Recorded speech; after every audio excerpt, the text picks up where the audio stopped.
Okay, just need to test a few things real quick. Okay, and I guess we can switch over.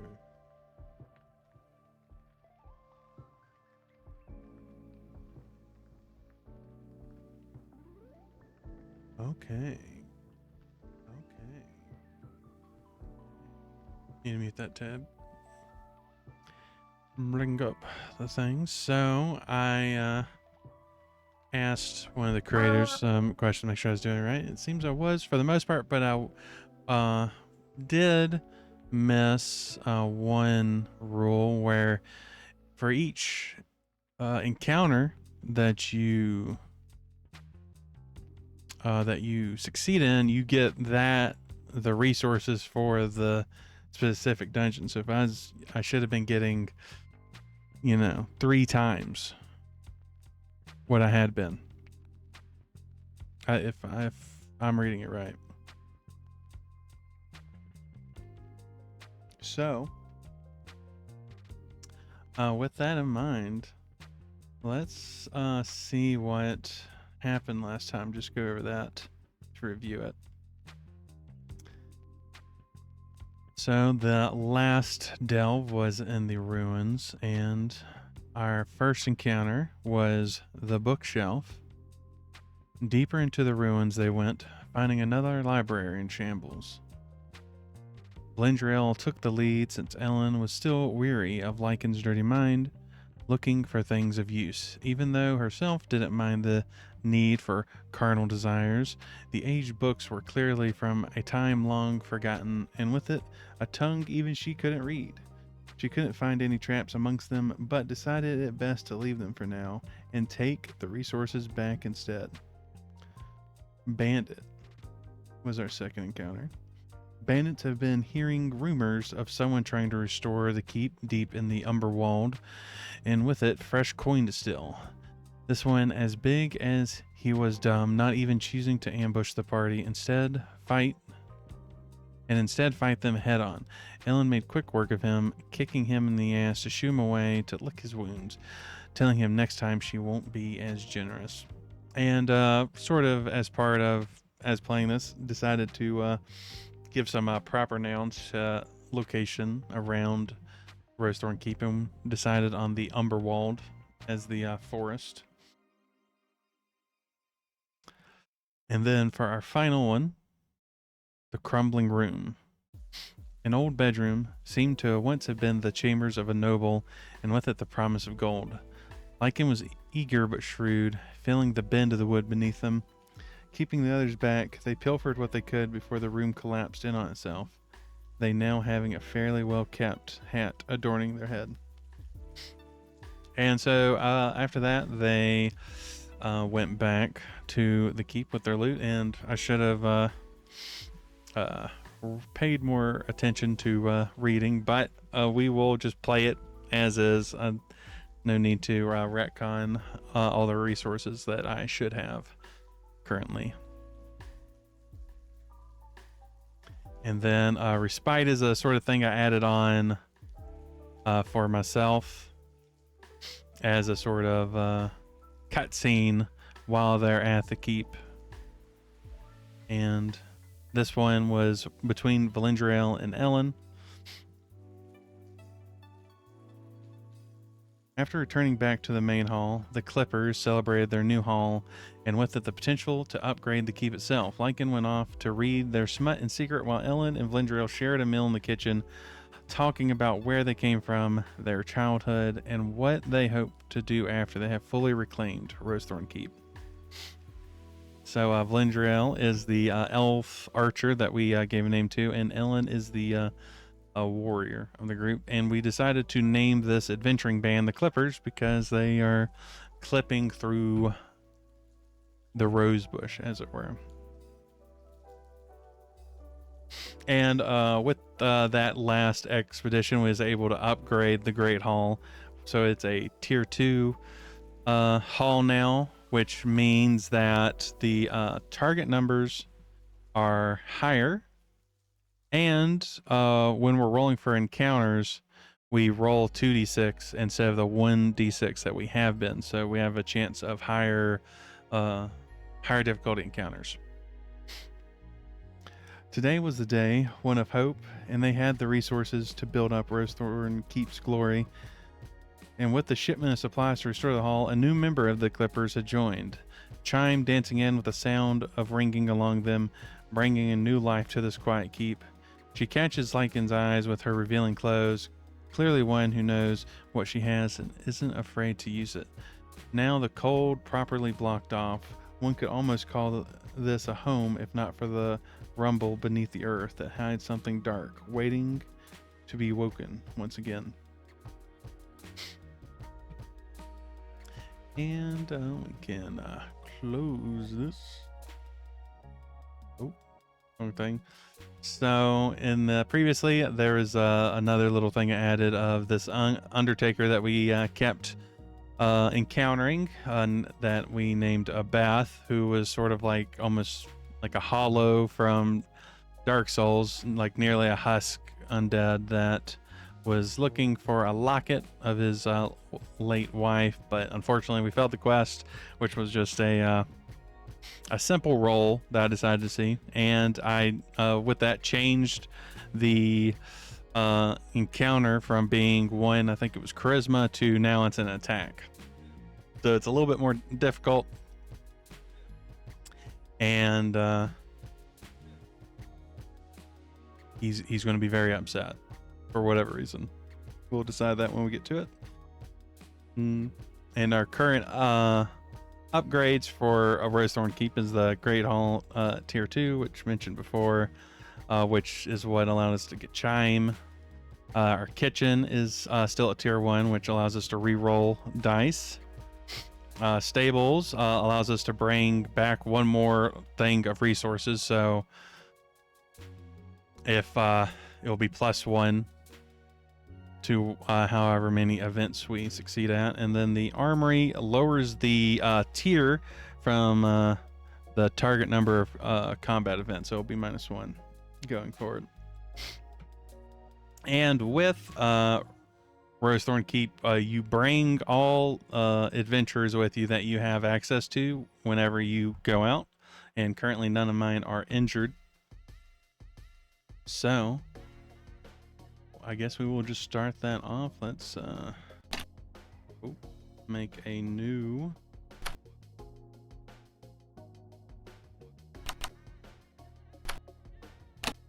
and we are on 7, correct? Yes, 7. And I guess we should decide where we're going. We have kitchen, stables, and armory. I feel like getting some of the other upgrades would be good. I believe it's the courtyard reduces the number, the target number for non-combat events. Bedrooms regenerate more companions between dungeons after they defeated. That requires leather and gold. We have something, so we could do the monster lair, which would give us both, and then we can get the bedrooms. And I feel like now that there's more people around, that they probably would want bedrooms. So I'm going to say that we are going to go to the monster lair. Monster lair.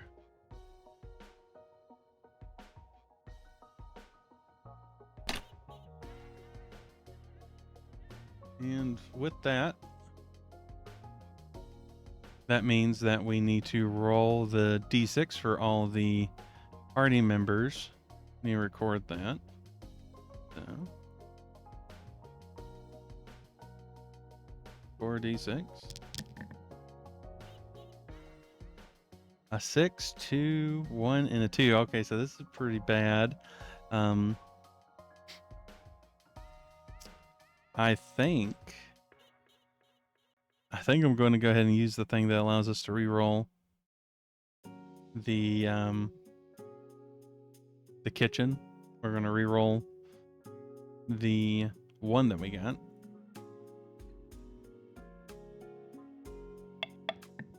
Okay, a 3. So we got a 6, 3 and 2 twos.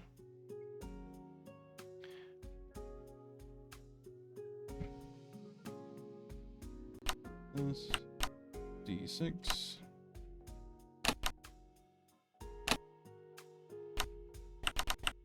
Oh.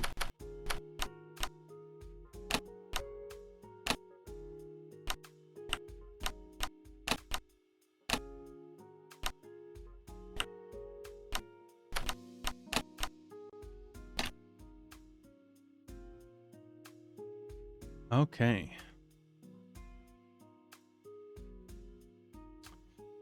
So let's move over to the monster lair.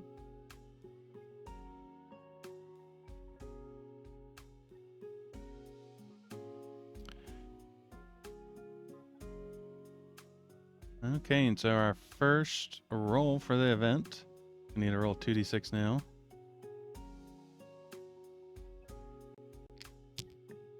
A 7, okay. So this is our first event is also the first time I've went over a 6. So 7 in the monster lair. Bear trap. Many bear traps lie between you and your destination. The target number is speed 5 plus tier, and it is a non-combat. So that makes it a 7.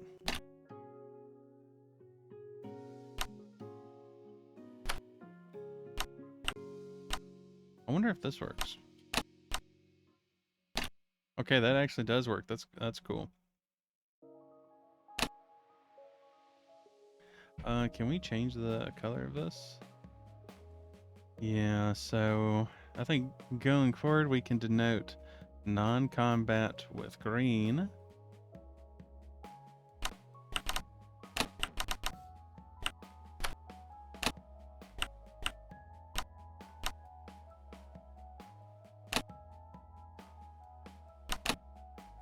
Okay. So it is a speed.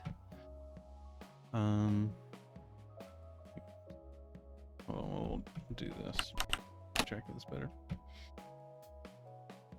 Order the notes later. So, Valendriel, the archer, is our highest speed. Wait, of a 3. So we have need of 4. A minimum of 4. Let's see. Maybe using Ellen instead, just because Ellen can use defense instead of speed. And I guess that doesn't matter necessarily. Our dice. So we can choose to fail this.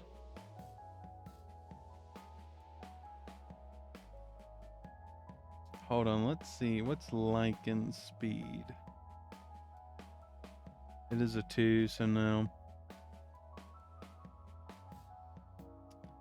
Ideally, I want to save the, honestly, Chime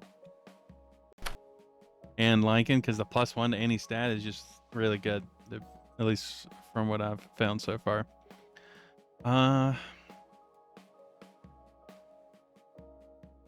So I think we will use one of the 2s. Wait, hold on. Let's check real quick to see what happens when someone takes damage or like fails in an encounter. Let's see. I'll look at the PDF, see where that's written. With guess and the companions.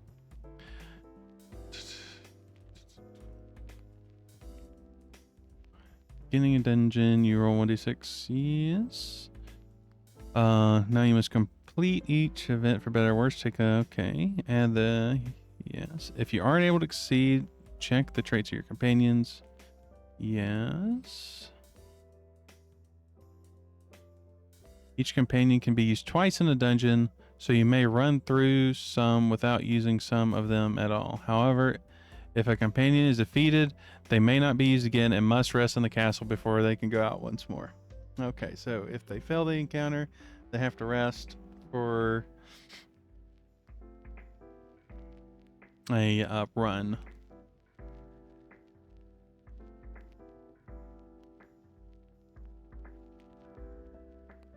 Okay. So who do we want to sacrifice, if all?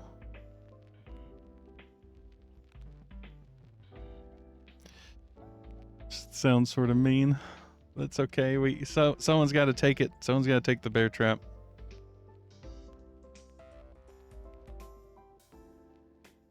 We'll say Ellen.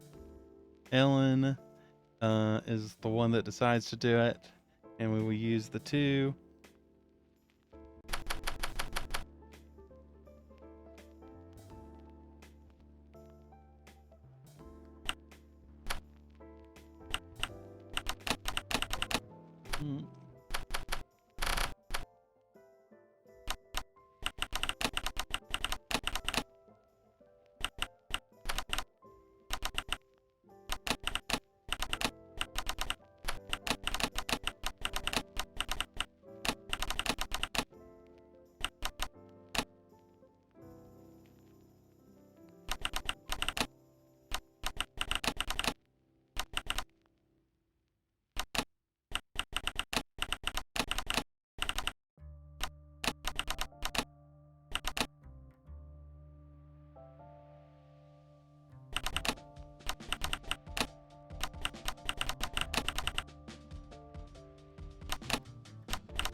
Passing through the Umberwald, on the trail of a great beast that was saw roaming around the keep, Ellen took the lead, wary of the beast ambushing them. Her eyes were up high, not on the ground where the danger was truly at. The snap of metal and the crunch of bone were muffled out by the grunt of pain that Ellen made before she gritted her teeth to not alarm any monsters. She could still walk, just barely, but she was no longer capable of fighting, having to stay back for the rest of the delve. Okay.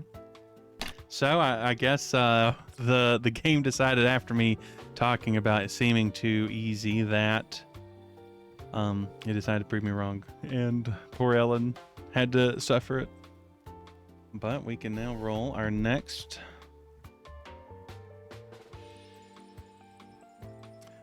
encounter roll. A 3 and a 5, so an 8. Uh-oh.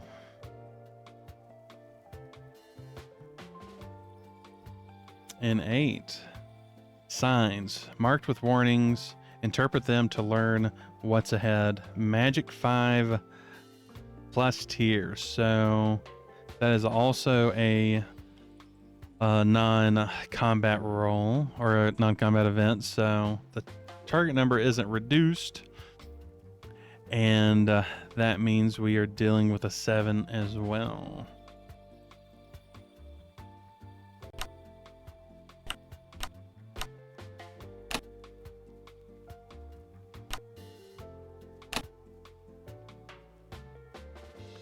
Change the color to green. Wait, hold on. What size do? Ooh, I like that. I like that.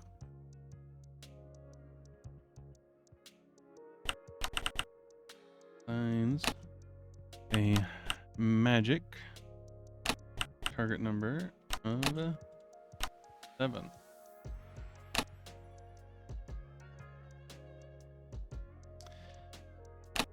Okay, so we have a 6, 3, and a 2 left.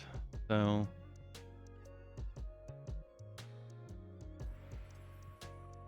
yeah, I put out the schedule a little bit late. I was busy playing D&D yesterday, and I lost track of time after we finished.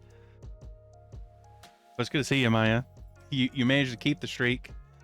And then that's what matters.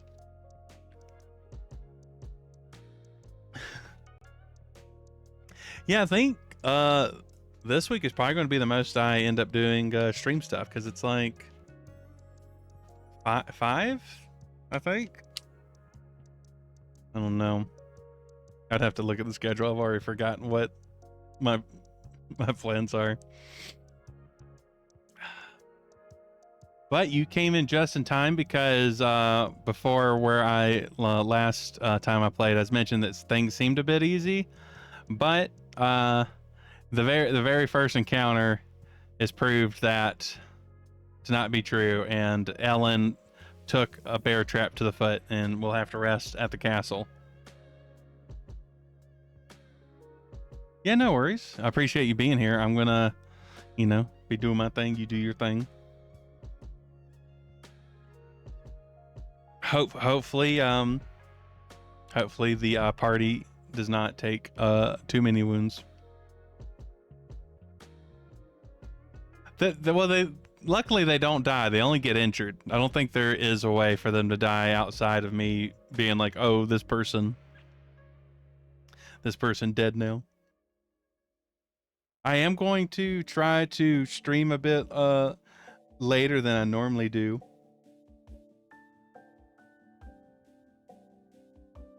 I don't think I heard the yippee. Why was there no yippee? I even checked it. I checked it before. Why? Hold on. Let me move this over here. Put the studio mode on. Refresh.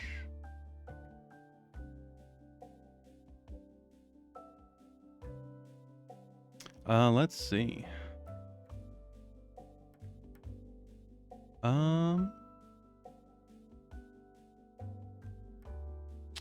Alerts. Channel points. Yippee! Okay. I genuinely do not know why it does that. But I'll give you your points back, and you can yippee again. A free yip of the E.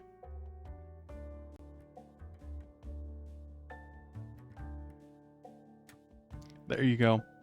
Hopefully it'll work this time.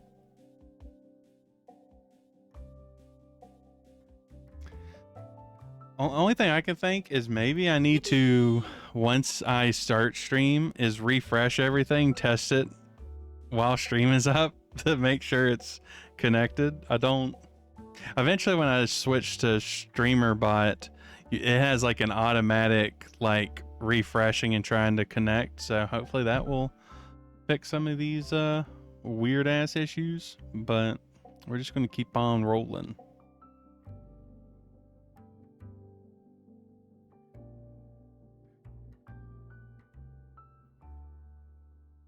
But I hope work isn't too chaotic for you. I know it was rough last time. So we have a target number 7. Magic. Let's see. Lycan has a 2. What about Chime? Chime also has a 2. That's not good. I kind of want to... I kind of want to sacrifice Valendriel to this just because Lycan and Chime getting a +1 to stats is pretty good. But it's honestly, it's looking like with our dice we have, it's not looking good for this run.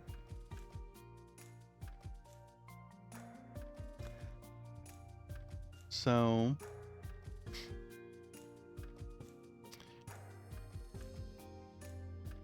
we will save after Ellen gets injured, Valendriel, which is the way I have it. Valendriel is sort of the leader of the Clippers, but like unofficially.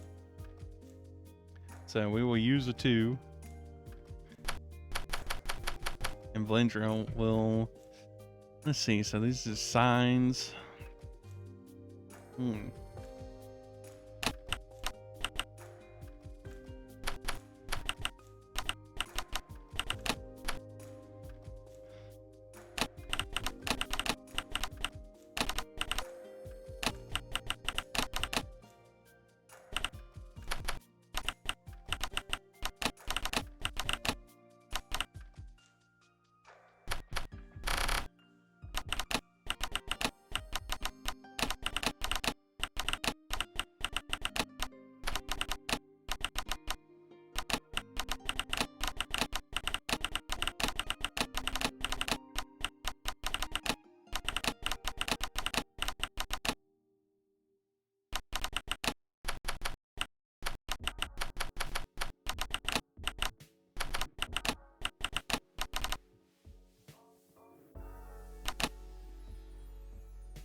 I appreciate that, Raven.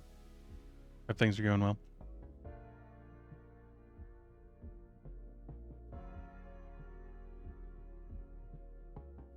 Very good burb. A sweet bean.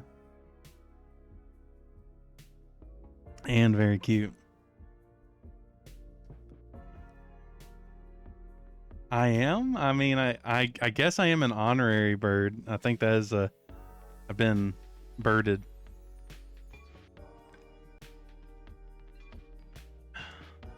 But I mean, we all know what I am. I am a trash puppy. I've accepted my fate. There's no use hiding it. Let's see, Valendriel. How does one get injured from a confusing maze? What could be confusing? Maybe some flowers. Some strange plants. Well, there's already a strange plant in the ruins, I think it was last time. So Maybe not that.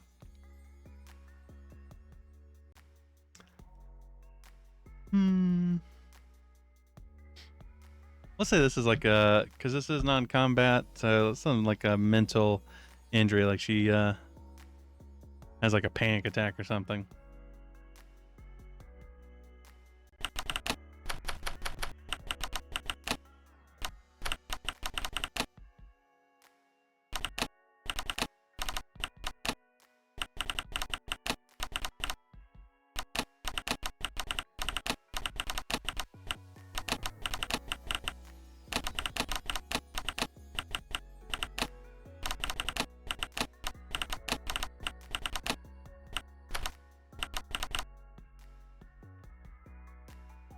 Welcome in, Colton. Good to see you.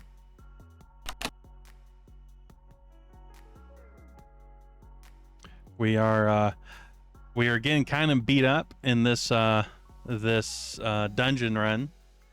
The dice have finally decided to not be kind after six runs of not failing anything. So honestly, I'm happy that I actually have this, because it, you know, it was feeling like it was easy, and I guess it was just a combination of you know, it being the beginning of the game and my dice relatively rolling well. But also the keep should be technically further along, because I am supposed to be getting more resources than I had been giving myself. So, oh wow, both of them got like half of the D&D party here now. Good to see you, Amanda. My dice are failing me.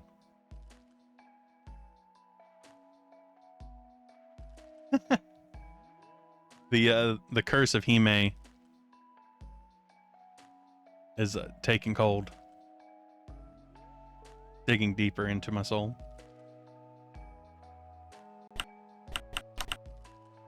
Oh hell yeah! Well, I guess we'll find out when I roll next.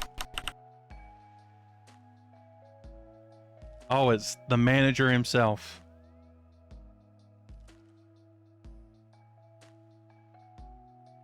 You know, you're so right. It is completely my fault. No one else is to blame. I just want to say the D&D session was real, you know, it was really like, we're like right at a cliffhanger. It was really tense. We're like, there's like we're at the city, like the main city for the like entire campaign. It's about to be besieged by not only a very, very, very large dragon, but also Githyanki ships with death lasers. So, you know, I'll just have to remember to do it earlier in the day. Oh, hell yeah. Was the sushi good?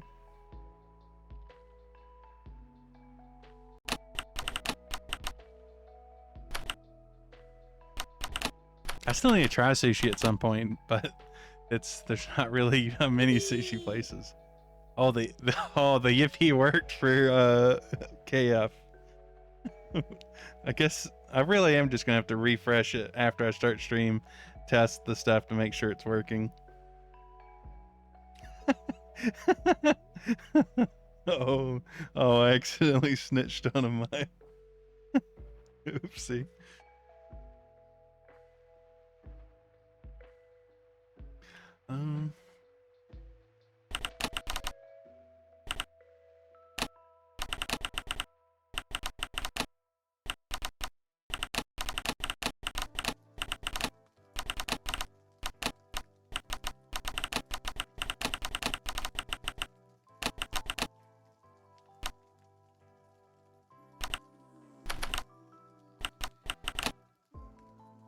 I feel like that's the wrong word. Pervades? Mm.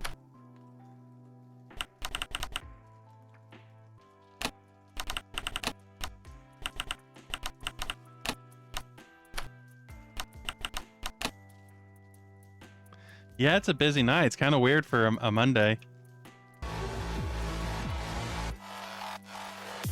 Oh, I appreciate that, Amanda. And also, I know Zoe. That's a goblin. A goblin that's a pretty cool artist, does a lot of like art just in MS Paint, and it's honestly, it's fucking amazing.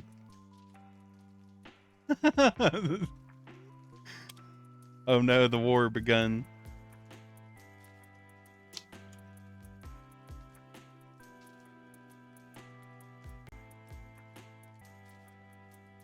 Well, it's okay, Amanda. You can be number one. Number one in my heart.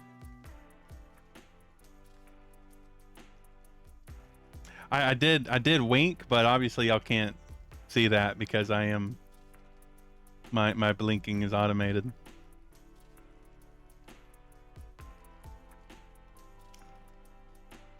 Okay. Let's see. So, I won't read this out for this second encounter. Valindriel took the lead after Ellen was injured, her eyes sharp, but her mind clouded with worry. Things had been going well for the Clippers, and this was their first true setback. The trees of the Underworld were marked with strange carvings, ones that were a warning of the confusing terrain ahead.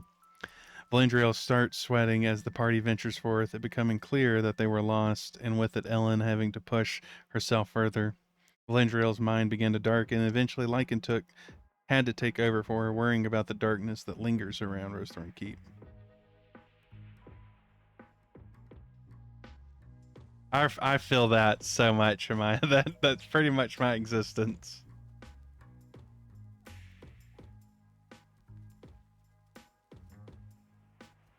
But that's why we're the insomnia crew. The nights are late.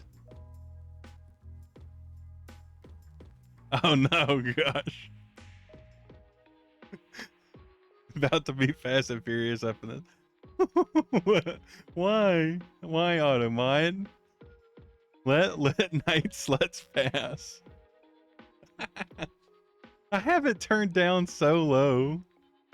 I don't understand why it picks up stuff. But granted, anytime I type like trans inside someone's chat, it's like, oh, you sure you want to use that word? That's a real dirty word.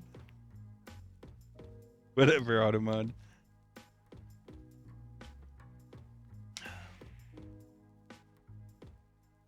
Okay. So, it's, everyone's got the Monday crazies. That's what it comes down to. Okay, so we need a roll for the next encounter. Hopefully the dice are kind. Okay, a 5, so that's good.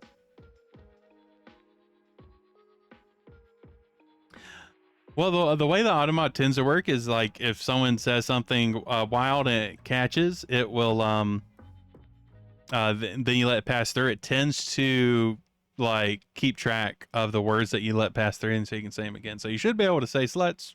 No. Oh my god, I forgot about the eggplant emoji. Who was automated? Oh my god, that's so dumb. Can't even aubergine up in this bitch.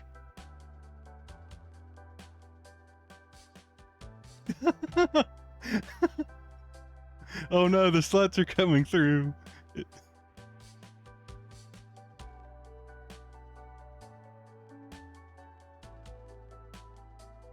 I mean, I could technically still answer any break questions.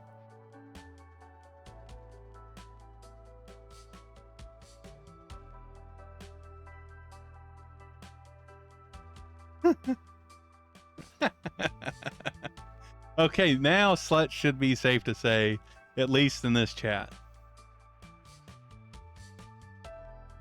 I am very pro slut. I'm a friend of sluts. And I am a slut of myself. So.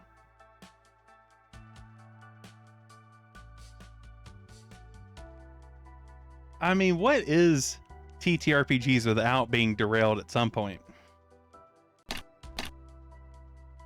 It's kind of just part of the game.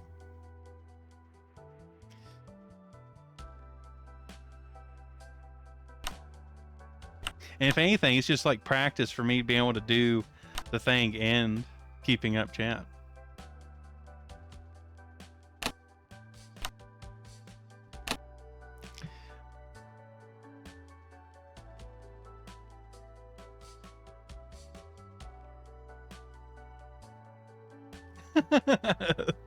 You can't take it back. It's forever. Oh my god. Slaticus Rex. Like a fucking Chuck Tingle novel over here. Oh my god. Okay, Monster Lair is a giant rat of a target number. It will be 6 because of the. Oh wow, that's mini aubergine. That's a lot of eggplant, Amaya. Twitch is angry.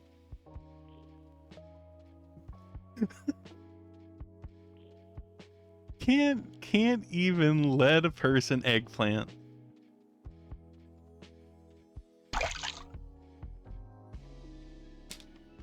Appreciate the reminder, El. You gotta keep this dog watered. But yes. The it's the armory that lowers the target number for the giant rats. Giant rat, he makes all of the rules.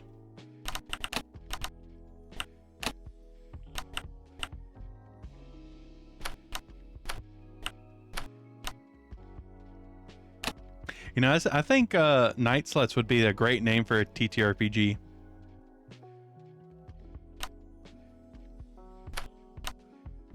Just thinking about it, like some like Mork Borg hack. It's like the a more pervy version of Night Witches.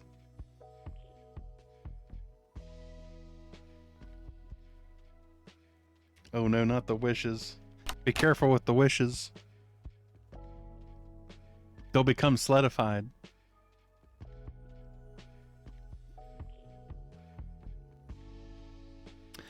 Okay, so we have a 6.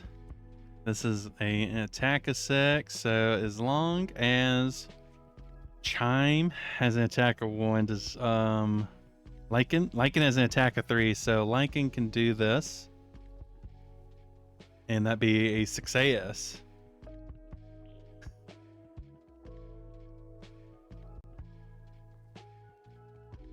I want to run vampire, at least something vampire-like at some point. I know there was a Morkborg system. I think it's called Bloodborg, that you play like gutter punk vampires, which that sounds cool. But playing proper Vampire the Masquerade, that should do that at some point, just to say that I played it.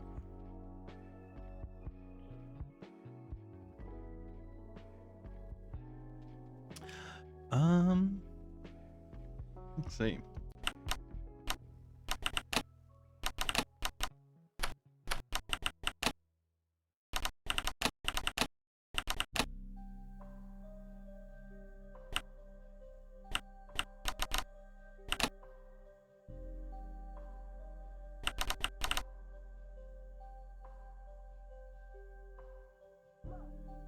Unfortunately, my soul is still edgy. It never stopped.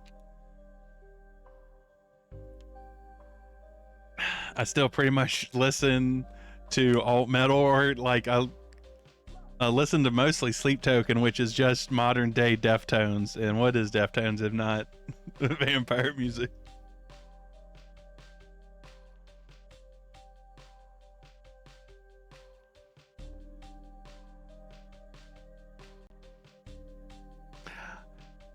I think Amanda has Vampire the Masquerade.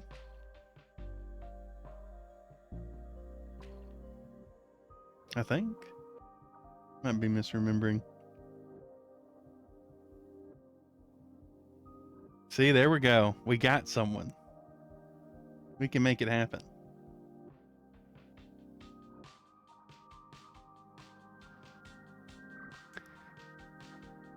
I guess I don't get into too much like edgy stuff nowadays. It's mostly geek stuff. Rediscovered him. I'm not familiar with him.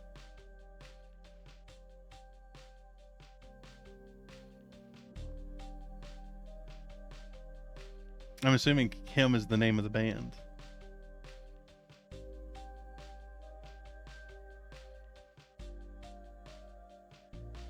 Oh, apparently is. I think I'm just out of the loop.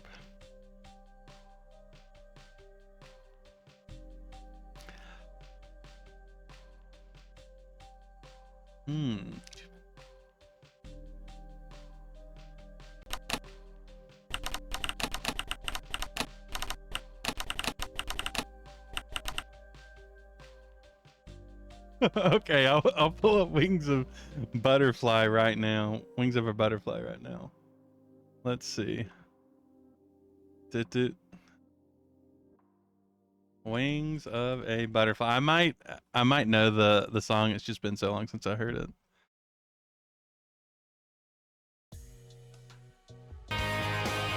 Okay, this is not sounding familiar.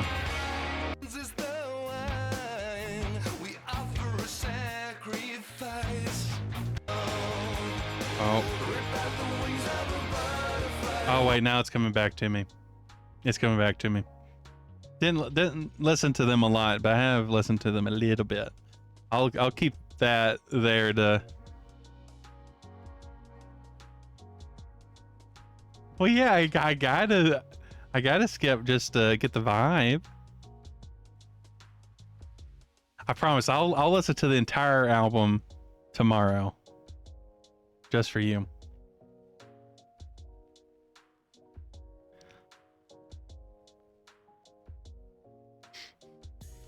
Could use a break from listening to just lo-fi and Sleep Token.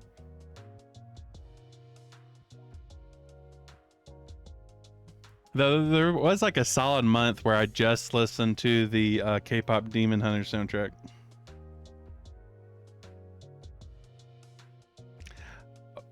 See, that's my superpower, Maya. I let the cringe inside me die. There is no cringe.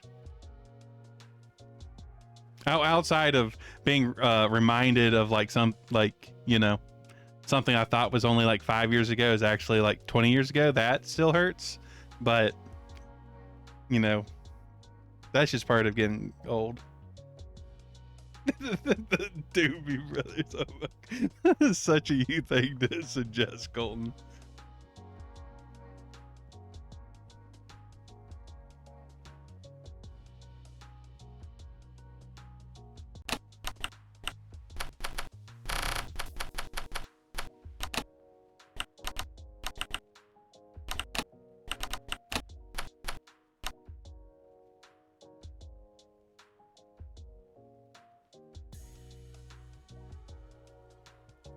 So I'm guessing you've listened to what's the Tokyo Ghoul intro song?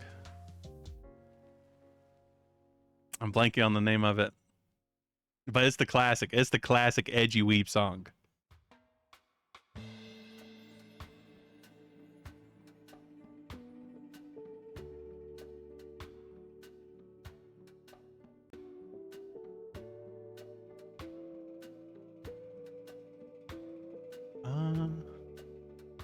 Yeah, Unravel, thanks. That was it.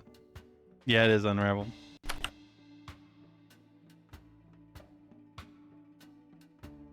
Honestly, like the singer did such a good job. Anytime I hear someone do a cover, I'm just like, they're not quite hitting it the same.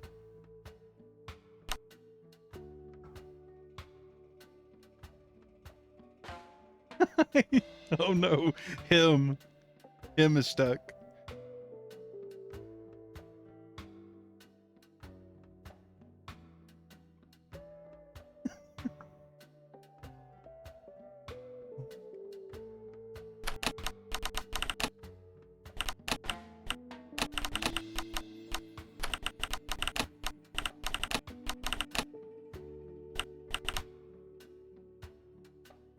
I have listened to Unravel on repeat, but that's just because I'm autistic. So it doesn't really have anything to do with being edgy. Oh my god, that's the secret. I'm not edgy, I'm just autistic. Let me listen to this song 100 times. Maybe I'll get sick of it.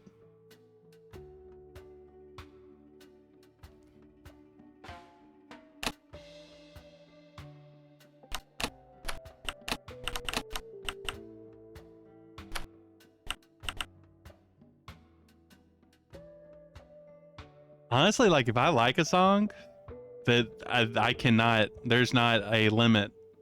Like I would just never hate. I'll like eventually not like hyper focus on it anymore, but like spaghetti, like I could eat spaghetti every single day, nonstop.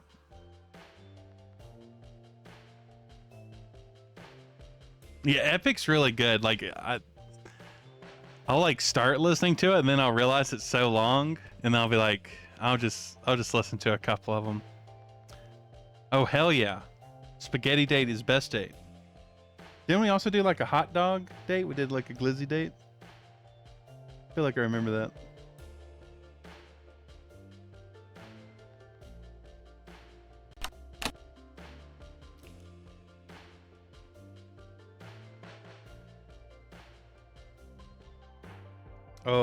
Oh yeah.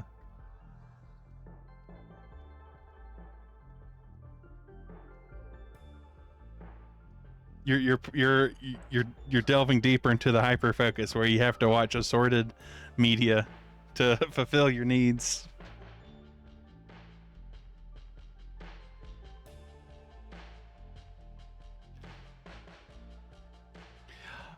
I feel like this giant rat needs to be like huge, massive, like the size of like a small house.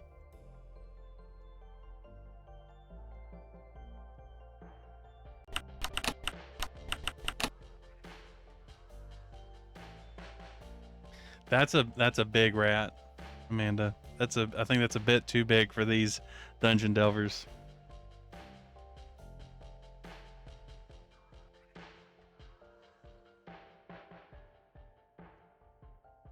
Polites? That's super cool though.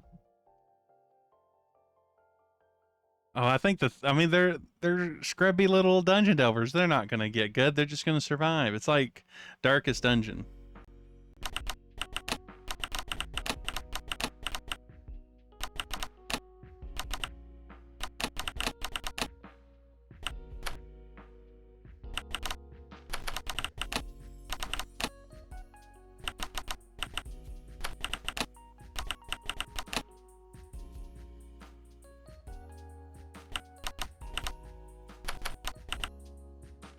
The sun rat. So over here in Dark Souls, probably a fucking oh, what did they call the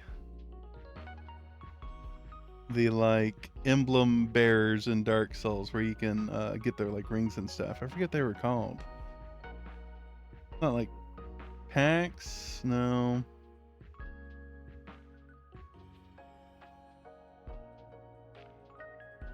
Well, it seems like someone else needs to get good.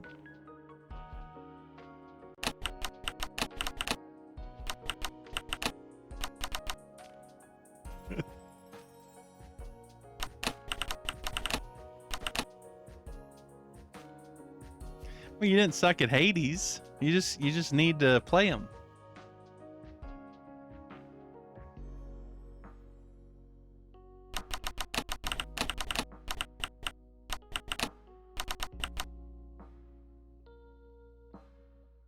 Like Dead by Daylight. It's been like a year since we played it.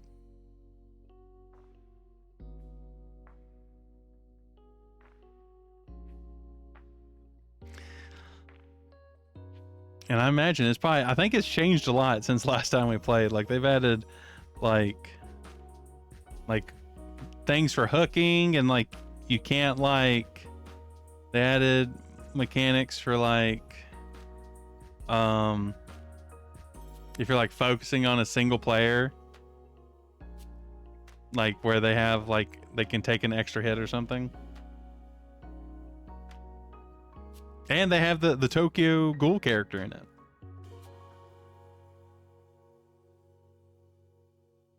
Well, KF, they do have the Dead by Daylight dating game. That is an actual thing. So those eye wiggles are very, very apt.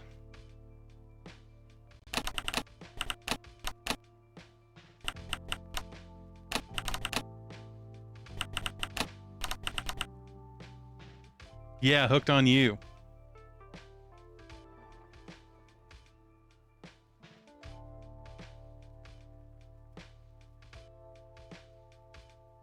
Ooh.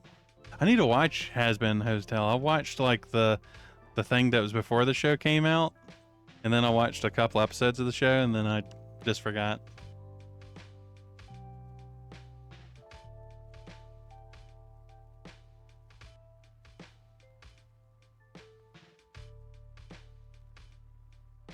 Really need to set up like do a poll or something for like a community night or something. Watch some things that I need to watch but don't feel like watching by myself.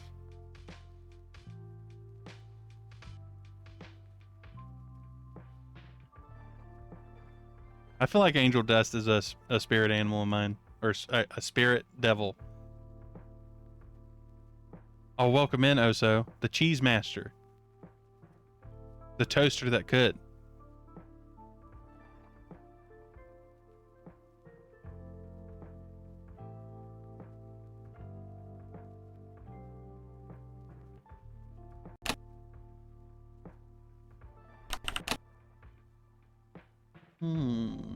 Caught and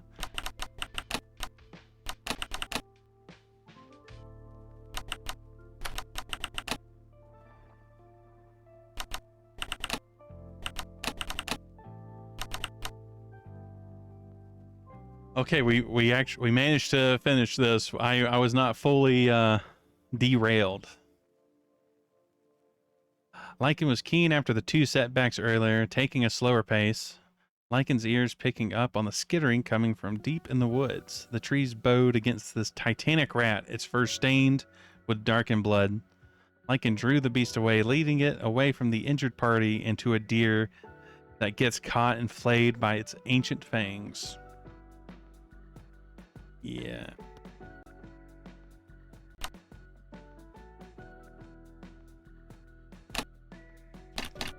Okay, so we used the 3. So we have a 6 left, so we should be good and not lose or have any more party members injured, and that leaves just Chime, so we need a roll for the event.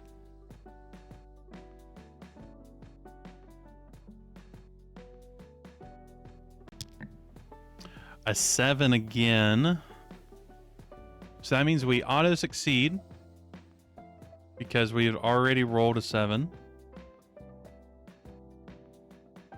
But if I read right, we do not get resources for things that we auto succeed in.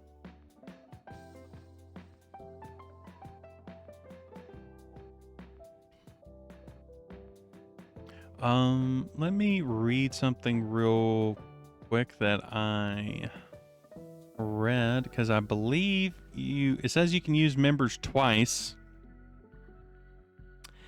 and that if you encounter something you've already dealt with,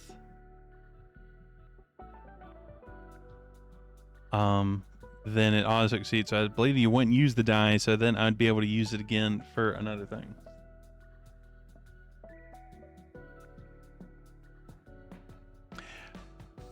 Yeah, I love that stuff too, Amaya, and I'm really my autism is really happy that my like ultimate hyperfixation of break is that I'm able to chat with Ray quite a bit on stuff.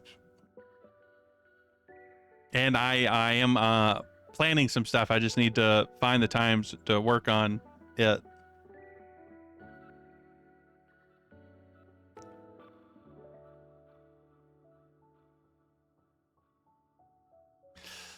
Yeah, I feel like that makes sense. Like if I auto succeed something, I'm not using my die. So then I could use it again.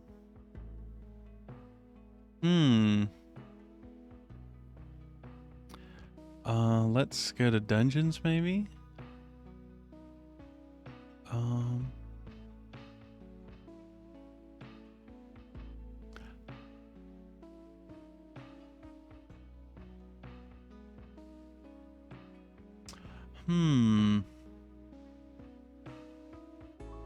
Now where would this be at? Where did I read this last time?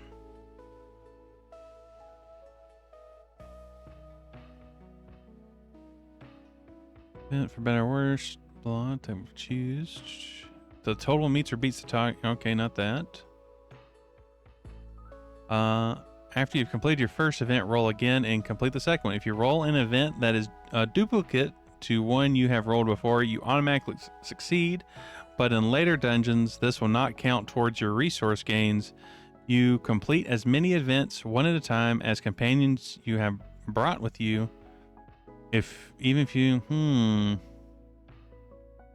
So yeah, I guess I wouldn't get to reroll. That makes sense because I brought 4 companions. I had 4 events. I just auto succeeded on the last one. But I don't get resources for auto succeeding. So I only end up getting 1 set, which is how I had originally been doing it. So I ended up getting the same resources I would have given myself before I realized my mistake in the rules.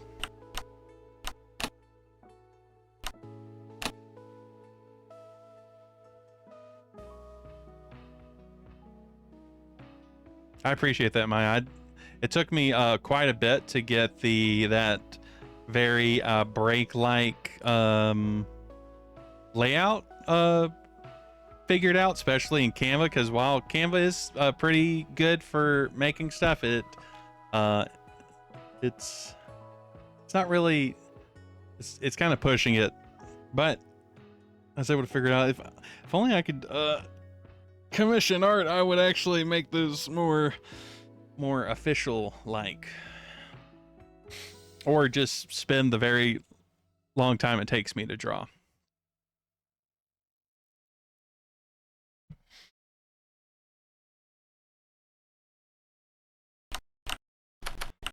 Because I'm not bad at drawing. It's just drawing with the mouse, and I don't draw consistently, so I tend to have to spend a really long time drawing.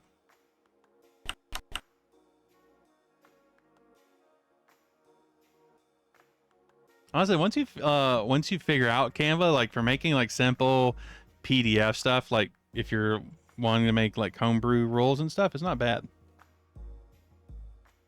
It's like if you're wanting to print something, on the other hand, it's not the best. It's kind of rough in that regard, in my experience, because I've the last thing I published before I switched over to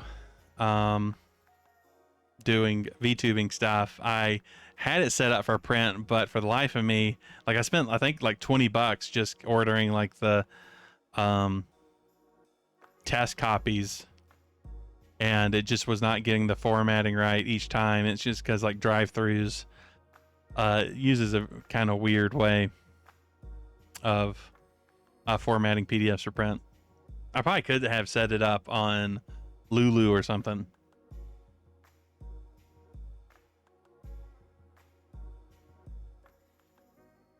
The thing for me with like drawing is like, you know, a lot of people say like, you know, they go and draw stick figures or whatever, but for me it's like, you know, if you're, you know, you had a kid or whatever and they drew like a stick figure thing of the family, you wouldn't be like, oh, that was so bad, how dare you. It's like they put all their effort into it, and I think that's what matters at the end of the day, is putting in the effort and like caring about the thing you're working on. And if it's stick figures, you know, that's cool.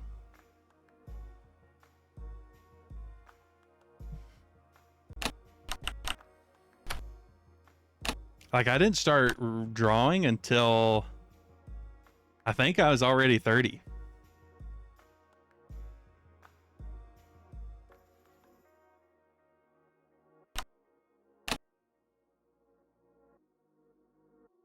Yeah, and remember the old like stick figure fighting videos that they had? Like on, I forget what website it was, but it had like the Metallica whiskey in the jar thing, but it was stick figures. Like that was sick as fuck.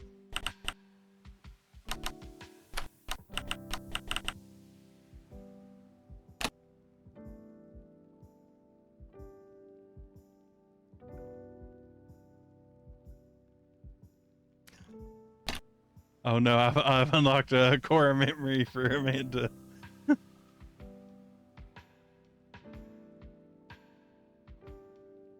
Now this might be a hot take, but my two favorite Metallica songs is All Nightmare Long and Whiskey in the Jar. And granted, Whiskey in the Jar is a cover they did. It's not like their actual song. I forget who originally did Whiskey in the Jar, but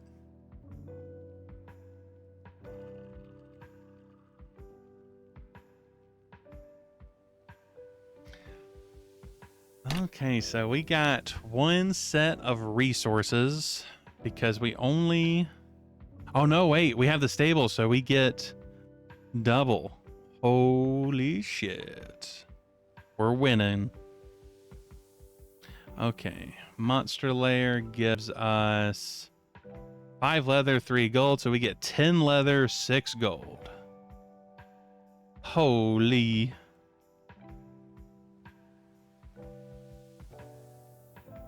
Oop. You know, it really pays to just like to read the rules, which I know that may be a wild statement, but reading explains the game, and reading is something I'm really bad at. Okay, so we are back. We're back to keep. We have our respite, which I think would be on respite 6 now. Yeah. Yeah, fuck those rules. We don't need rules. We have dice.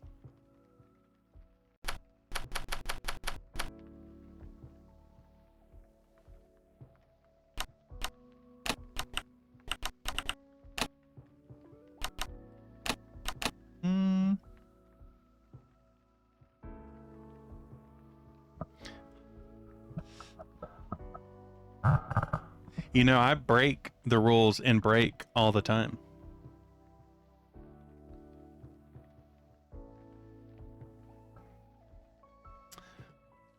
Okay, we need to roll 2d6. You know, I know it's silly, but I'm really proud of the dice box thing I made. It's hella janky. But I'm proud. Double 5s. We need to re-roll 1. Or I guess... Oh. I rolled a 5 again. Because essentially what I did to make this is I drew a little box that overlays on the Owlbear Rodeo box. And then I just window captured Owlbear Rodeo and then cropped everything out but the box. I'm always down playing my stuff. It's part of my charm.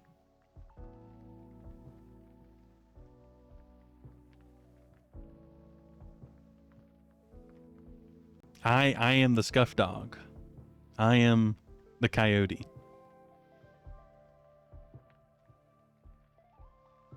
And coyotes are only known for 2 things, apparently, at least when I did Wikipedia search, and that's biting and humping.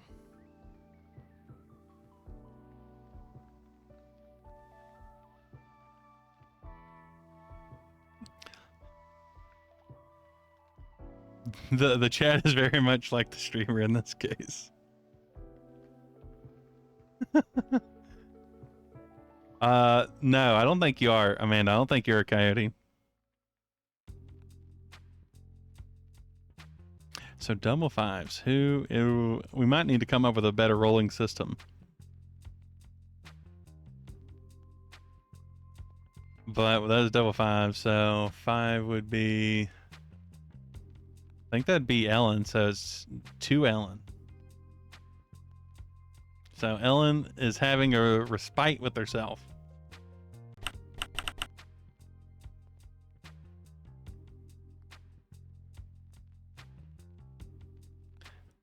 There was a koi. Is that like a coyote wolf hybrid? I didn't even. I mean, I guess that it would have to be possible. I'm gonna have this. I'm gonna search. What does a coyote wolf hybrid look like? We got to find out.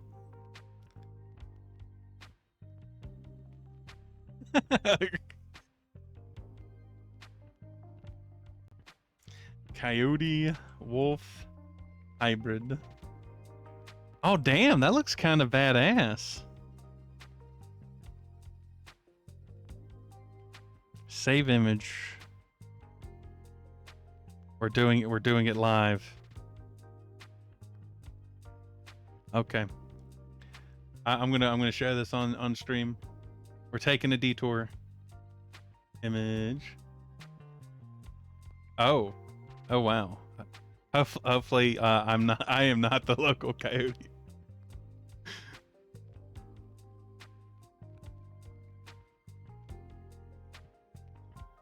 Yeah, look at this thing.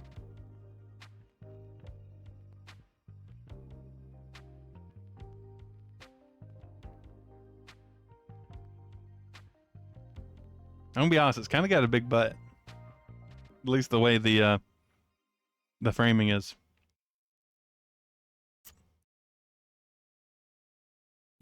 A pure white coyote wolf. Well, you got a stray coyote right here. That's my whole thing. Okay, goodbye, pupper. You are very cute. It is me now. I am the only one. I am the one that barks. Ruff, ruff.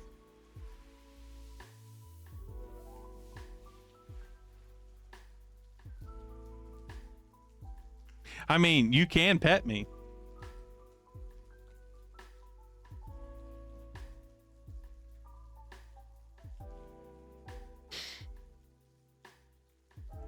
I know coyotes, they can't, like, they do yet, but they also just straight up like howl and bark. At least from what I have seen and heard myself, because we have coyotes around here.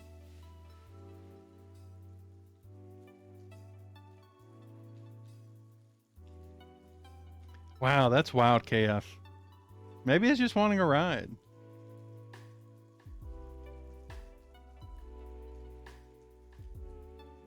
That's exactly what you said. Oh my god. Oh.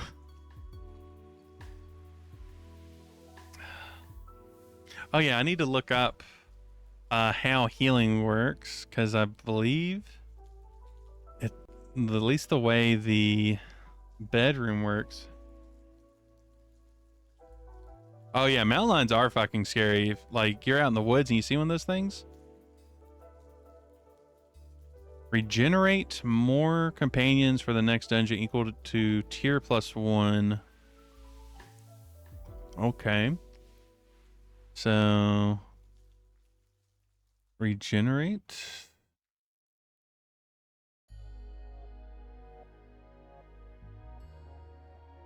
Oh, well, honestly, we've had bears come up. I guess frequently. Like, we've seen a bear more than once in our around our home, and honestly, I wasn't that scared of it. And I do live in the woods, and I did go outside at one point. Honestly, turkeys scare me more than a bear, just because, like, turkeys have violence inside them. They're just like giant roosters.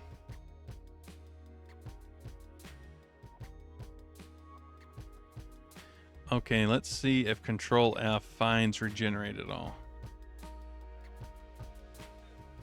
Okay, tier 0, regenerate 1 companion between dungeons. So I'll be able to regen 1. Okay, that's good to know. So I'll need to decide who regens for the next thing.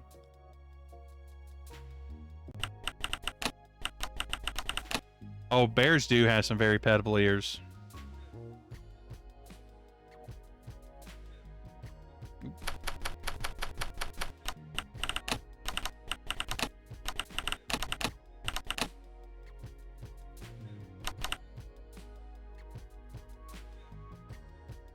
Have you seen the dude on YouTube that has like 20 something raccoons that he like feeds hot dog weenies to all the time? They're just like crawling all around him.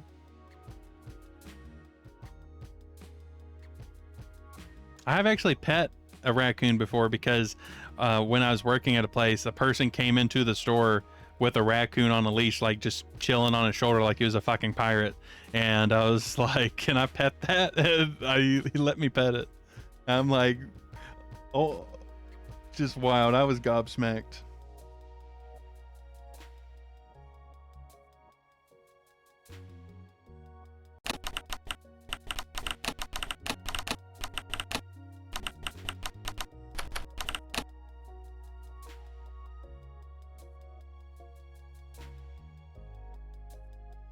You know, while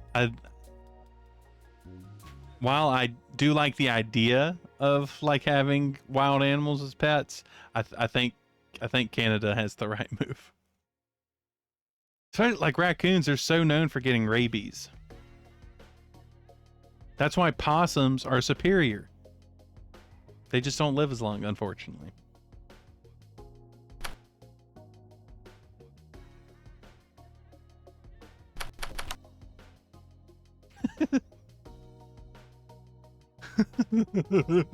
What?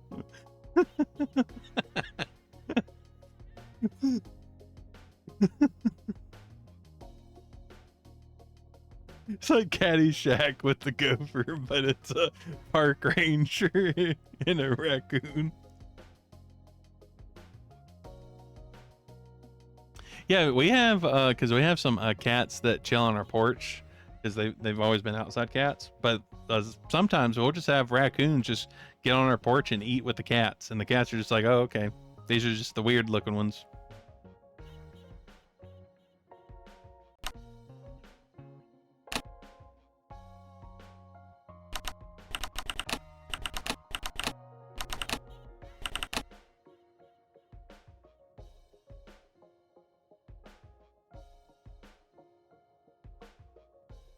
Yeah, so that is funny you mentioned them. There actually has been a time where we had a possum and a raccoon eating with our cats.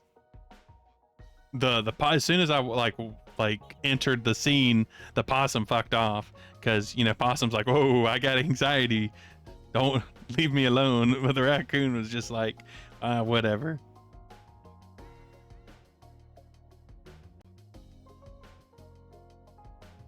I really resonate with possums because I too have social anxiety and want to scream when I see people.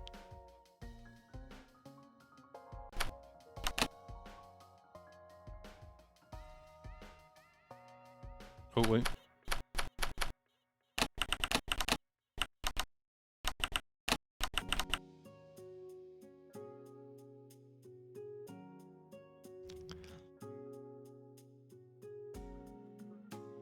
Yeah, I do too. We try to take care of as many of the animals that cross our path. Like now we have we just have a pet cat inside the house now because some asshole decided let's just abandon this clearly very affectionate house cat in the middle of the woods.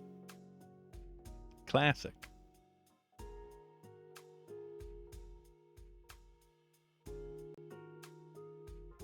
Damn. That's one hardcore raccoon.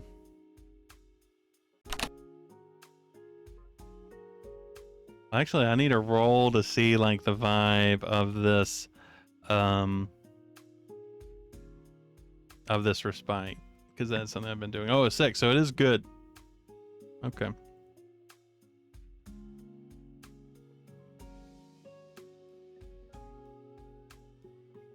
The answer's simple, Calf. You just got to make a raccoon OC.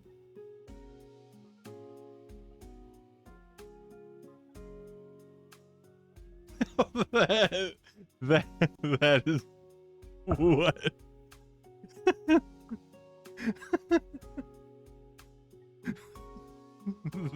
that is something. Raccoons chasing the dancers out of the club. We're tired of your glitter. We want food. Oh my god.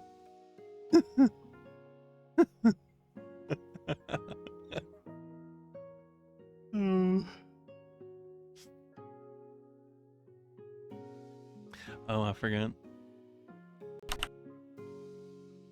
I think I have done. I haven't written a paragraph in 30 minutes.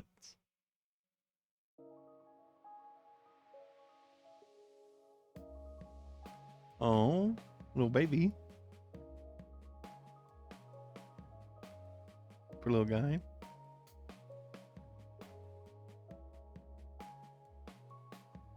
Well, we don't like. I'm still writing some. I think that matters. I haven't lost completely. I'm just, I'm at the like blinking bar stage of the fighter. Fatality. Babyality. Flawless victory.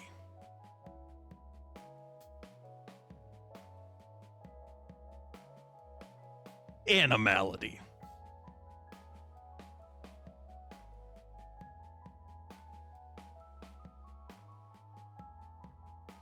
Babyality's a classic. I think it was Mortal Kombat Trilogy that first introduced Babyality, and my young self did not know what to think of that. I was like, I don't know about this. Babies are weird.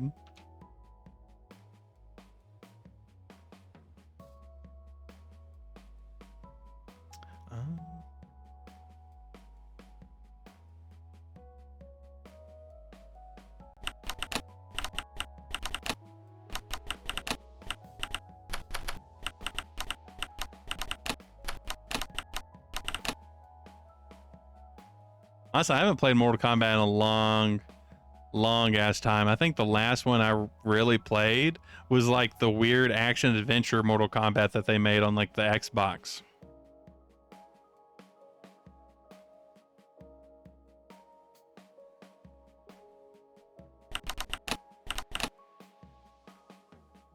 Oh, I still love the movies.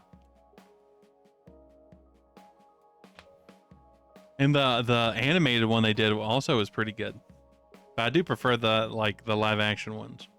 Like the original one. The second one was a little, it felt like they had their budget cut in half a bit.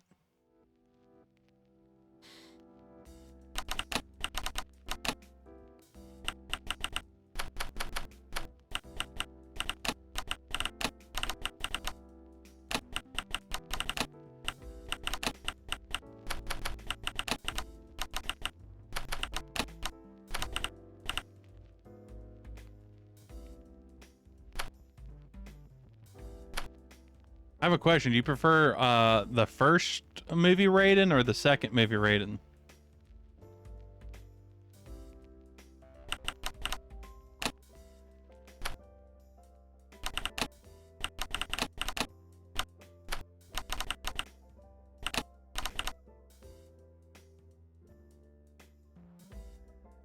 I have not seen the Dragon Ball one. I remember just how bad. I'm not doing much better, KF.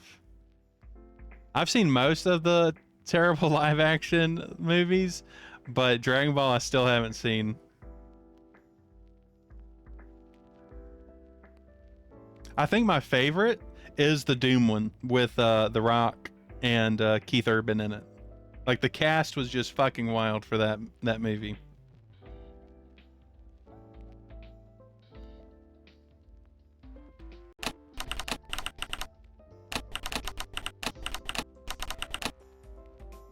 Honestly, Keith Urban's just so fucking hot. I don't care what he does. I'll watch it.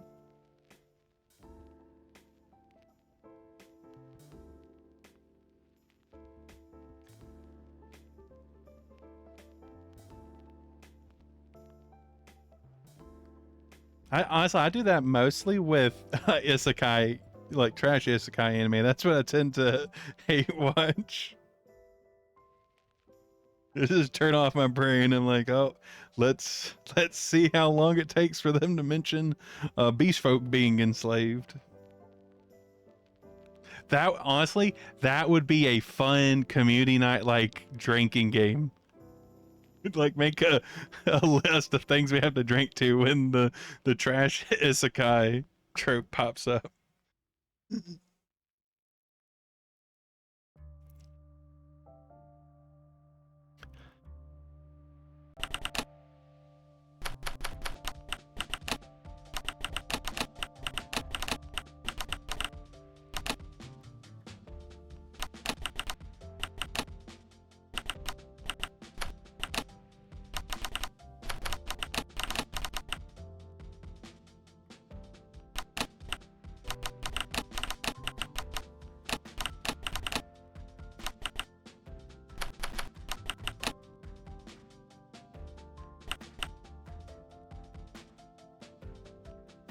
Oh, I forgot about William Defoe as Ryuk. Oh no. Oh. Oh. Oh no. Some things just should have never been done.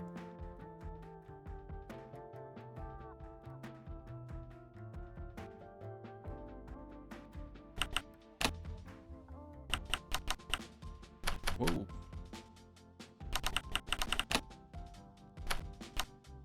Okay. Ellen found herself alone as she was recovering from her foot injury, wishing now she had one of Lycan's books. She thought about Valindriel, hoping that she was okay. Ellen found herself looking at over old scars, remembering times of training with her master or when she first went into a den of goblins. A small smile cracks her face, making her stay in bed less depressing.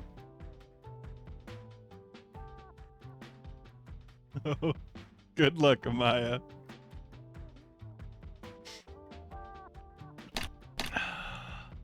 Okay, so we can upgrade now.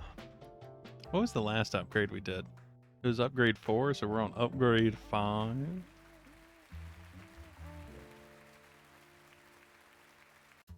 Just go ahead and skip that. Oh.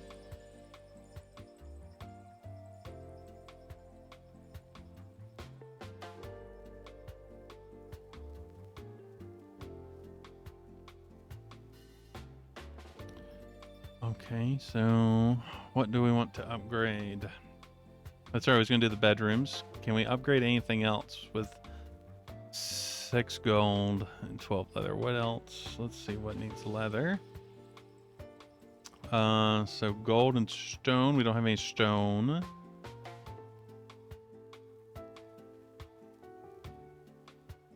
Leather, lumber.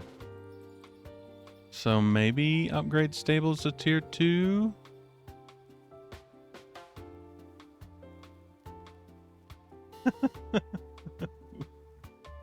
Oh no. Let's see. Tier 2 is 10 lumber, 5 leather. So we cannot do that. So we're just upgrading the bedrooms. We're getting a tier 1 bedroom.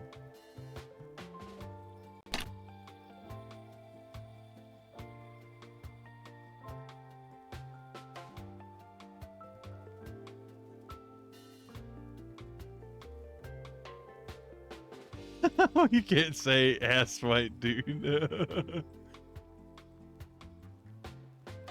Oh, hey, how's it going, Alchemist? Good to see you. I am technically playing Rosethorn Keep right now, but there has been some detours.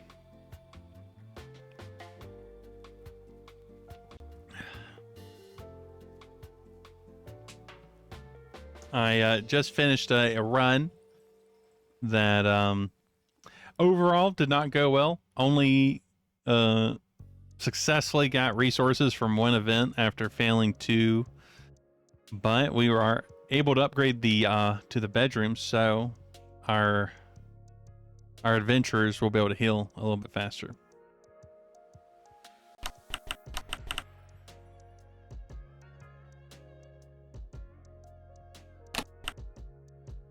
Tier 1. I mean, William Dafoe does have some charisma, and I've heard things about his size, or rather, I've seen things. Yes, exactly.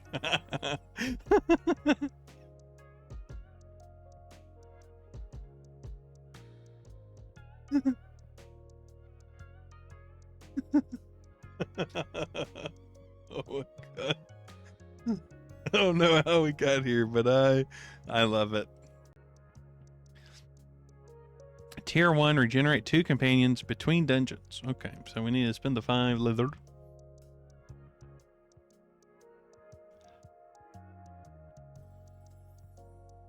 And then the 1 gold. We still have plenty of gold. So 2 regenerate 2 companions between dungeons.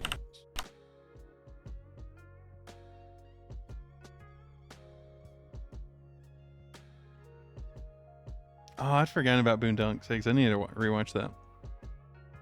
But I need to refill my water. So I am going to do a quick BRB, even though, well, actually, it's almost time for the ads to hit, even though I don't think pretty much everyone here's got us up. Oh, I just remembered. I technically do have an emote now. Okay, I will hydrate on the I did make a custom emote. It just took a couple days for it to be approved for whatever reason.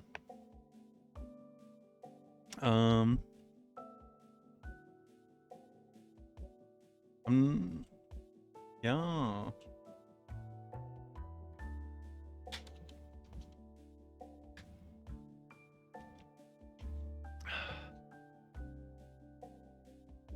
But I guess before that, I will see. It says regenerate companions between dungeons, and I upgrade it. So I guess the question is, did me building it, does its effect not really kick in yet because I built it in between the dungeon? I feel like that makes the most sense. Makes the most sense to me. What color did I use? Is the third header.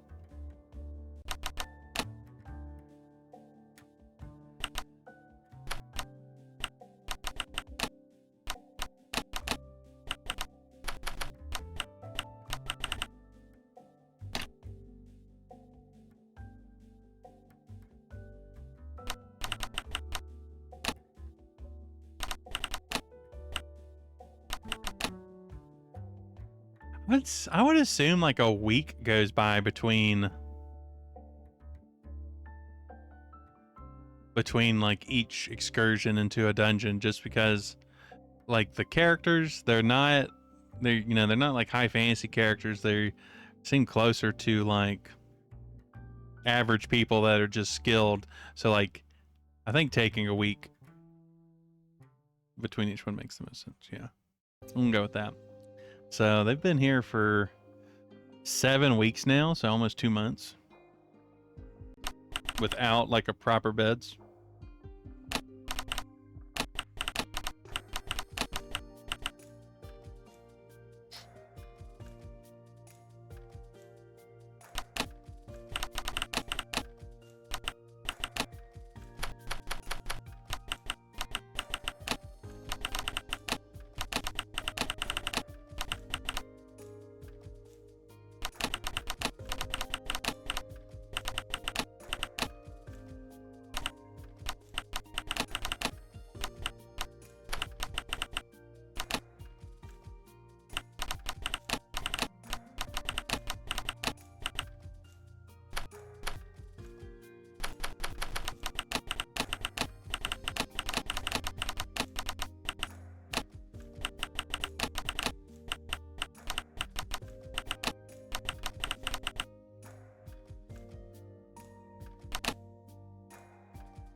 Oh yeah, I feel that. But I feel like, you know, if this was like a more real thing, I feel like most adventurers would never get older. They would they they would live hard and die young probably.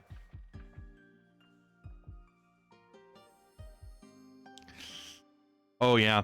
Well, honestly, I've been living without running water for almost a month now, and honestly, it hasn't been that bad.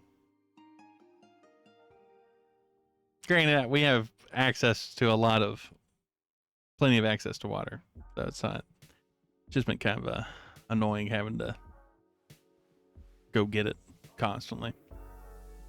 I want to make a roll. We're gonna roll to see if these two boink, because that's the kind of person I am. I'm gonna say 4+. They do it. They do it.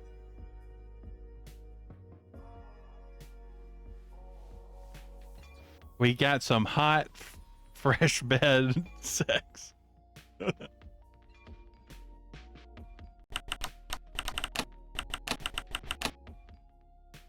If the creator of this ever watches any of this, I'm not sorry. Granted, I don't think they would care, from what I know. Oh, so that's funny, KF. It was last year. I was out without internet for a month because our internet went out, and then the company went on strike, and so it took a month for them to like deal with the strike and get someone out to fix the issue. And the issue was just like a wiring messed up in the box that was on the house, so it was like a really small issue. It took the person like I think 15 minutes to fix it.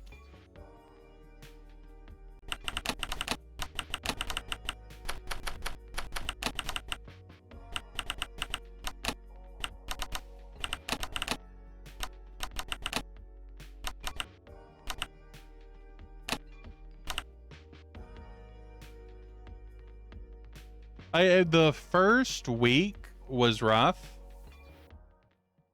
and after that, my brain had gotten used to it.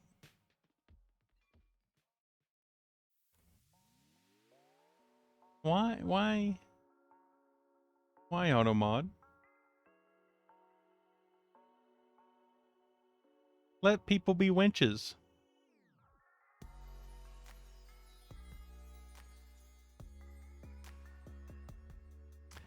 Yeah, I feel that, Amaya. That's it hasn't been bad lately, but there was one point where the power went out. It was, I would say, like 3 times a month for like half the year. It'd be out for like 2 days each time. But I think a lot of it's the old trees that kept falling, knocking out the power. Finally, they had all fell, so there's just nothing left to do it.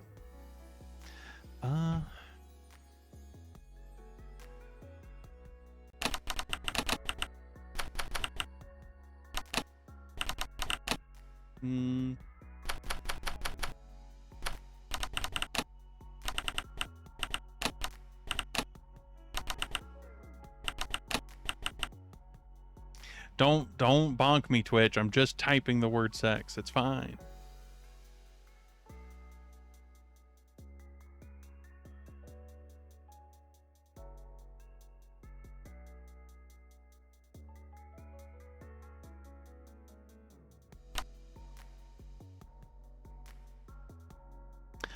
Okay. Finally, after weeks without proper beds, laying on bedrolls against a cold stone floor, they finally managed to rebuild the bedrooms. Lycan and Chime had to do most of the work while Ellen and Valindriel recovered, finding themselves getting along more than they thought. Deciding to test out the beds themselves, Lycan and Chime broke in the first bed, having intense but casual sex. I just want to say I could go really hard on this, but I think I think I should resist the urge. Okay, let's see. We had finished that. So we need to decide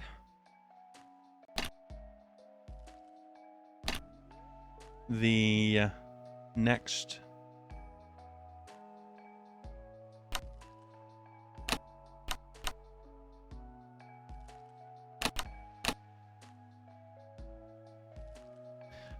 dungeon. What do we want to increase? We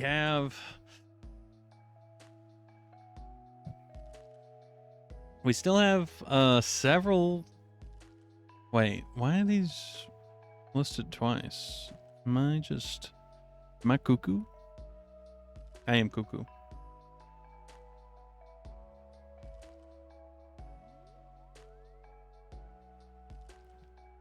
Yeah, for me to like be able to read a book, I essentially have to read it in one sitting for my attention span to be able to keep up. And luckily I am pretty fast reader because my brain kind of just sucks in all the words on the page at one time. So I can get through them pretty fast, but it's a bit of a struggle. Okay.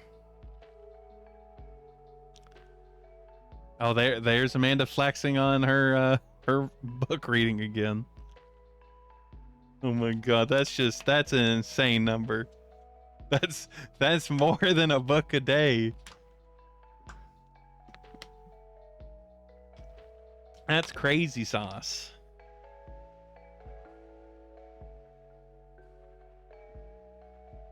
I mean, it doesn't matter what it was. You read more than a book a day. That's the thing.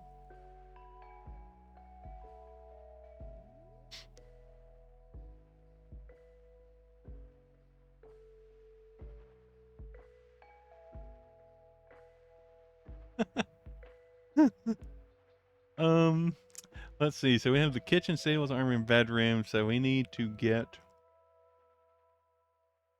Oh, I need to do this. We're at tier 1 for this. So we need the courtyard. What does the courtyard take? It takes.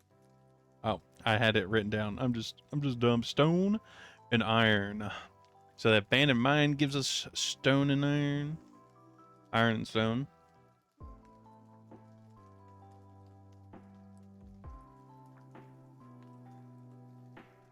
I mean, some porn is movies.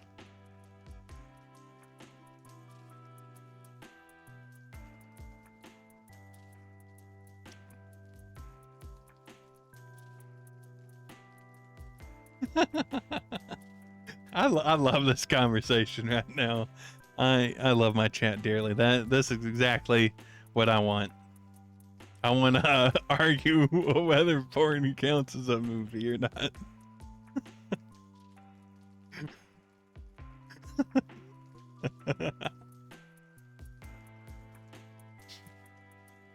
Okay, so we are going to do the abandoned mine, I think. Yeah, we need to. There are definitely there's definitely porn credits on IMDb. Don't ask how I know.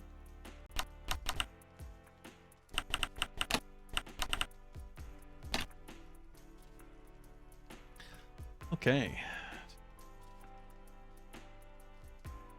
So we need to roll the dice. Okay, I need to decide who is resting this time.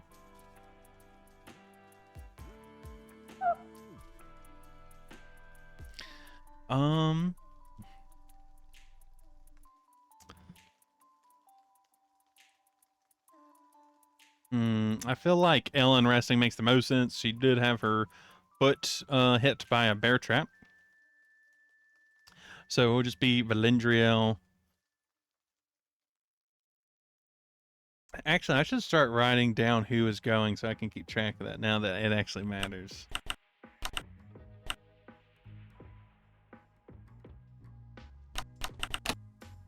Valendriel, Lycan, Chime.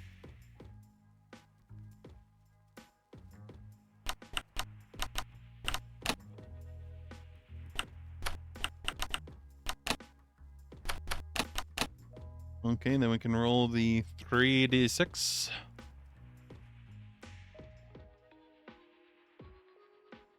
Bloop, bloop, bloop. Okay, that's better. We will re-roll the 1. A 2. Well, a 2 is better than what I had.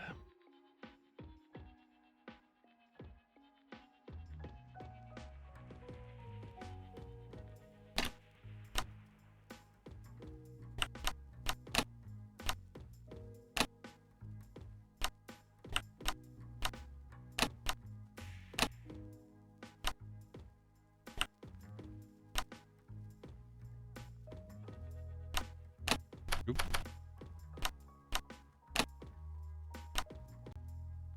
Oh.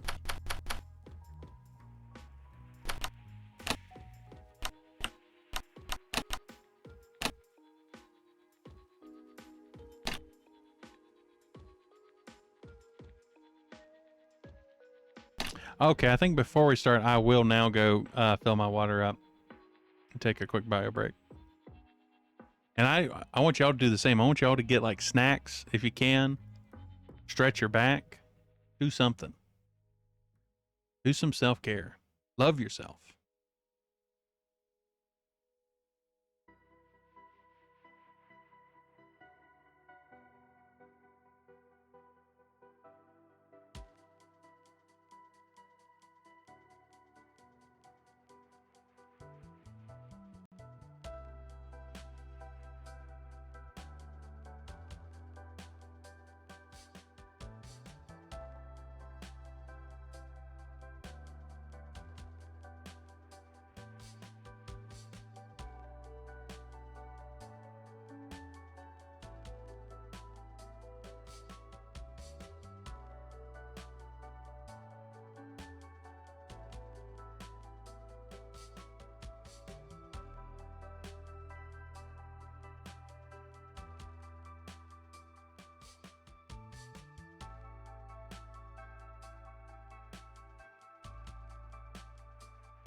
I have returned with a drink.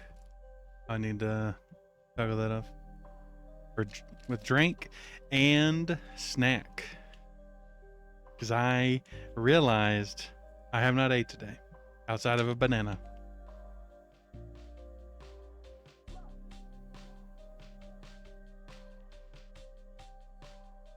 Honestly, it's kind of weird. So I've written smut, but I have not read smut.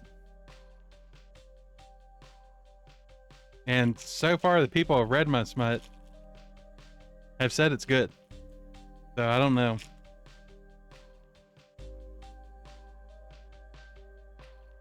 Polish chocolate jam cookies and an Asian pear? That sounds sick as fuck. A snack, no snakes. Hopefully, we have had many a snake in the house, and my family does not do well with the snakes, even the rat snakes. And rat snakes are good. They just want to chill in their little spots and eat other snakes and mice and stuff. So, but it is what it is. I got I think it's called Golden Crown crackers and Friano, Parma, salami, and smoked provolone.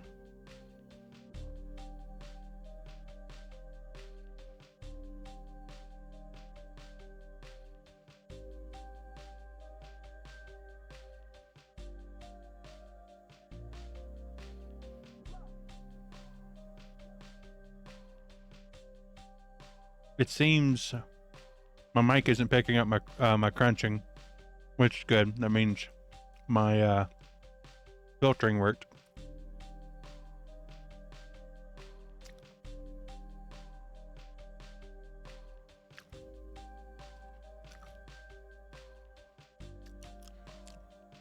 Vampires, humans that can't be turned, fighting lessers, and a lot of smut. Welcome to the pack. Well, thanks for following. I appreciate that.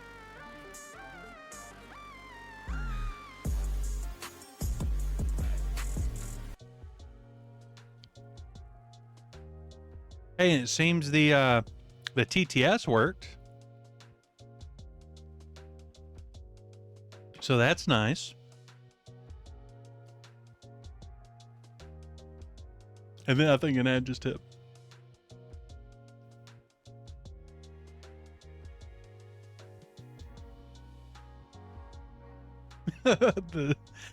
People, they come for the coyote, they stay for the smut.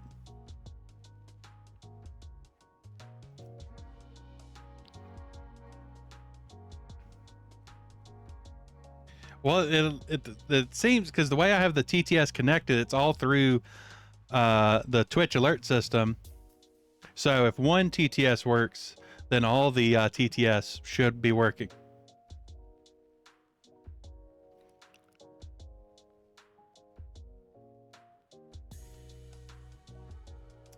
The smut might, oh my god. I know enough puppy girls that I could start a podcast that's about talking about smut, and we could call ourselves the Smut Butts.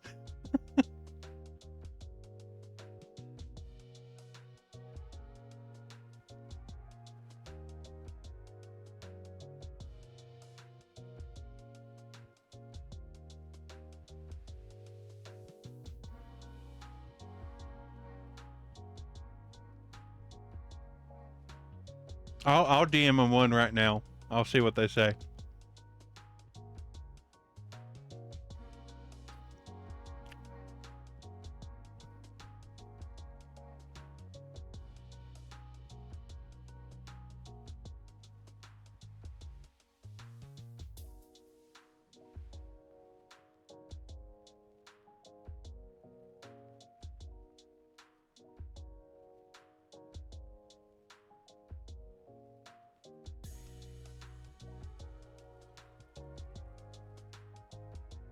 The message has been sent. There's only one way to join, Amanda. That's become one. Become puppified.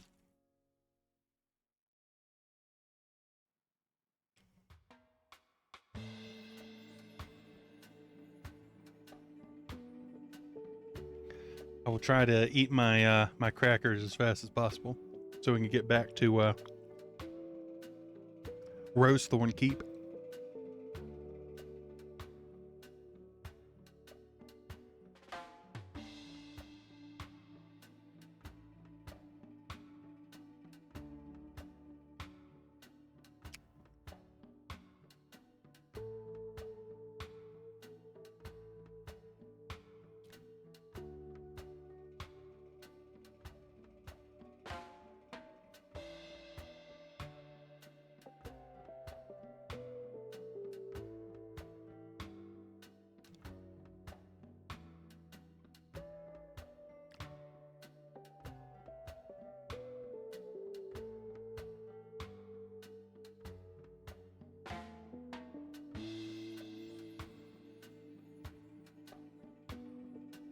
Okay, I'm not they kind of did a hot dog and a bun situation with me. They gave me like double the amount of salami than the provolone. That's whack. Am I supposed to split the cheese in half? I'm gonna have to.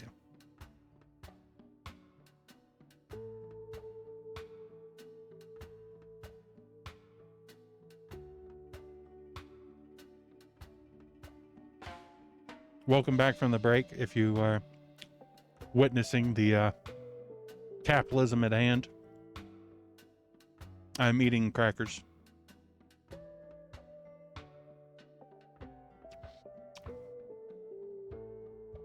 I don't think provolone's especially expensive,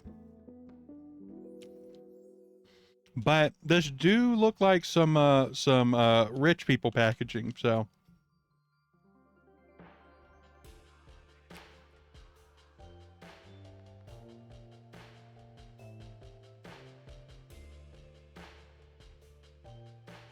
it is Priano.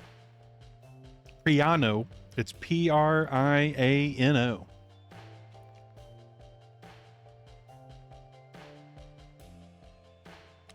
I just saw it in the fridge. I didn't. I just consume.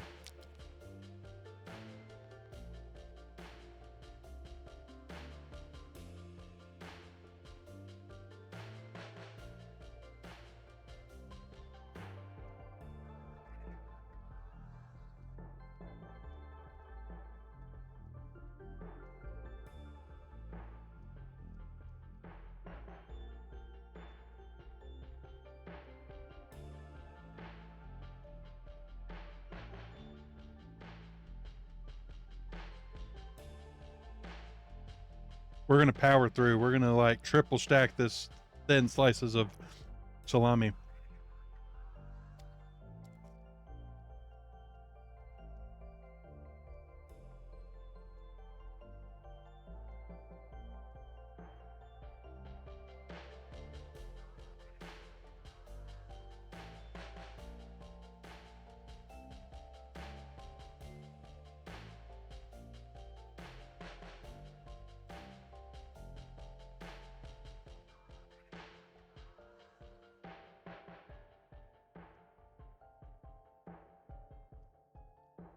Honestly, that's something I do when I binge anime or TV shows. Is I will watch like 95% of it, and I'll just never finish the last bit because one, I don't want it to end, and also I don't want to hate it because I've like finished it and didn't like the ending or whatever.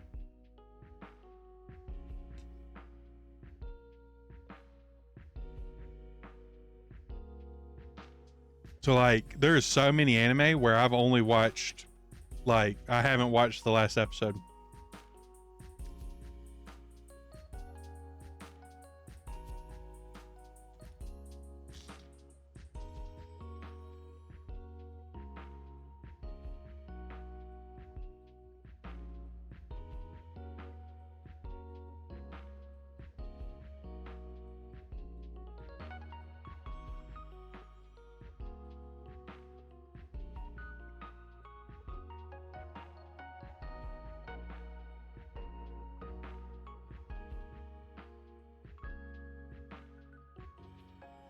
The salami's fighting me.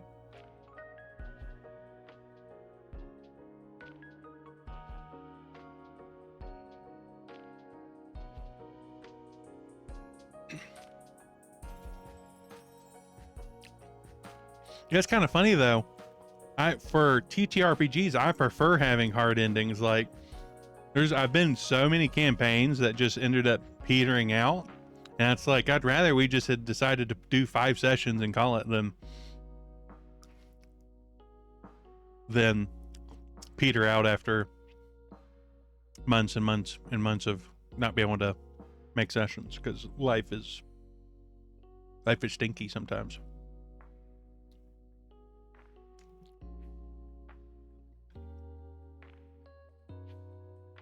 Okay, how about this? So I have made a chart for specifically that. Okay, so roll a d20 if you can.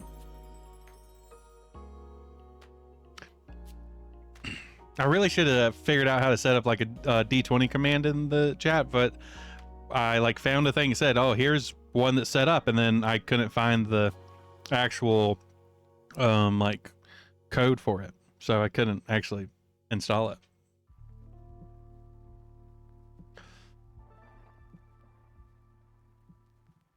Well, I guess hold on, I can just send this in the I'll send this in the break thread, so I can look at it at your leisure. Oh, nope. Why is it not copy? Why you please? Why is it not copying? Let's see. Where did I save it?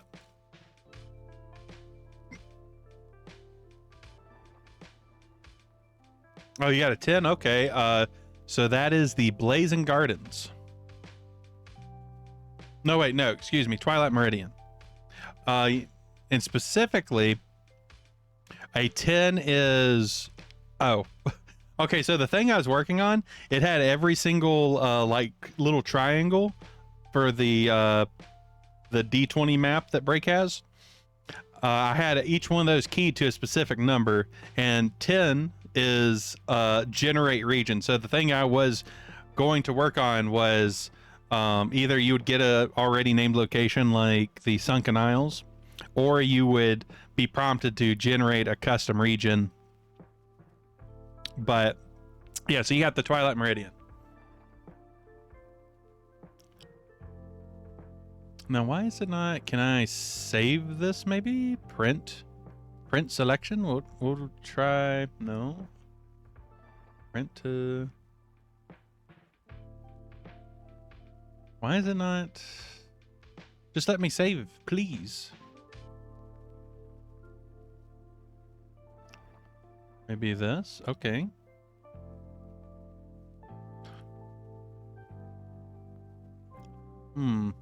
I really need to dig into figuring out Obsidian more, because you would think I should just be able to copy paste this PNG that I put in here, but I cannot. Maybe here? Nope.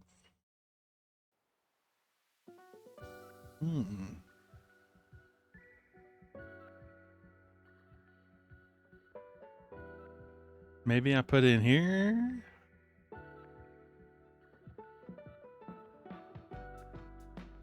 No, I did not. Printouts, maybe? No. Okay, it will be a little scruggly. Oh, okay. So let me open up that. Files and links.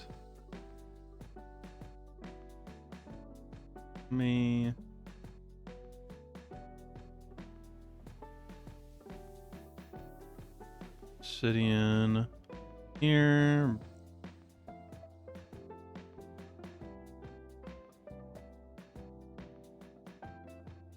Not that one. Oh wait, I found it. Thank you, Amaya. You're amazing. Someone with a brain cell.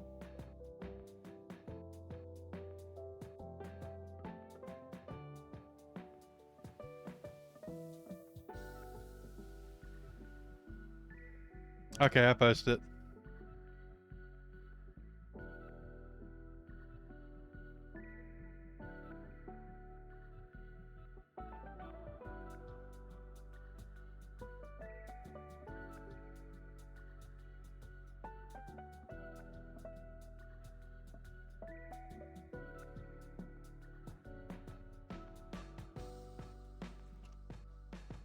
Okay. Oh, so many tabs. I tend to just save those in my ever-growing labyrinth of PDF folders for TTRPGs. Okay, I can close that.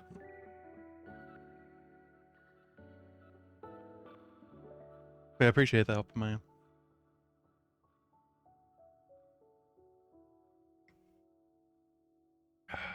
Okay, we can get back to Rosethorn Keep.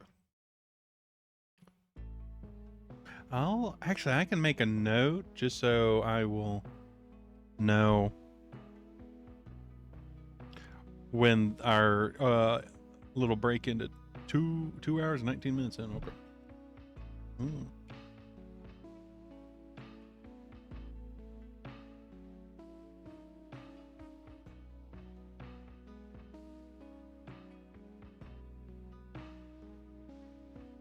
Hee.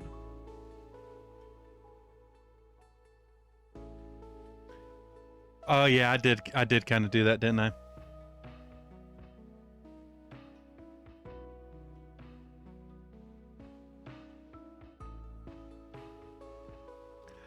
I think the reason why I did that is because generally most of the like you having to generate stuff was on the ends of the D20. I think that was my justification. I could also send the notes for that made up region, the Aurora Basin.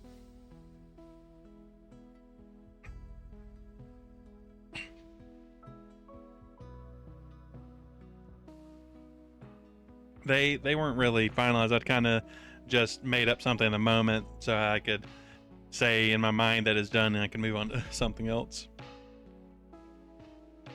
Like all of the Oracle tables. Okay, so we are in the abandoned mine. We rolled our things, so we can roll for our encounter, which is a 2d6. 2. That's good.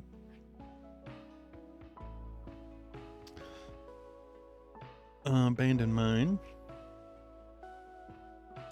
2. Lost miner. Convince him you mean no harm and guide him to safety. And the target is charisma 3 plus tier. So that would be 5, but then minus. It would not be -1 because it's not combat. So it is just a 5.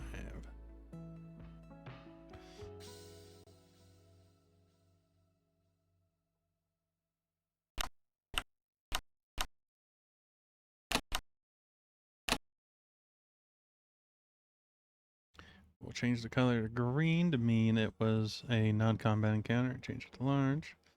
Okay. The children yearn for the mines.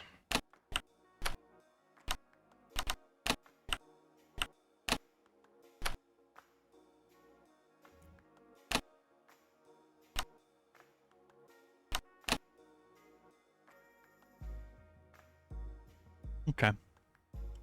So charisma. Ooh, I think we can we can use the 2 because we have some. We have Chime, who big thing is charisma. She's gonna bard it up. Okay, so we'll just go ahead and use that. So I'm already feeling really good about this run.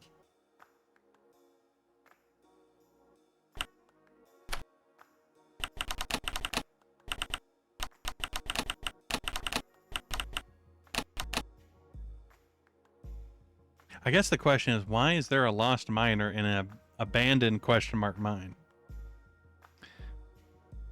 So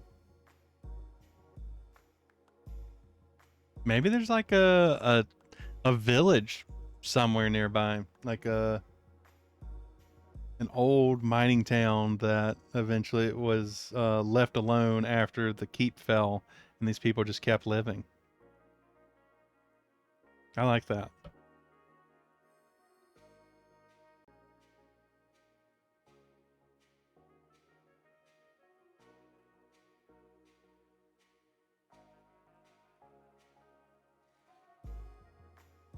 Hmm. What's a good name for this town?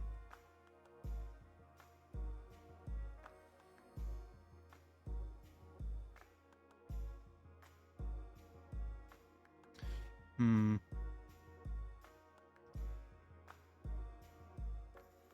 Uh,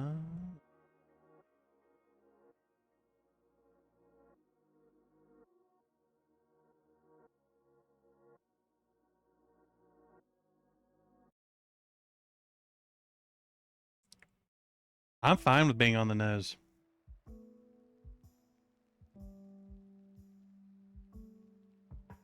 I mean, like, the name of the place is Rosethorn Keep, so Silver Vein.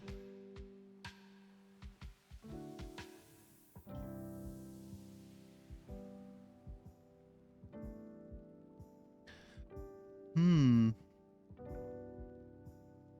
Maybe silver root, like the root of a rose.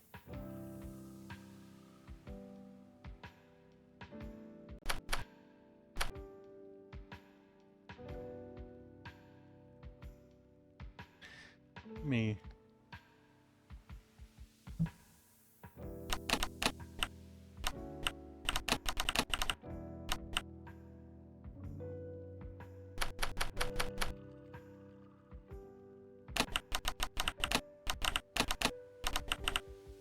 Autocorrect is the bane.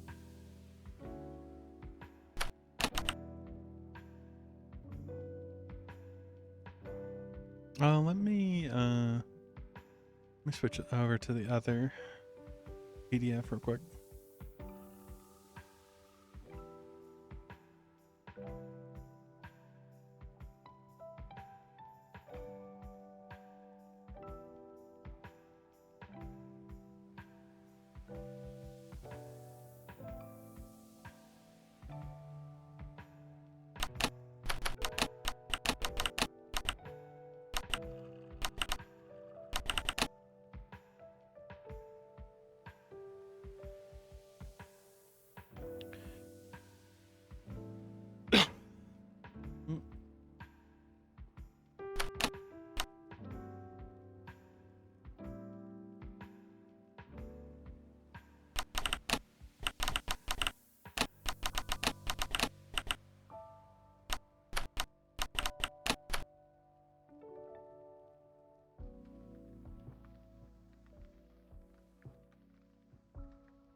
Near the entrance to the mine, a miner was trapped from a cave-in. He was incoherent from drinking away his sorrows, but Chime's smooth words and her vixen-like body was enough to soothe him. Using a soft song from lands far away, she and the Clippers led him outside of the mine, and with it found a small mining village was nearby called Silverroot.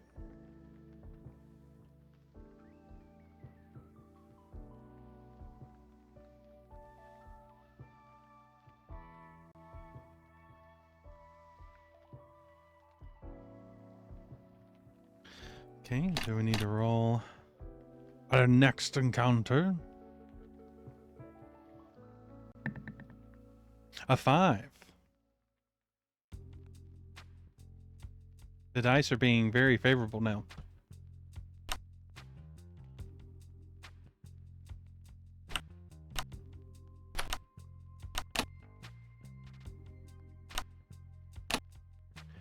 That is something I like to do whenever I'm making stuff, is to like figure out what my power words are. Like, you know, like just maybe a sentence or a couple of words, just so that I can always, like when I'm having to improvise stuff, I have a point to start from.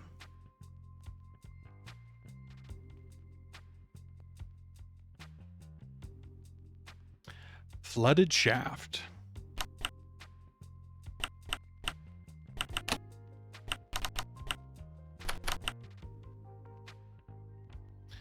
That is, let's see, hold your breath and look for goodies in the depths. Speed 5 plus tier says 7 non-combat. So luckily we rolled really well.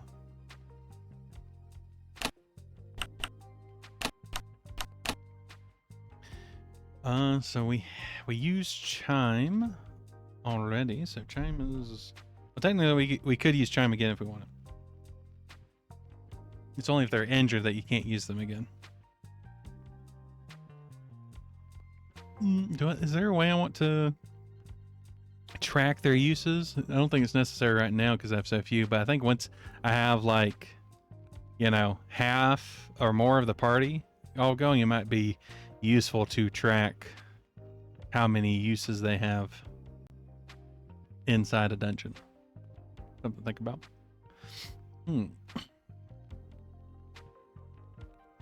So we will use the 6. So that is 2 successes. Let's see.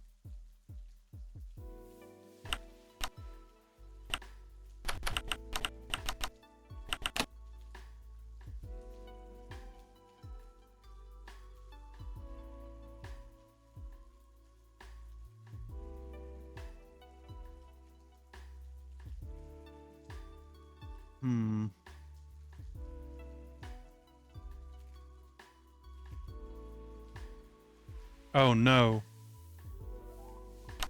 They found you out, Amaya.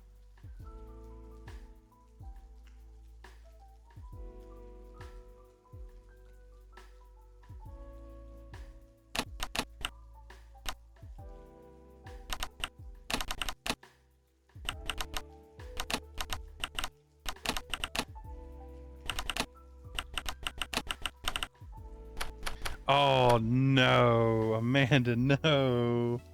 Oh. Oh no. That's not good.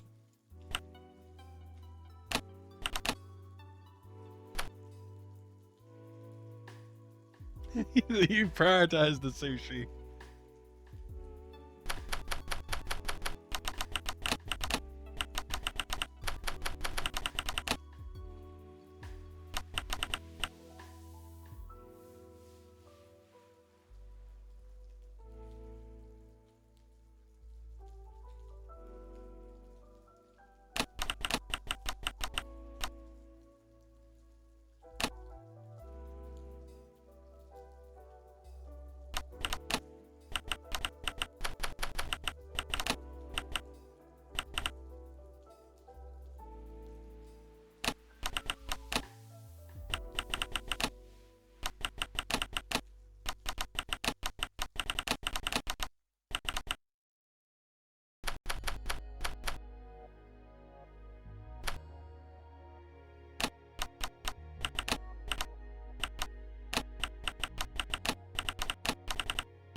Hopefully you're able to get it back like the next day, tomorrow.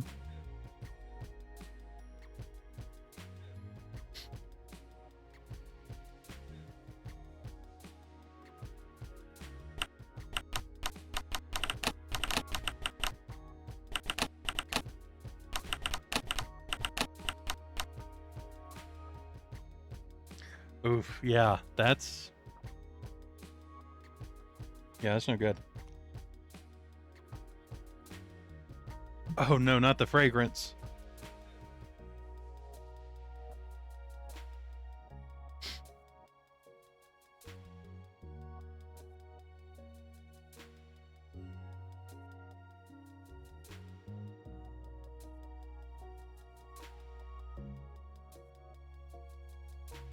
Honestly, like you just losing your or forgetting your, your purse, that's going to be on the better end of your encounters on Ubers.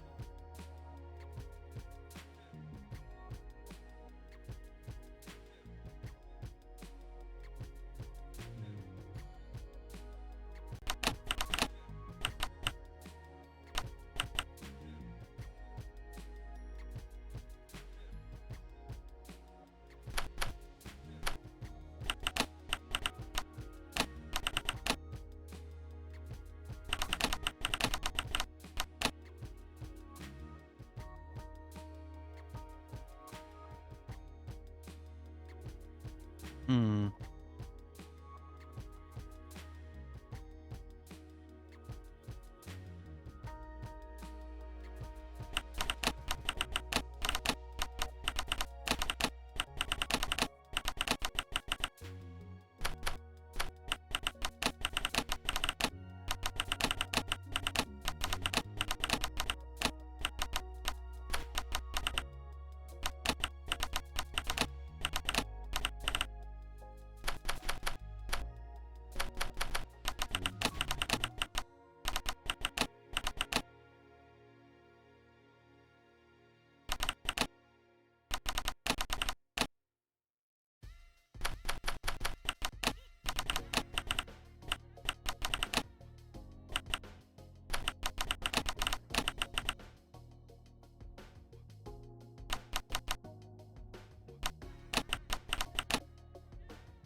Glendriel found a shaft with murky water, but the small chance of treasure beyond its depths.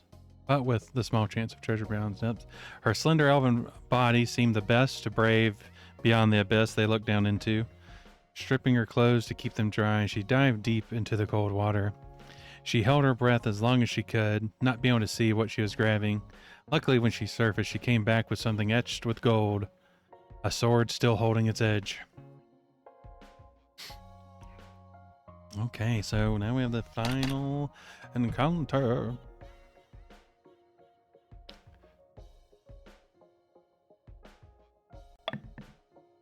Another 5.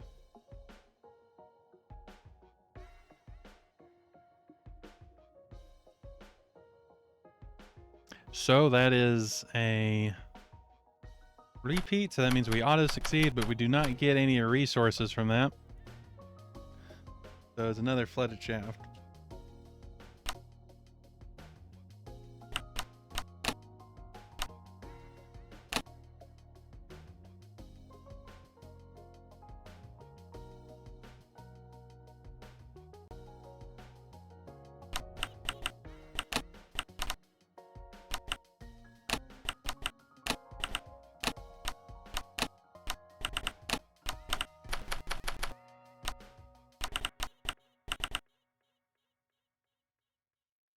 Okay, so we are done here.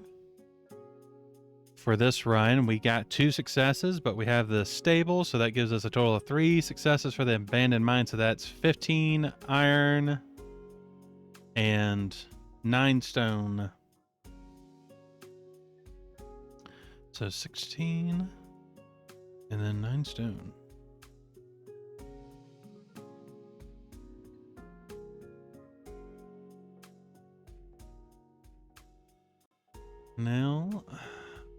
can do respite. And what will this be? This will be respite number 7. Okay, so we will roll for the 3 that went on.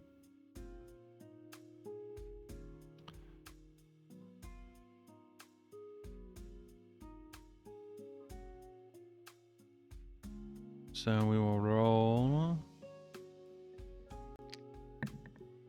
So that will be a Valendriel and a Lycan.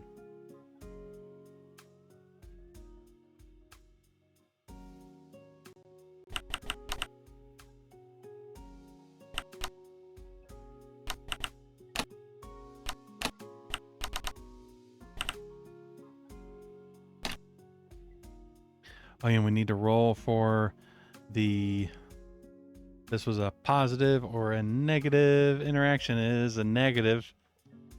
So probably something to do with the sword.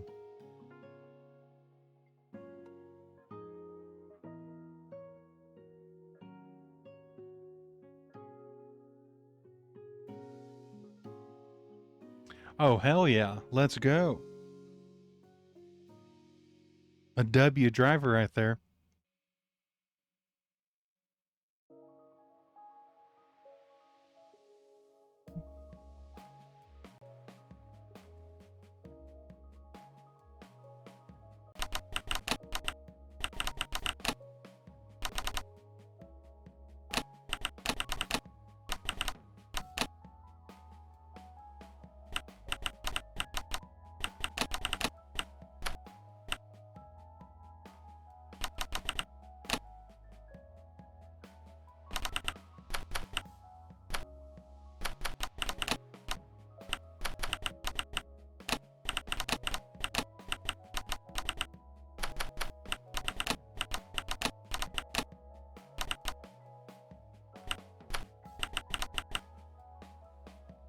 Wait a second. What? Oh, that's right. I was forgot half a second what we named the donkey that is carrying the supplies for him, and I remember I named the donkey Jack.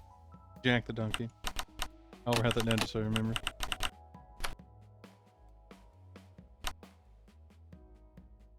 I don't know what that 3's there for.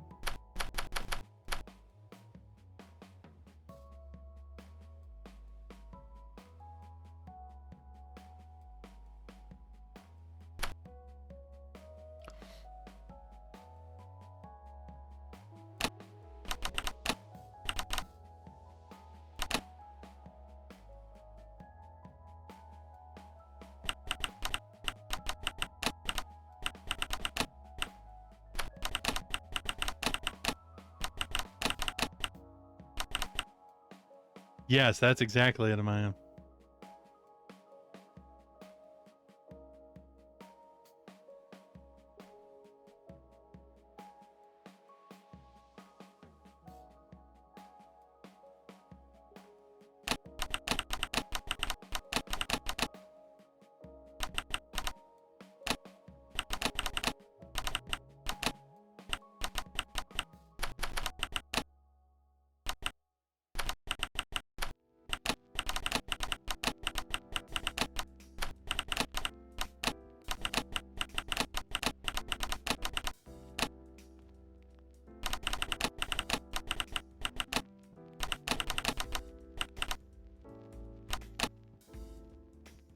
Hmm.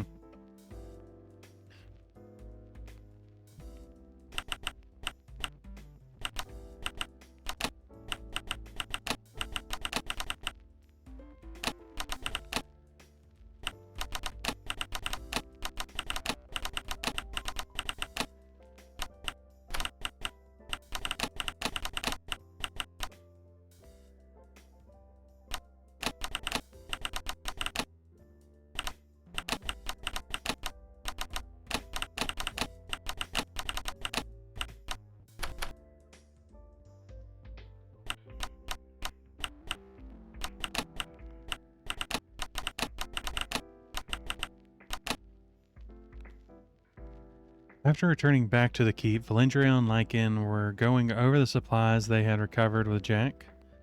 Valendriel thought it better to keep the sword at the keep, it a relic of the past, while Lycan argued that they should use it. It must be magic for not having rusted in the water. Eventually, Ellen tore them from each other after they started wrestling on the floor, tucking the sword away in the same place Lycan's smut was being held.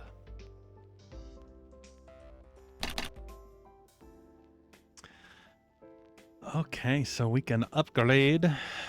That, I think that means we can get the courtyard now. Let's see, courtyard. To get it is 5 stone, 1 iron. Okay. So that brings us to 4. That brings us that. So we have a tier 1 courtyard now.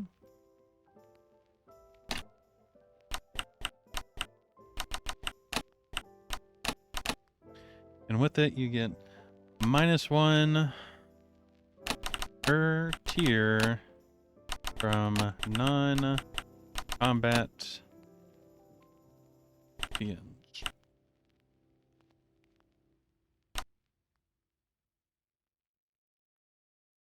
Is there anything else we can get?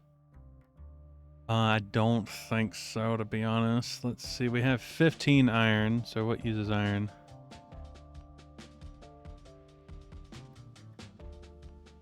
Yeah, there's some good peeps out there. Just gotta look for them. Or I guess in this case, stumble upon them. Let's see. Iron, what uses iron? Armory and lumber. We definitely don't have enough. Well, we might have enough lumber. We'll check. Let's see, armory.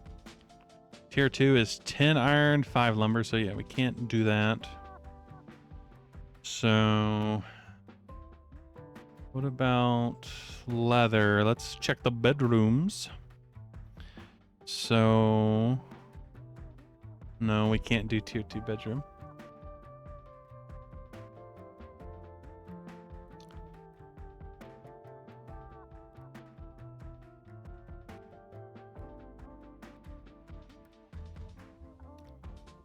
Yeah, so I think we are going to have to go on another run before we upgrade anything else, but let me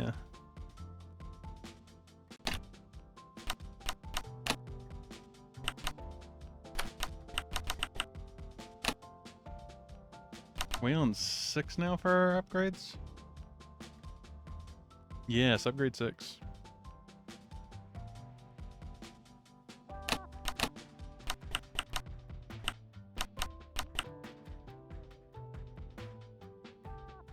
So this means that that Rosethorn Keep is finally restored. It's not I would say like having tier 1 of everything means it's restored back to its original state. But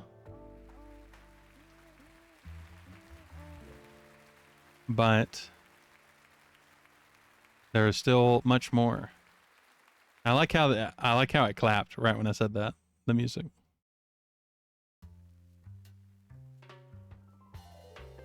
It was perfect timing.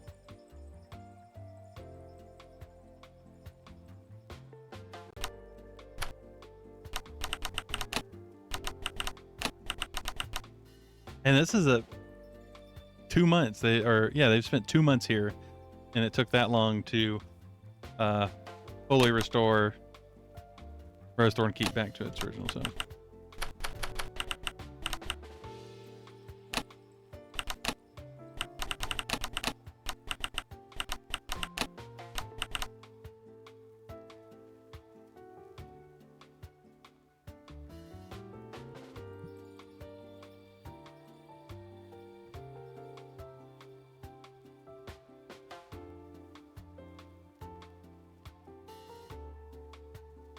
We're always yearning for the mine.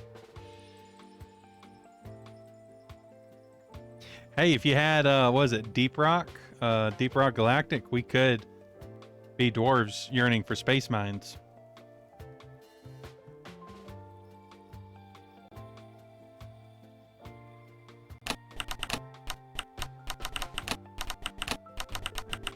Rock and stone.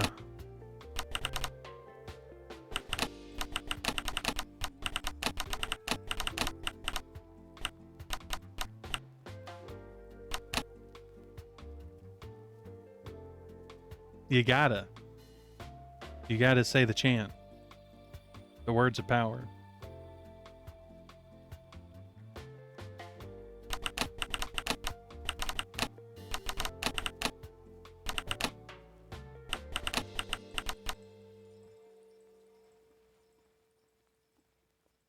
I think, if I remember, it's not an expensive game. I think it's $20. I might be wrong. It's a bit like Left 4 Dead, where you have like just enemies that spawn randomly while you're doing missions. And it's usually like bugs.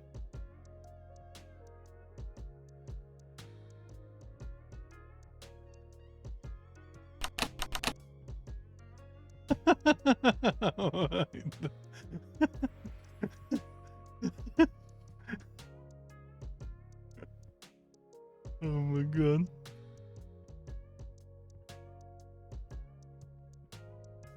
Well, theoretically, you should be able to say hose in my chat. I don't know why.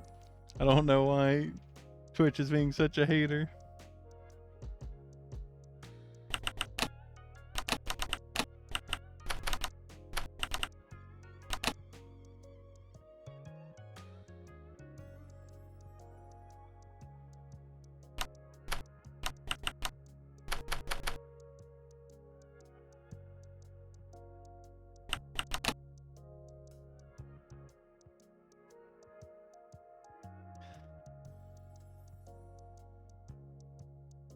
Look, we can't all be like Ime and censor ourselves naturally.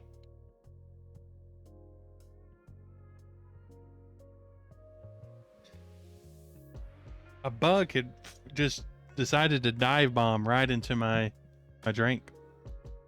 Why? It's like, why would it do that? Please.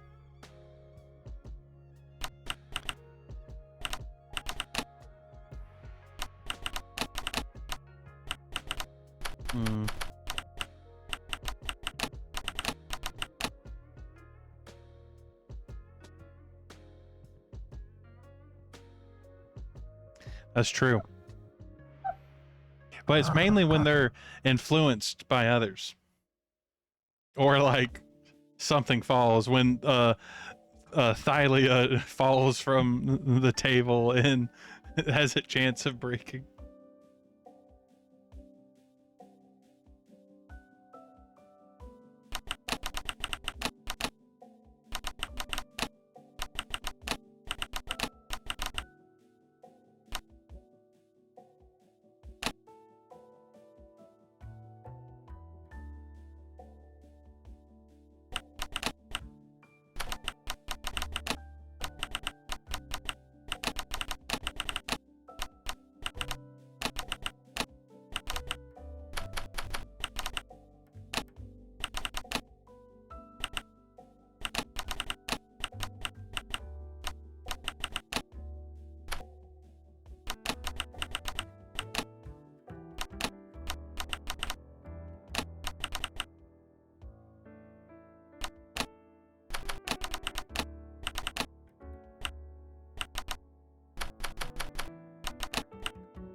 Yeah, they get stuck and then they just all flood out.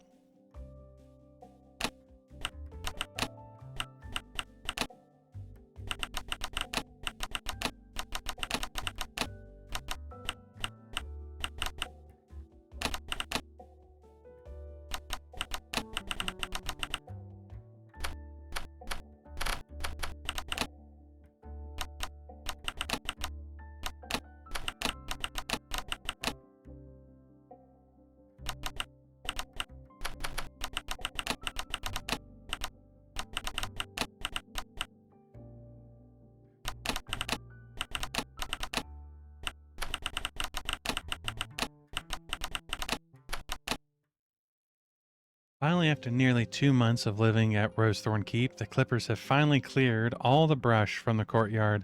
It once again back to its old glory, if not a bit worn. Now Rosethorn Keep is restored and can be called a proper keep once again. The Clippers celebrate with some fresh ale that they got from Silverroot, holding a feast with their nearby neighbors.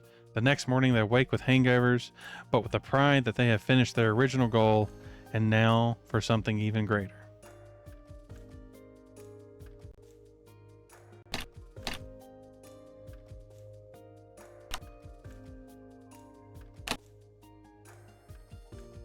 Which one are we on? We're on 9.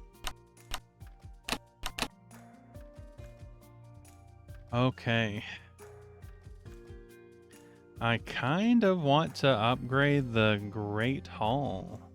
That's kind of what I want to do next, so we have more people. I feel like that's where the fun is. So we need 15 gold and 10 stone.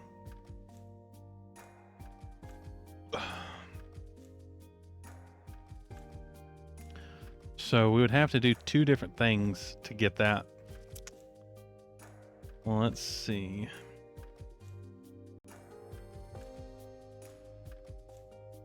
Is there anything else we want to... Maybe, let's see, the kitchen is 10 stone to upgrade to tier 2 and 5 lumber. So maybe do ruins and then crypt.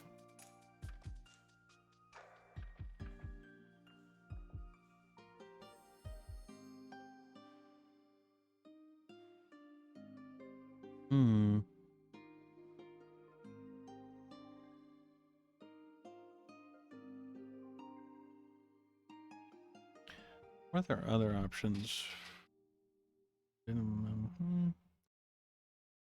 Yeah, we'll do the ruins first.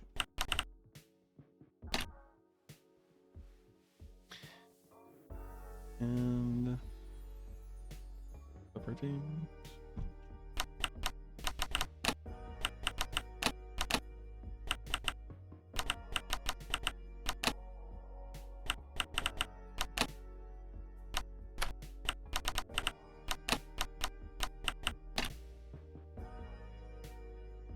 So we need to roll 4d6.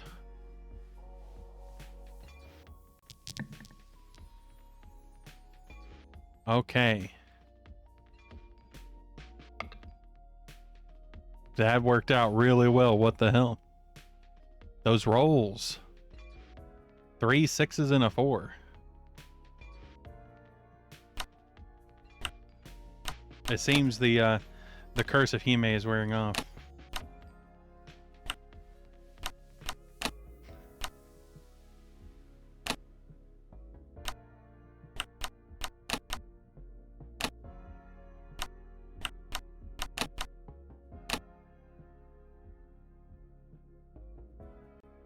Yeah, that is an ominous number. That could prove a foul omen.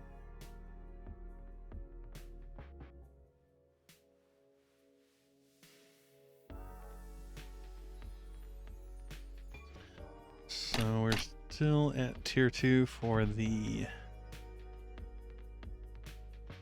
Great Hall. So we're still rolling 2d6.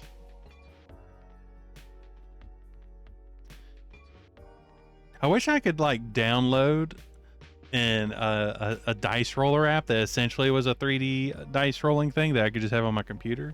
That would be cool. But when I looked, I did not see anything like that. Oh, an 11. Oh no, I don't think that's good. I don't think that's good at all. So we are doing ruins.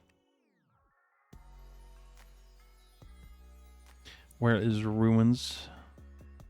11.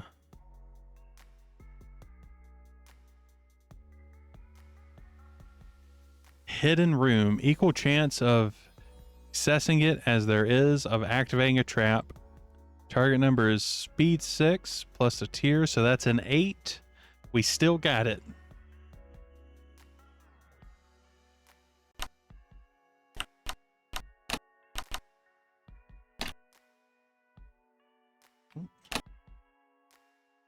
Change the color, so that is a non-combat. Okay, that's good.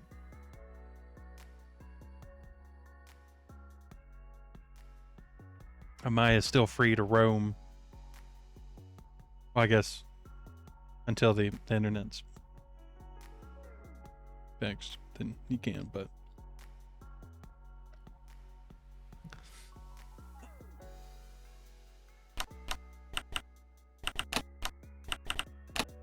hidden room, speed 10.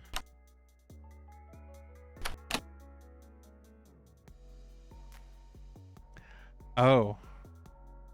Oh. Well. Oh, hell yeah. So that's reduced by 1. So that's a target number of 7. So I think we just use Valendriel in the 4. I think that's the move. That is the move. We're so cooking this one. As long as we don't roll doubles, we'll be so good.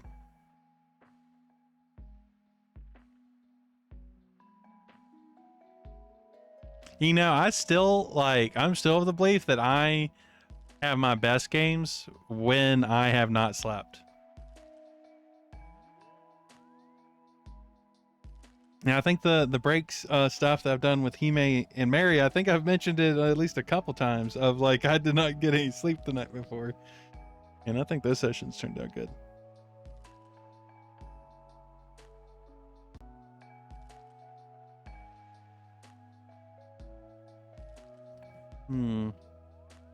So, Valendriel. Hell yeah. We love to see it, Amanda.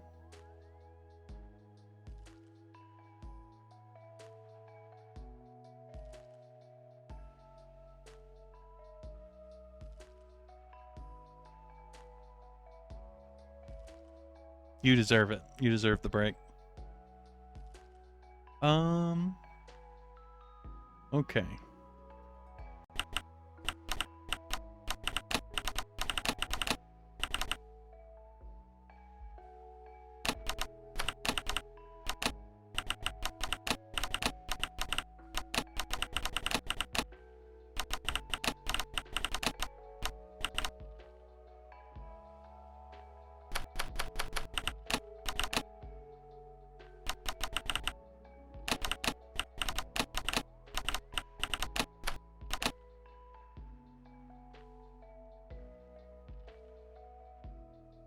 And kind of chilly.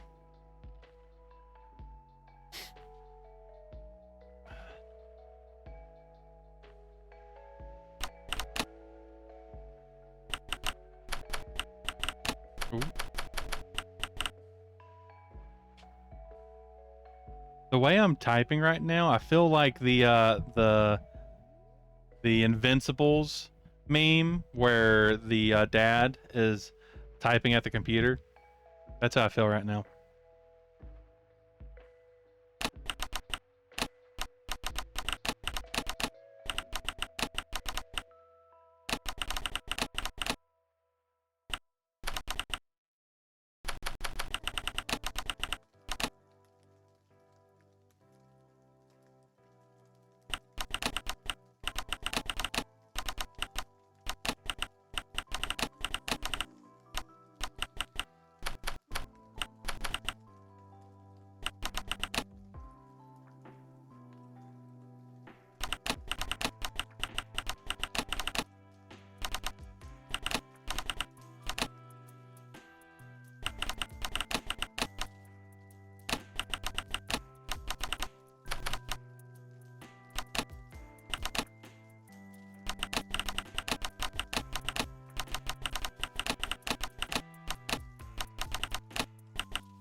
Glendriel taking the lead as they enter the ruins, wanting to prove herself to her friends as much as herself, her elven ears picking up a small draft against the stone walls. She shushed the party, needing to concentrate as she followed the faint wind, leading to a small crack, or at least what appeared to be a crack until she pressed into it, leading to a small room with a chest that she was able to quickly detrap. Okay, on to the next roll. An 8. Okay, so far so good. Let's see what an 8 is. Broken windmill. Someone must have confused it for a giant. Oh, I love that.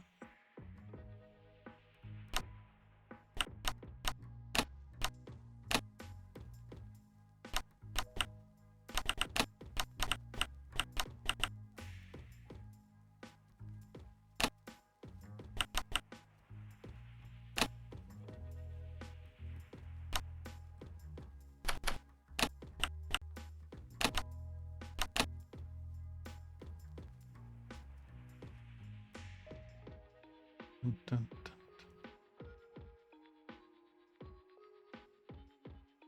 Okay, so it doesn't matter who we use at this point. So we'll just use... Wait, hold on. I guess it does matter a little bit. What is Ellen's magic? It's a 1. So we'll have to use... We'll use Chime.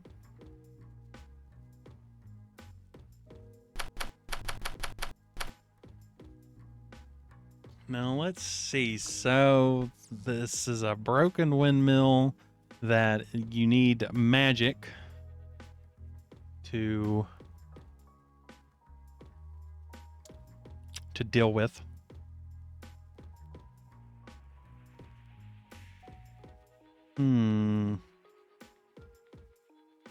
Maybe there's an illusion that actually makes it appear like a giant, or at least dead at some point.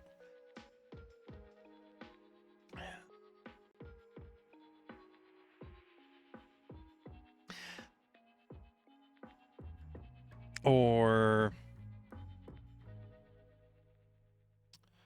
maybe, so it's non-combat, so I'm gonna be finding.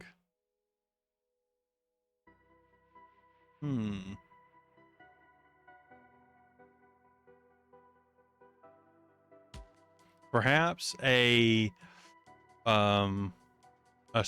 like a spell circle was placed around it to keep this quote-unquote giant from escaping after the person like tried to kill this not giant and for whatever reason didn't seem like they were doing the job, so they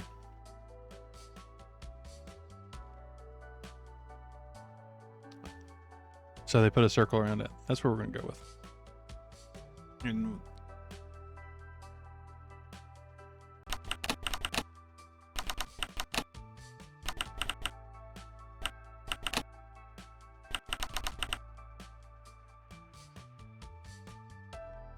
closened is, no, I don't think that's a word. Neared, that's a better word.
As the party neared towards the broken windmill, a ward of power flared, keeping them from entering for the night. Chime investigated the runes that circled it, finding a tale of a mad hero who thought a giant was trapped here.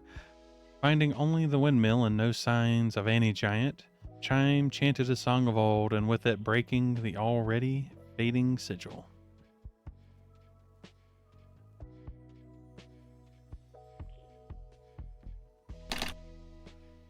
Okay, on to our next roll for the event. Let's see what we get. A 9. So far, so good. Not getting any repeats. A 9 is Mimic. Roll 1d6. If you have an equivalent die, steal its treasure. That's interesting. So there's no target number for this. You just want to... So I need to roll a d6, and if I do not, then I don't get it. Come on. Oh, no. Okay, so that is failed.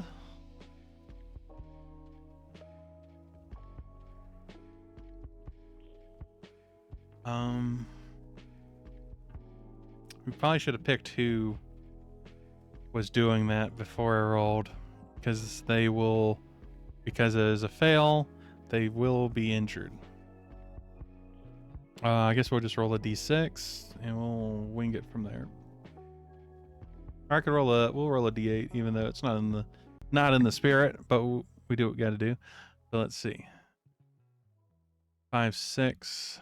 That would be 3. Actually, no, we could roll a d6 because we already used one person, right? Or no, this would be the third one, so we could roll a... Yes, this would be the third one, so yeah, we could roll a d6.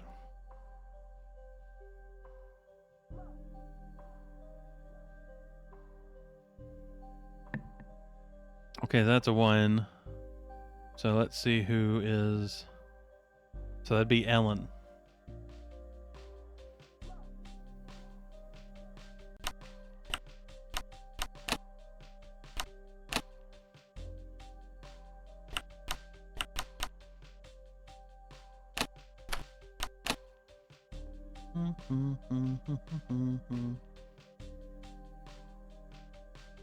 Green.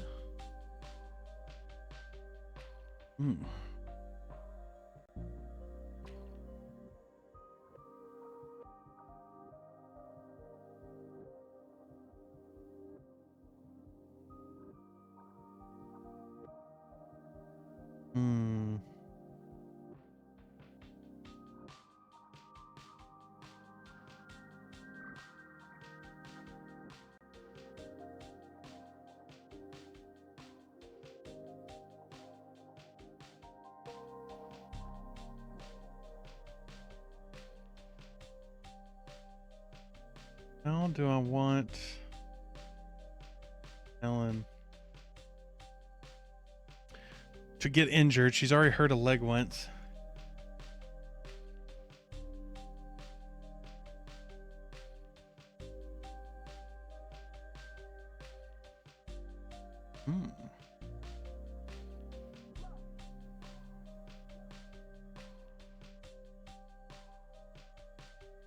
Let me drink some.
Clippers ventured deeper into the ruins, finding an old vault that had been torn open. Inside, they found mostly ransacked coffers, but one lone chest remained.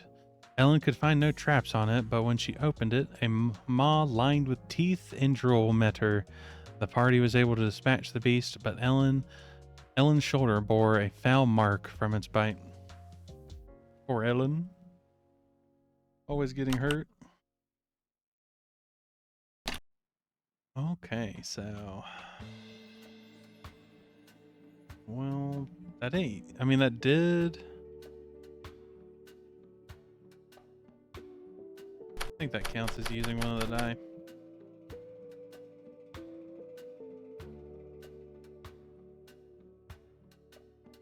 So we have one more.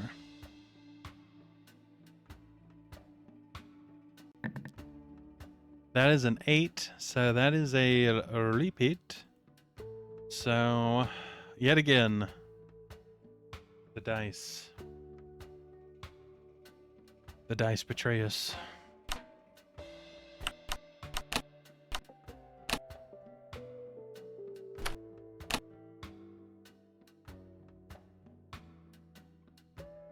Oh my god. Wait, if they turn the poultry, that means we have fried chicken, though.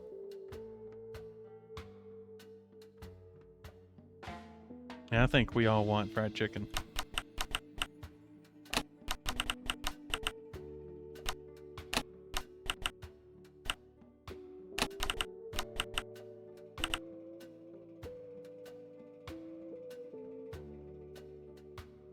Well, you know, it's just different types. You know, L is I don't know what type of chicken L is, but you know, they have different flavors to them.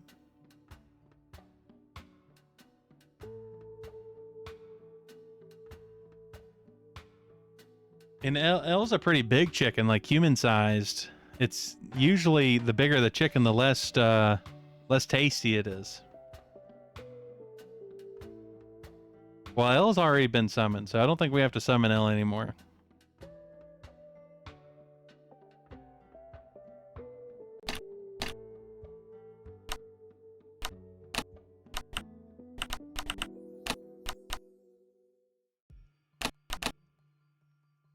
Okay, so Ellen got injured, so let's say we don't roll. Yes. Tasty seasoning.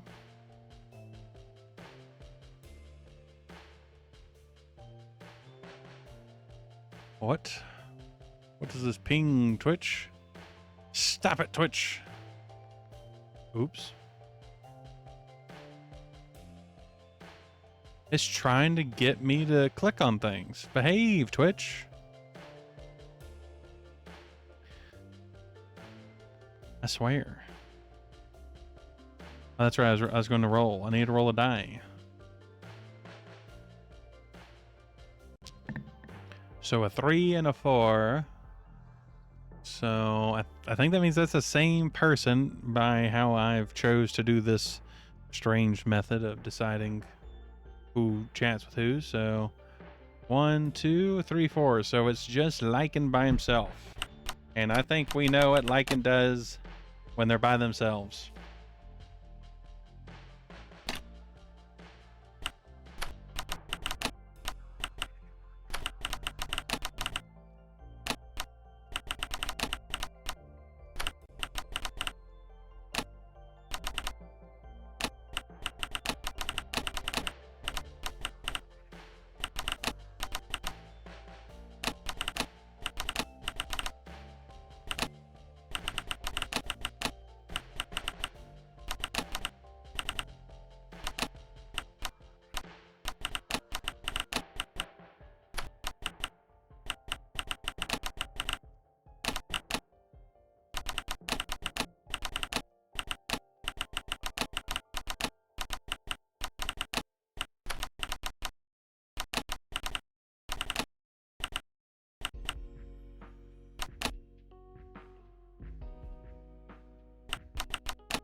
Well, actually, I think they have a version.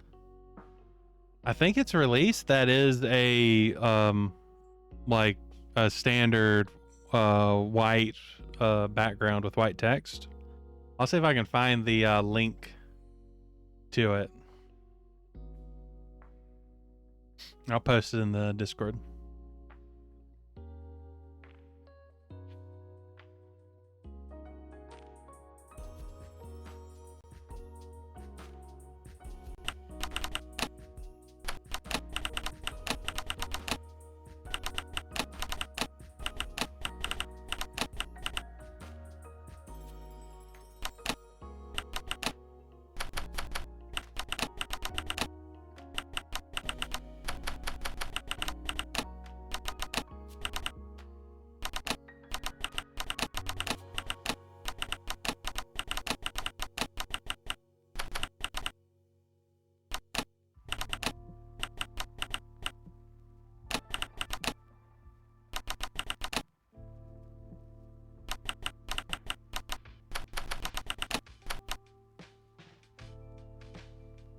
After returning from another expedition with loot from the surrounding area and the others tending to Ellen's wounds, Lycan found themselves alone and with the time to enjoy their favorite hobby, reading smut. They pilfered from Ellen's locked chest, having made a clone of the key, and perching themselves atop a branch from a nearby tree outside. They read into the night until their eyes could no longer see. The girls questioned why their cheeks are so rosy after they return, the excuse only barely believable.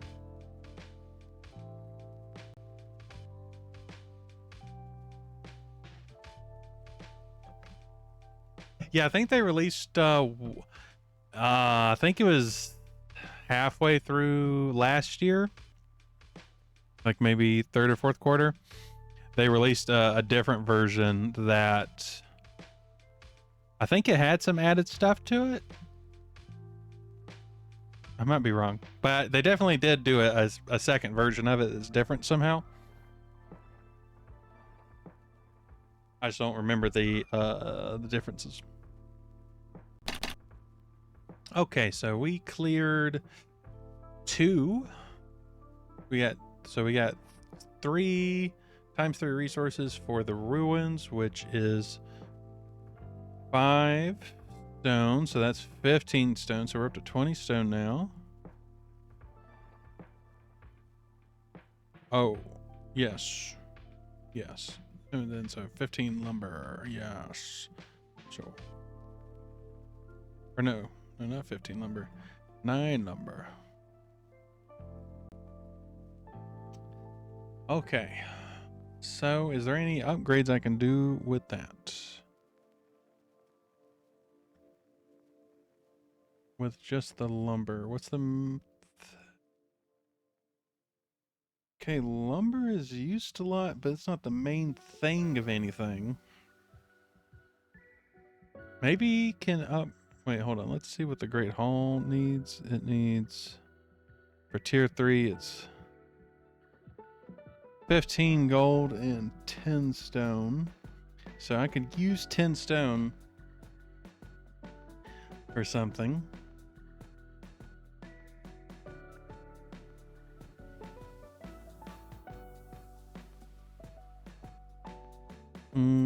Let's see. Courtyard tier 2 would be 10 stone, 5 iron. That could be good. That would reduce the events for non-combat encounters. Yeah, I think we'll do it. So 10 stone and 5 iron. So the courtyard is level 2 now, and so that is...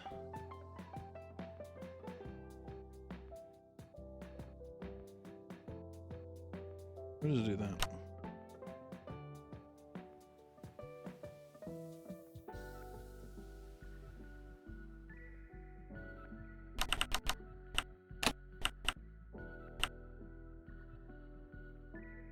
Okay.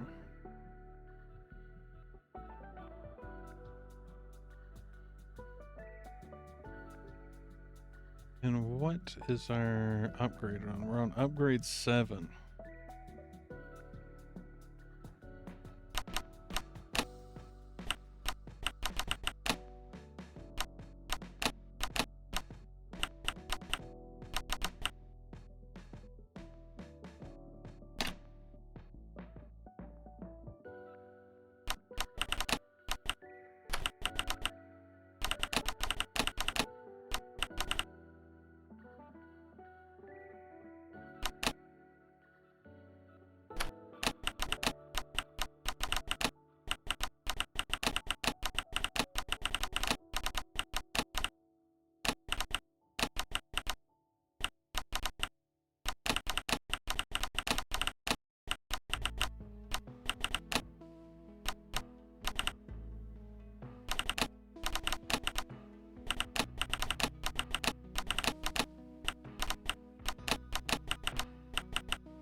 After returning from the ruins, the Clippers decided to hold another party in the courtyard. The miners from Silverroot bringing with them more ale and a gift, a statue made of silver in the honor of Chime for saving one of their own.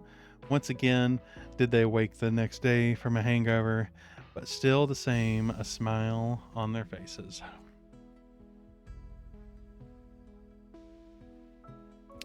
I think I'm going to take a quick break. I'm going to do a little bio break. Maybe get me another snack real quick. My brain is starting to wither with the EP. So I will be right back.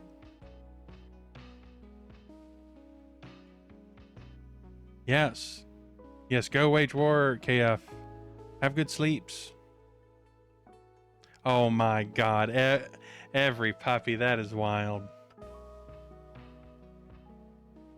I'm gonna go get me a snack after hearing that.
I have returned. I have claimed Sour Bunny gummies.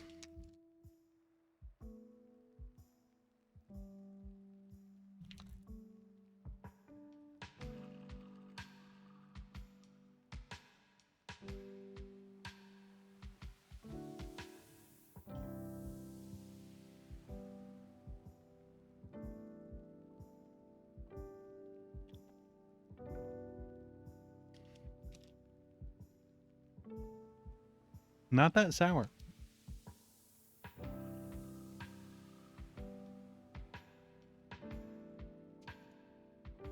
I'd give them like a 10% on the sour.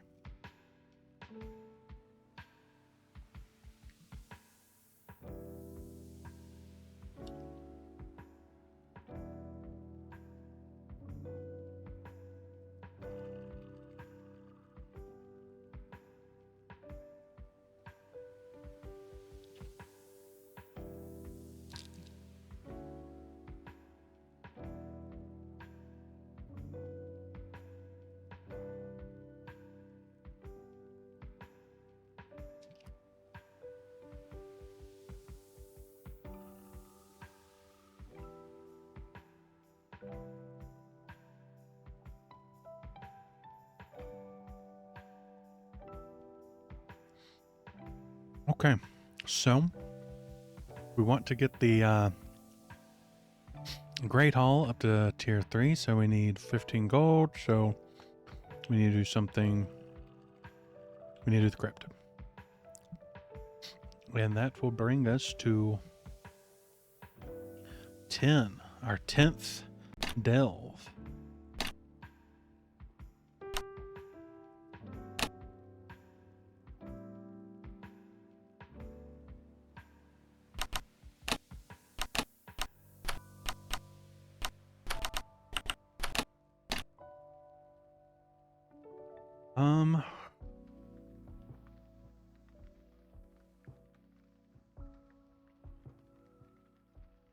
I want to check again just on the healing. Like, does, like, just because I can heal 2 people at once, do they still need to wait? Like, do they still need to sit out? So, like, say if I had 6 people injured and I could only heal 2 at a time, it would take like 5 turns in total. Did I math that right?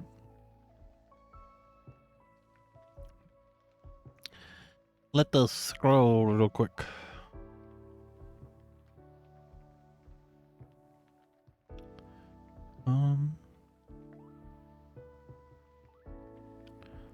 Let's see.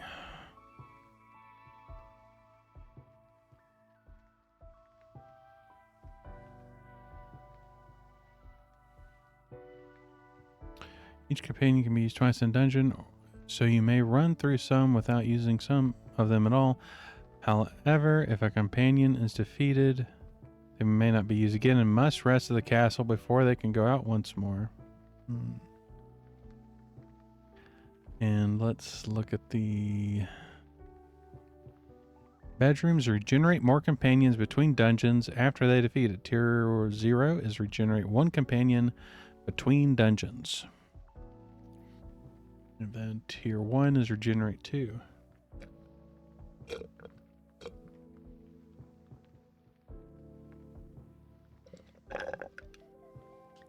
It does sound like they don't have to sit out if you only, if you had 1 injured and came back, they would be able to go out the next one because you'd just be able to heal them. That's what I'm going with.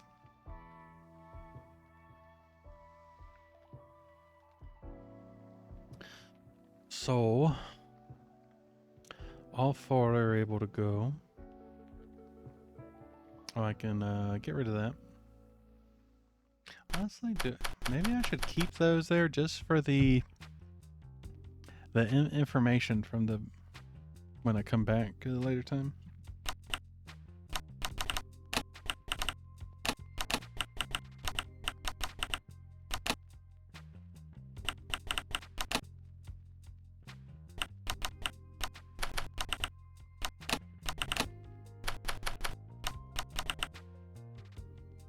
Okay, we need to roll 46.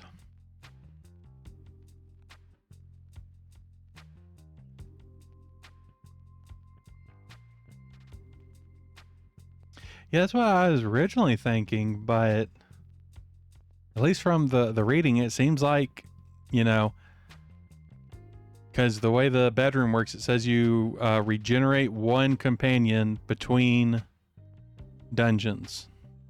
So the companion that was injured got injured in the dungeon you're currently on, then you get back to the keep that regenerates, and then it should be good to go. Okay, do we want to re-roll a 3? I mean, 3 is middle of the road, and if it's something like a target number of 7, then we would need 4 or higher, and the higher rolls is we're gonna do it. We're gonna re-roll. Oh, that's just dirty.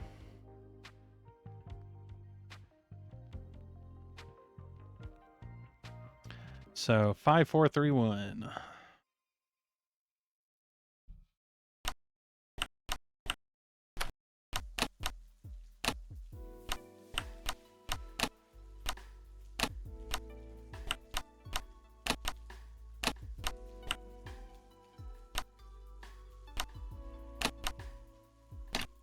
Will I learn anything from that? Probably not, but I will suffer for it.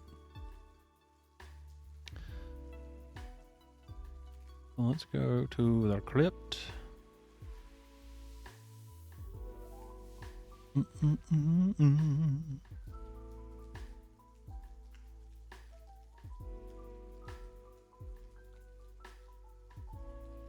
So we need to roll 2d6. We got a 6. Okay, let's go. Oh, opened up the wrong tab.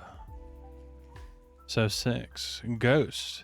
If you remind a ghost that it is already dead, it will pass away. Oh, damn. That's kind of hardcore.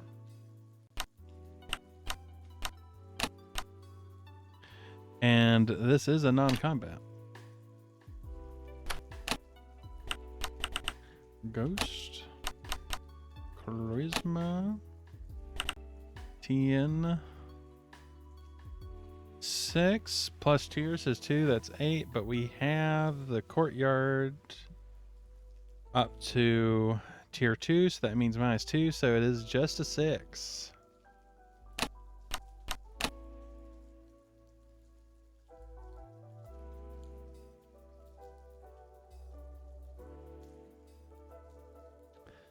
Okay, so the 1 is pretty much a failure. There's nothing we can do about that. But so the 3, we could just use chime. Yeah, we'll just use chime. So the 3 is used. Oh, hold on. Can I?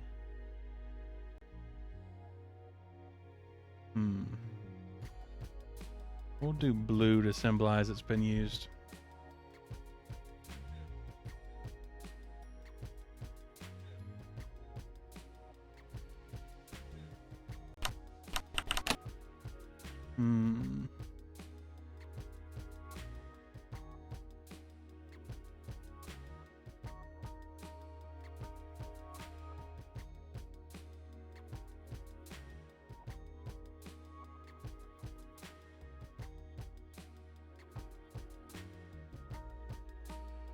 After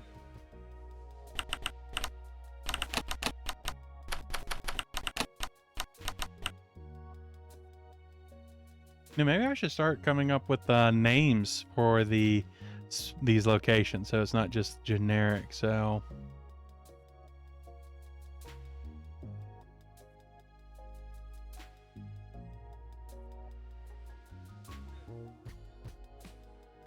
What could we name the crypt? Something thorn related or blood. It's like being pricked by a thorn.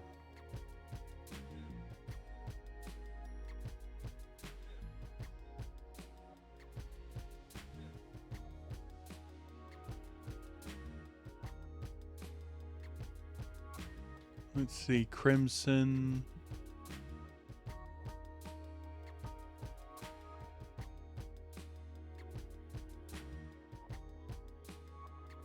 The den.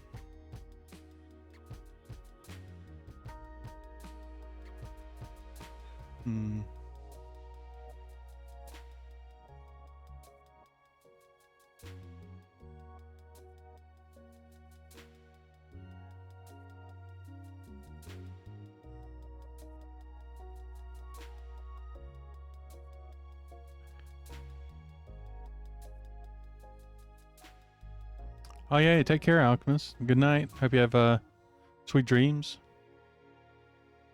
Have restful sleep.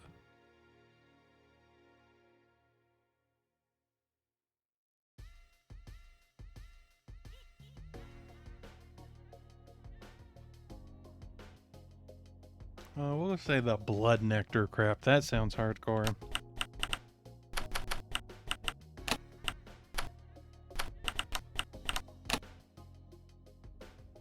that how you spell nectar? Oh, there we go.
You know, we'll make a roll to see if this ghost actually is able, like, can Chime actually convince it that it is dead and then it fades away? Or is this like a recurring one that sticks around?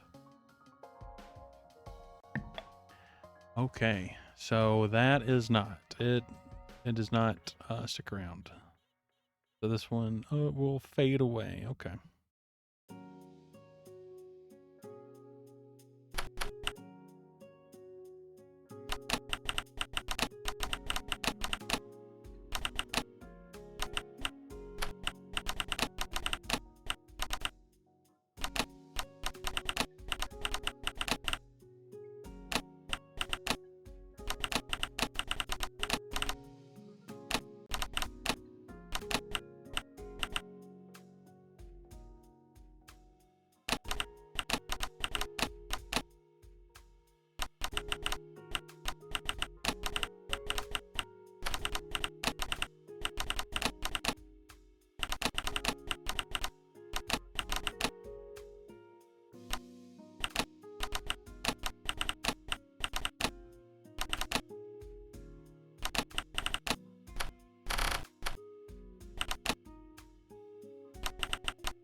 After entering the crypt, the Clippers found a new passageway underneath the coffin, leading them deep into a secret chamber.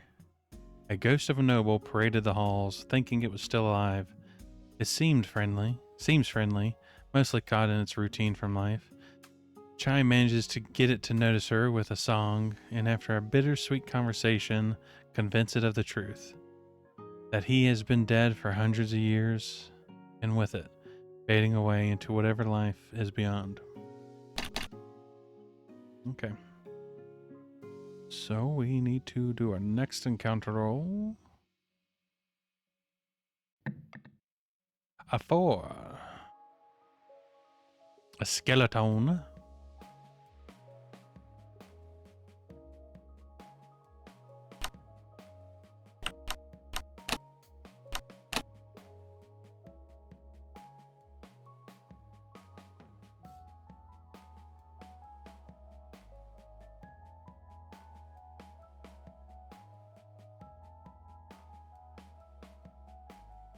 Okay. Skeleton attack. Target number is, see, 4 plus tier, so -1 from the armory. So that brings it to a 5.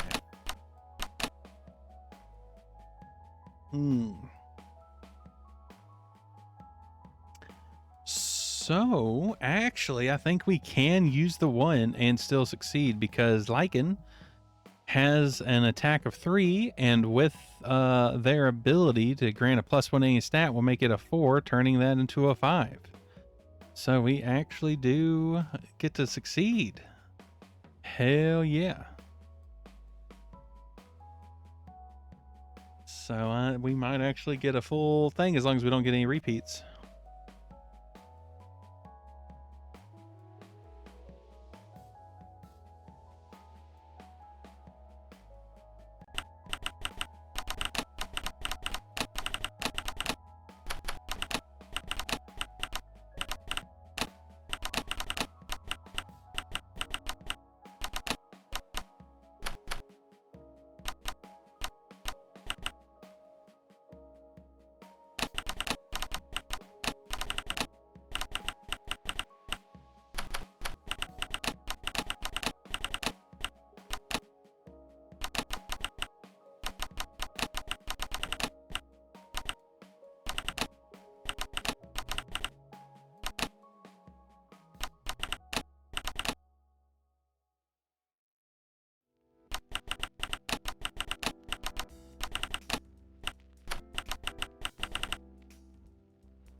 Entering further into this new section of the Blood Nectar Crypts, the party finds themselves at the end of a hallway, coffins lining the walls.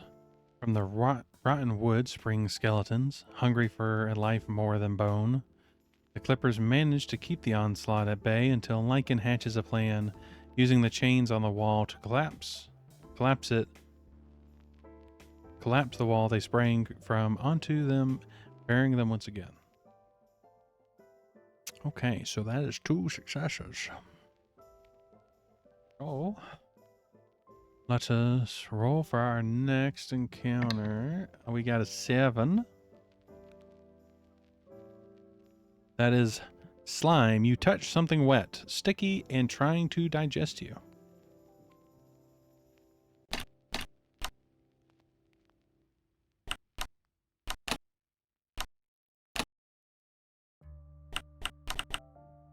Slime defense. TN is 5 plus tier, so armor brings it down by 1, so it's also tier or target number 6. Green. There we go.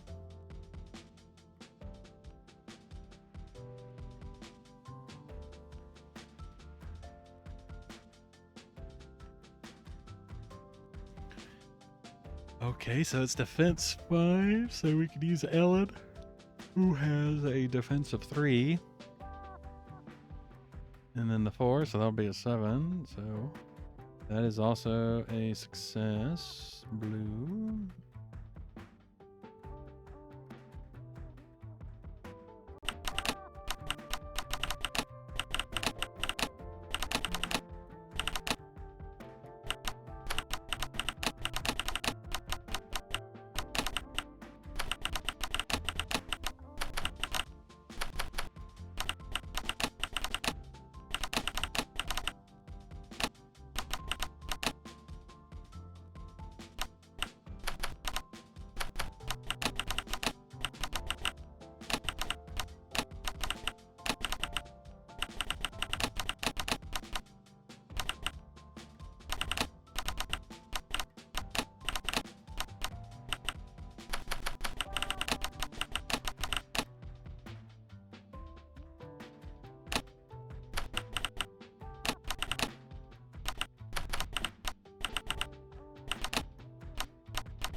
Let's change up the playlist and listen to it for a bit. My brain could use a switch.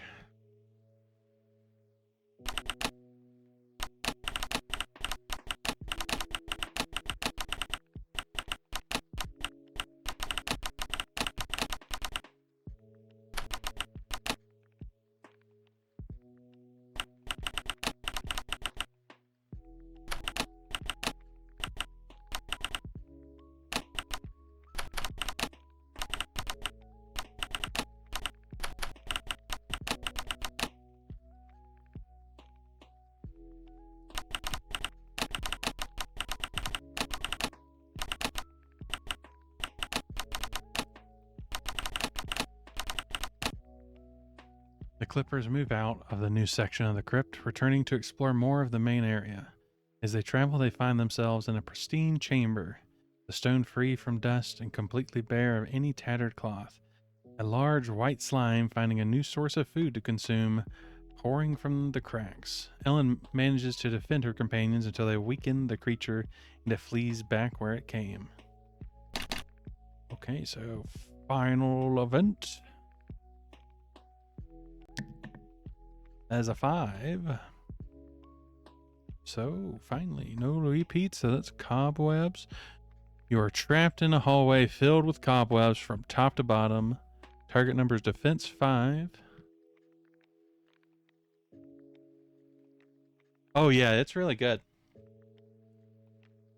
Sometimes when I'm trying to sleep at night, will look for like co-working ASMR streams where it's just the person like typing to go to sleep. It really pushes the right buttons.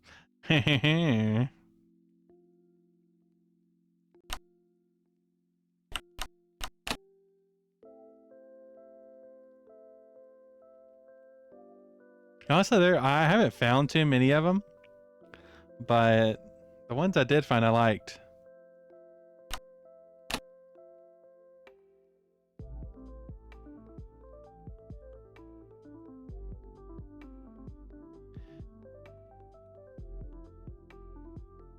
Yeah, I do that sometimes too, but other times my brain is like, Hime's talking to me. I can't go to sleep. So a lot of times the stuff I listen to doesn't have anyone talking in them, or like very minimal talking. Like I listen to a lot of chiropractor ASMR stuff, where it's just like them popping bones and like barely talking.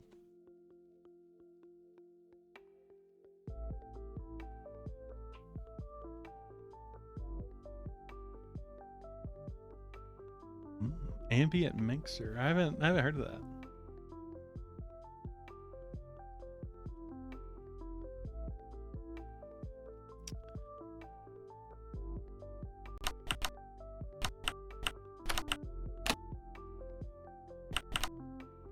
So this is non-combat, so it's just defense 5.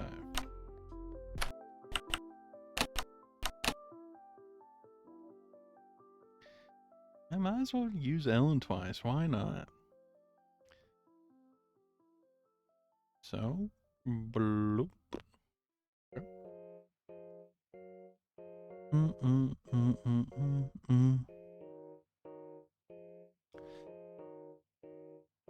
Okay.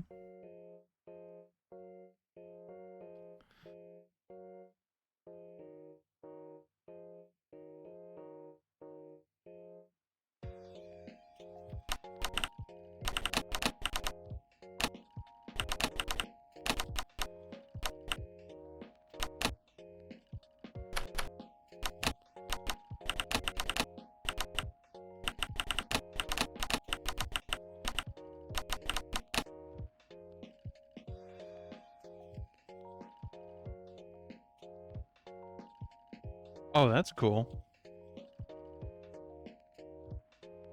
You know, that'd be nice if like Spirit City had that, the for productivity game, because it does have like, you know, lo-fi music and stuff, and it does have the little tracks where you can add like typing or a fire, stuff like that. If it had a little bit more extra stuff that you could add, that honestly, I think that would improve that game.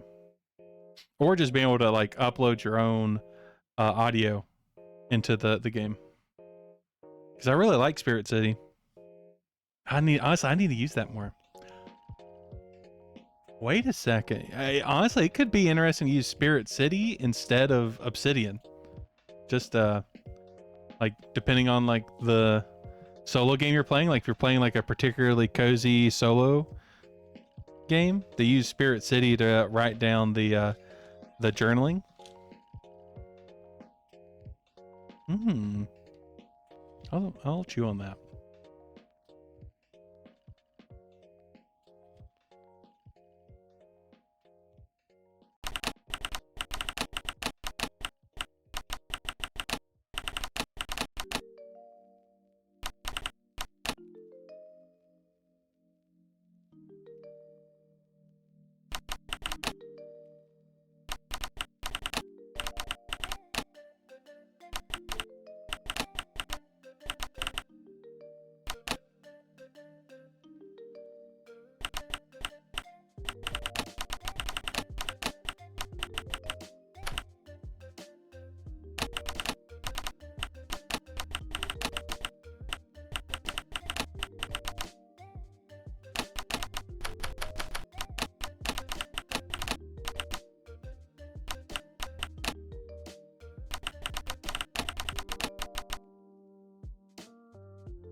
Finding a map of the crypt from the skeleton of a grave robber, it leading to a supposed tomb of a king. After braving through ruined sections, skeletons raising in masses, the party found themselves stuck, a wall of cobwebs blocking their way. Ellen lighting a torch to ignite the thick webbing and using her shield to block the blaze as it roared to life and died just as quick. Okay, so that means we got 4 successes. So then +1 from the stables. So that is 5 times the resources from the crypt. So that is 25 gold. So we have 30 gold now. And then 15 iron. So we have 25 iron now.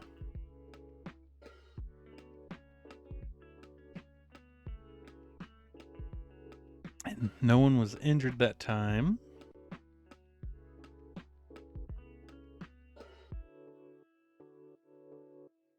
Let's roll to see how the respite goes.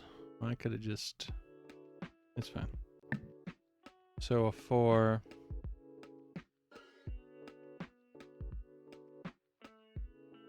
That would be Ellen. Oh, hell yeah.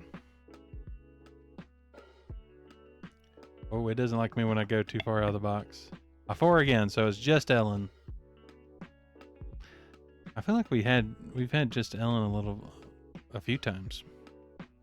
Maybe I need to come up with a better way of rolling for this random thing.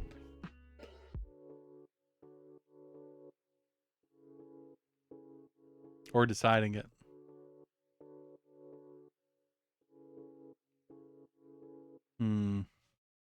We will chew on that later. So we're now on Respite 9.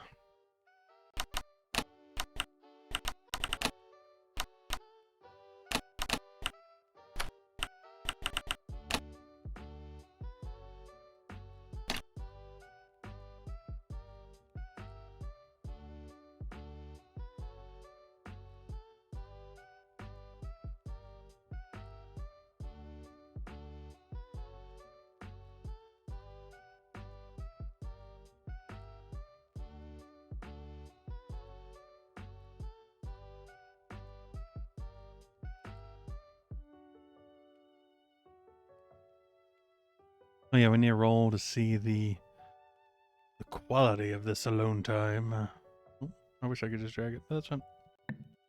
A 3, so not bad, but not great. So an average, so...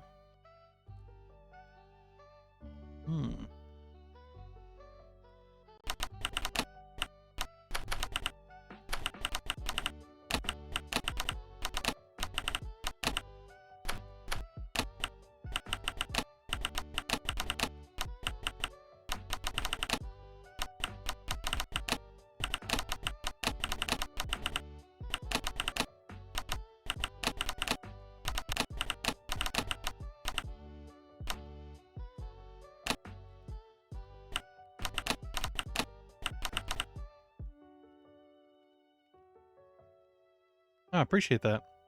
I'll check it out after finished with the stream.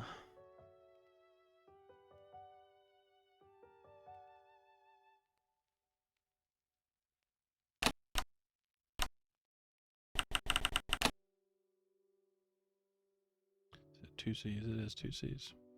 Classic.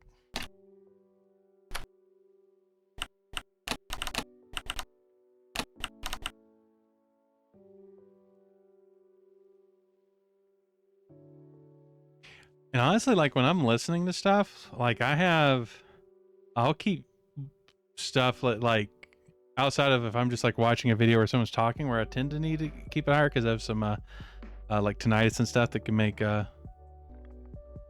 parsing what people are saying an issue sometimes. But like if I'm listening to music, I'll have it at like 5%.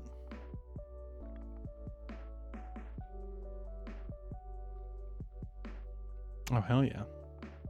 Yeah, I'll check that out.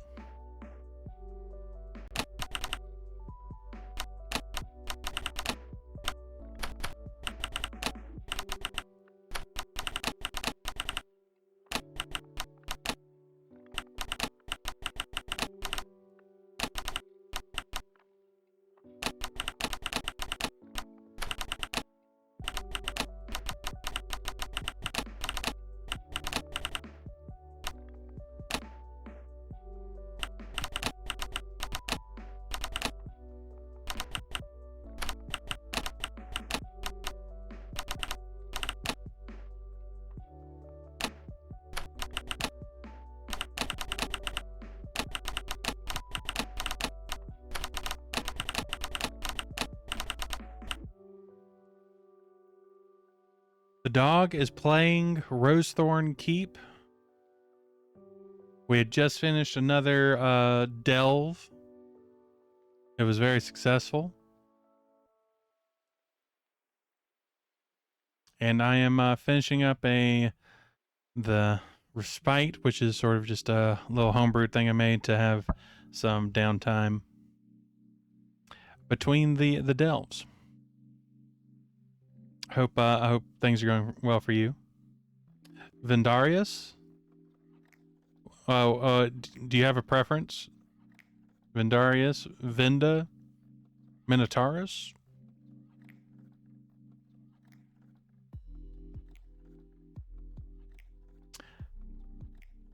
Oh, hell yeah. Hope you're able to get some relax time in after the grind.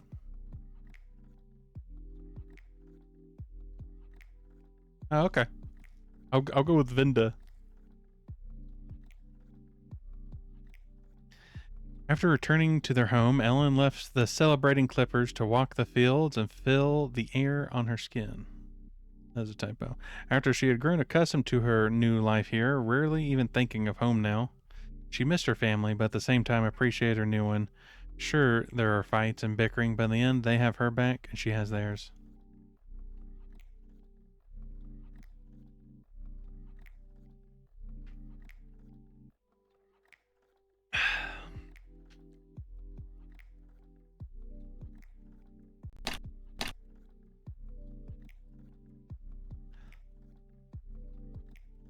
Time someone's used Arius instead of Arius. Well, so one thing where I have chat on, it's on a very old monitor that is the quality is not great and it's small. So sometimes the reading's a little hard.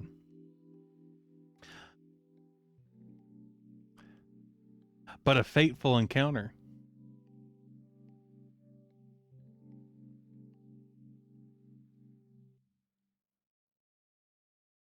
I mean, you know, you got to hit all the options.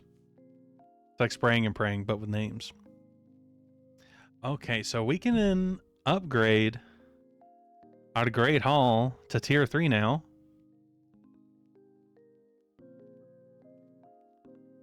So let's see how much that costs. Tier 3 is 15 gold, 10 stone.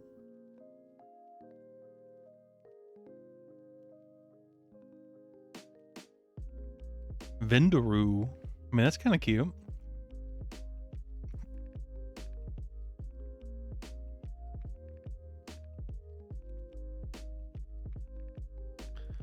So we're out of stone now, but we have a tier 3 Great Hall.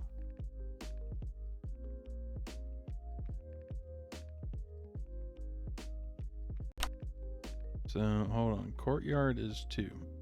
Oop.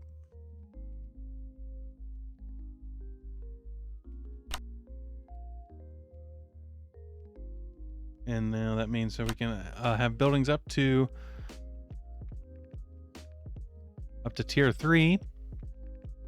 And we get to recruit a new companion. So I need to roll 2d6 for this one.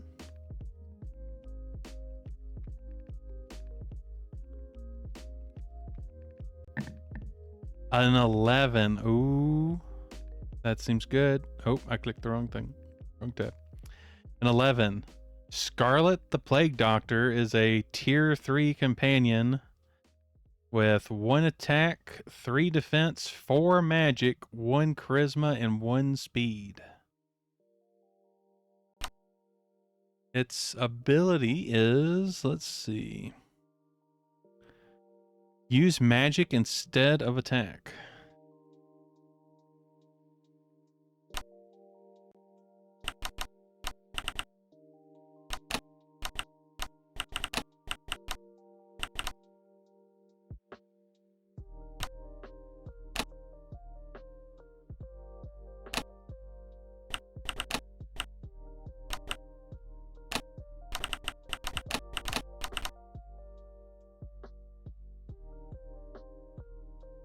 We'll keep this in the same.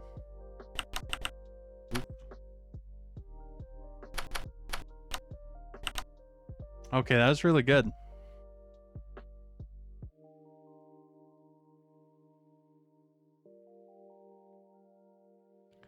So that means we are on upgrade 8.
Holy shit, welcome in, Raiders. It's good to see all the birds coming in. How are things going? I'm sure most of y'all know me, but I'm Kyward Coyote, the Insomniac Coyote. I'm playing Rosethorn Keep right now. Oh, so many. Hey, the shout out thing actually worked. How was the stream? You were playing a horror game, right? That was tonight?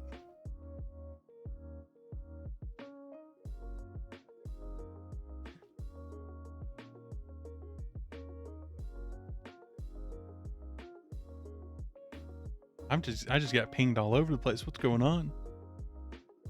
Discord pinged me, my phone pinged me, Twitch pinged me. But if y'all need to raid and run, feel free. Go take care of yourselves. Get something to eat. Get something to drink. Do what you got to do. We had just finished. Welcome to the pack. Oh, I appreciate the follow.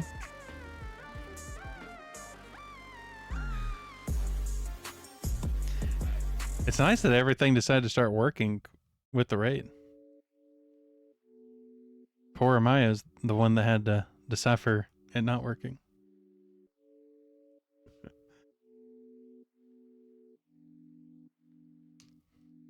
Yippee!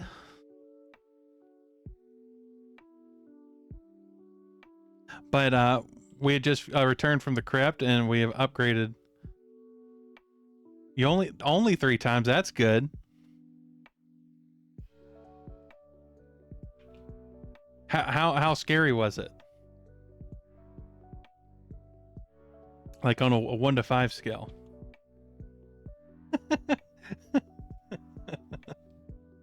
Oh no.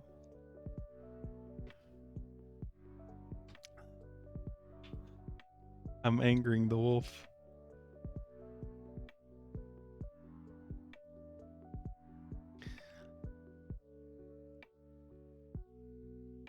Oh, that's not bad. I'm assuming that it will the fear will ratchet up at least some in the next games on the horror list that you have to go through.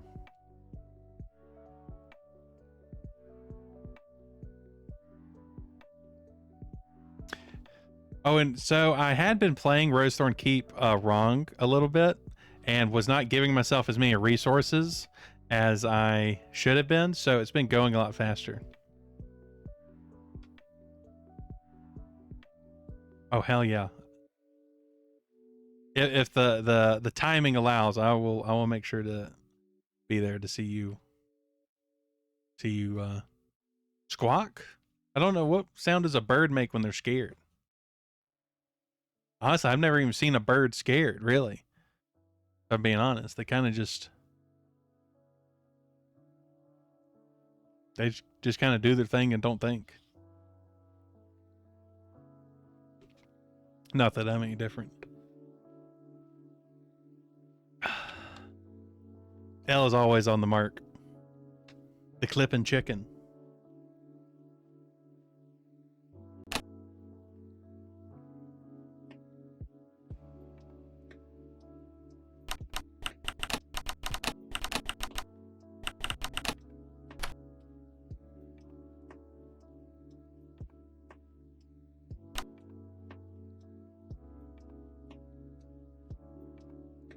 Oh, and I rolled really high on the companion table, so I got the one of the final adventures, the plague doctor. So we got like an epic level character with us now.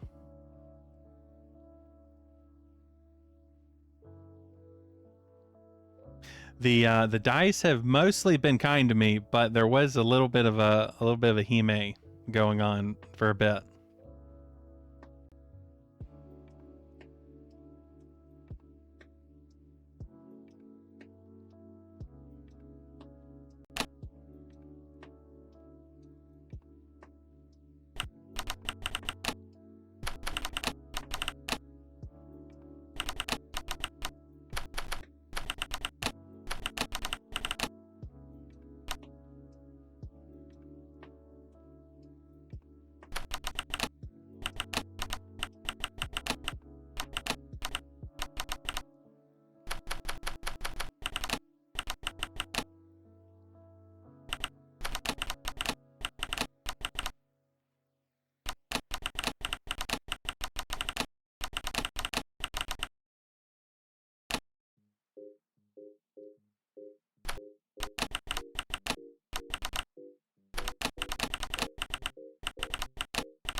Clippers had gathered enough resources to bring new life into the keep.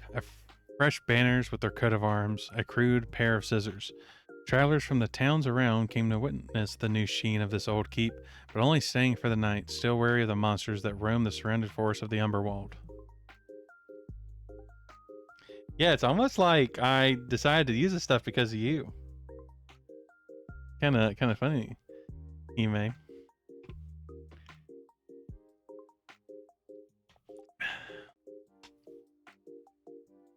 Can you hear the click clacks when I roll the dice?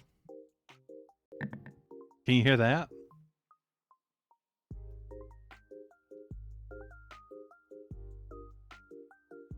Honestly, I have so many mixer things that it's hard to tell when some sound is working, Grissom. Hell yeah. Honestly, I could probably boost up.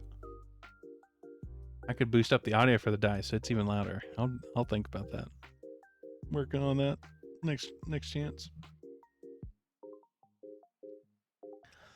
Because it is pretty solid dice sound, and that's the reason why I set up this whole thing, is because it has a nice sound, and unfortunately I don't have Foundry. Still need to get that. Honestly, if I did get Foundry, I would probably just use it instead of Obsidian for doing solo TTRPG stuff. Been thinking about switching over to Roll20 just so I have everything in one spot.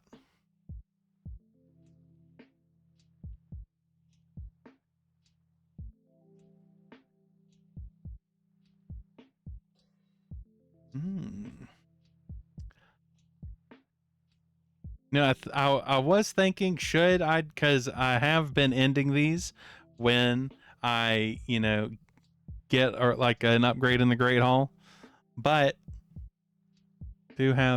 was rated, so probably should do at least one more delve into the dungeons. So question is, what do I try to upgrade next? I think, wait, hold on, we actually might be able to, let's see, do we have anything okay, we do have iron and lumber, so we might just be able to upgrade the armory already to tier 2. So that is 10 iron, 5 lumber. So yes, we can do that. What's the stables take? Leather and lumber. That's not going to be enough for that. Anything else that uses gold? Bedrooms is leather and gold. Let's check the bedrooms. Tier 2 is 10 leather, 5 gold. That's unfortunate. But we can upgrade the armory. So we will also do that. 10 iron.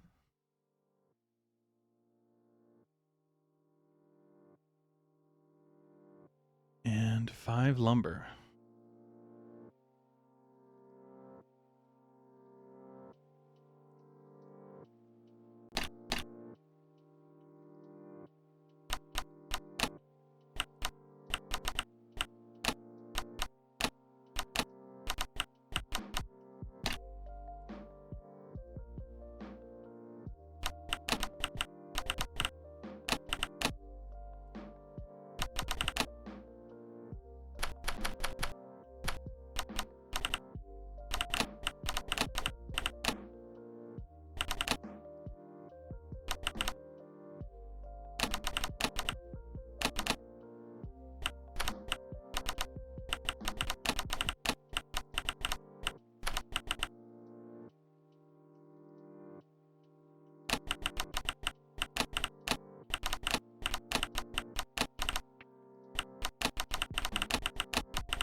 We're going to do like a random name generator for this blacksmith. It's been a long time since I've used the classic random name generator site. Random name generator. Fantasy name generator. Let's see.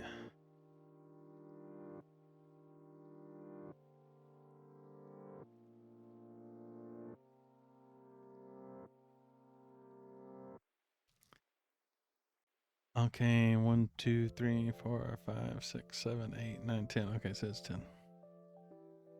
We'll roll a d10 real quick, see what we get. I want that. A 3. So we got the name Sea Stalker. Not sure how I feel about that name, but that's what the dice said. And what are we, if not slaves to the dice?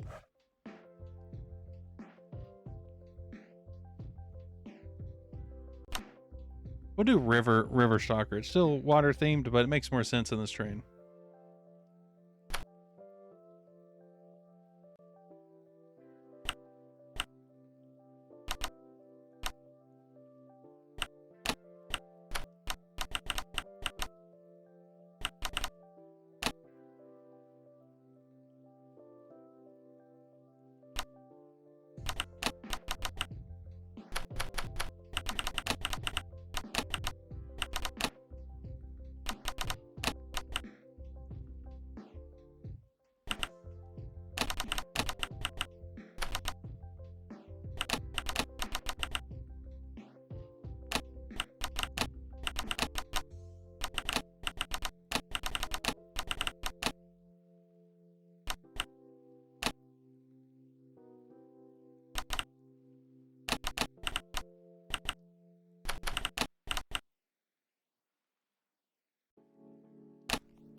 Okay.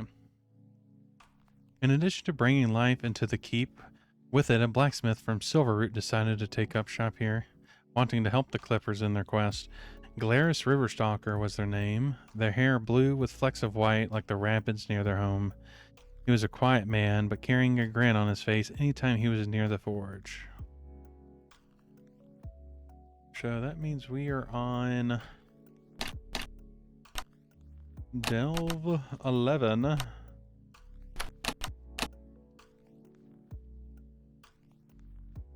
Oh yeah, we need to make sure that's tier 2.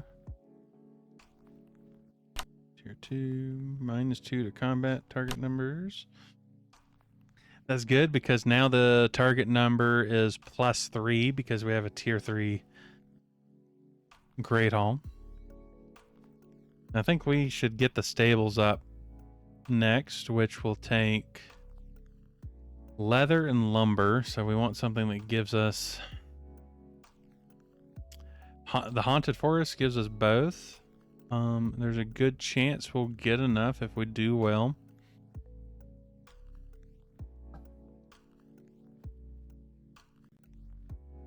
Yeah, I think as long as we complete one, we'll be able to upgrade the stables. As long as we complete one event. Haunted Forest. So I guess... Honestly, I guess this is the Umberwall. It'd be kind of weird if there's like a forest inside a forest. Is that technically possible? Can you have a different forest inside a bigger forest? Like if you have a bunch of the same tree in one area, does that count as like a different thing? I don't think so.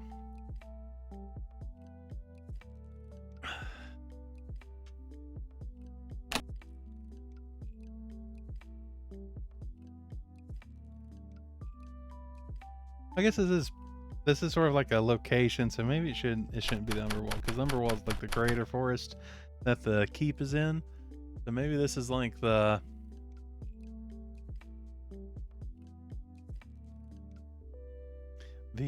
Dire Branch Haunted Forest. Okay. No one was injured, so everyone can go. Which is Belendriel, Ellen, Lycan, Chime, and Scarlet. And now because I have a 5th member of the adventuring party, that means I need to roll 5d6 now. Yippee! Yippee!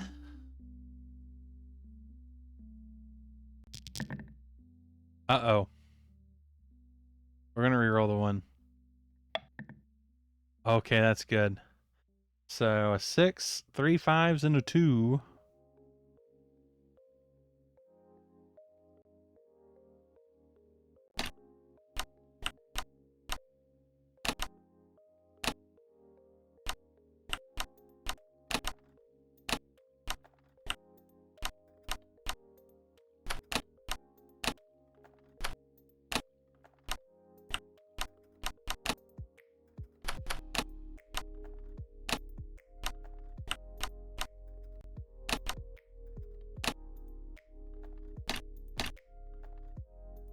Okay, let me get to the Haunted Forest location. So we need we're still rolling 2d6 because the event dice do not change until you hit a Great Hall of level 4. So we're still on the... Wait, hold on. There's rules, I think, once you hit the 5 heroes. Let's see if I can find that real quick.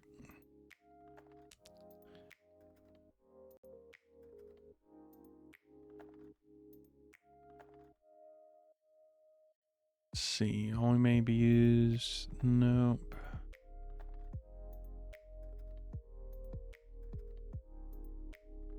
Not this.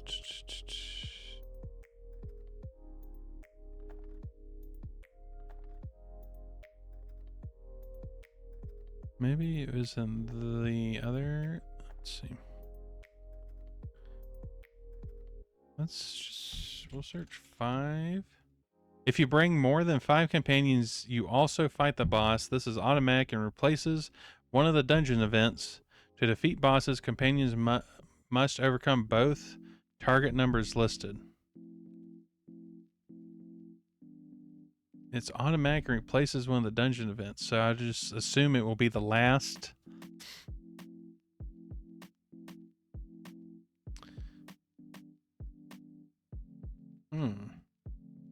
Companions must overcome both target numbers.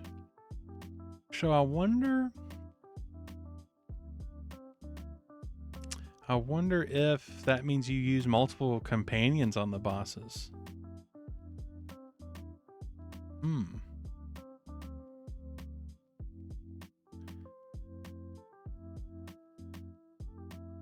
Interesting question. We just go by how things have went so far. I would pick one character and then I would one die, and then it would just have to beat both of those. So you'd need to use a character, like save a character specifically for fighting the boss. I think we'll go with that for now, just because that's how the rest of it's been going. So let's go to Haunted Forest. I guess technically I could get the boss out of the way, because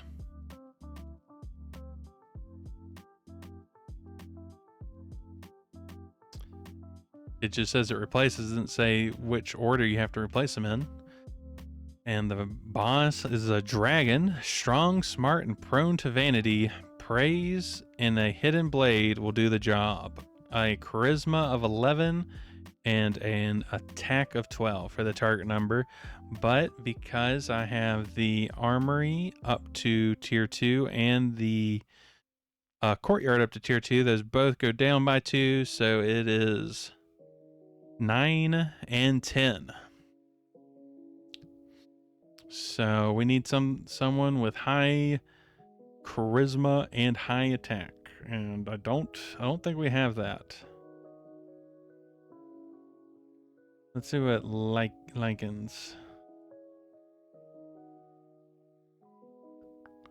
What about Ellen?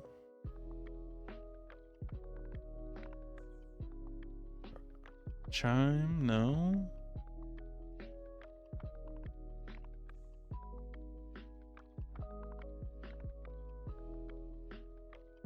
I mean, is it even possible? I guess that's the question. Is it even possible to beat these with a single person?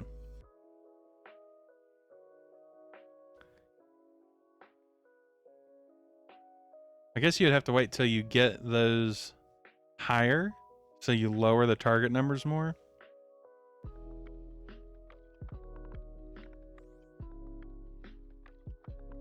I think that makes the most sense, but I guess the question is, who do we want to sacrifice?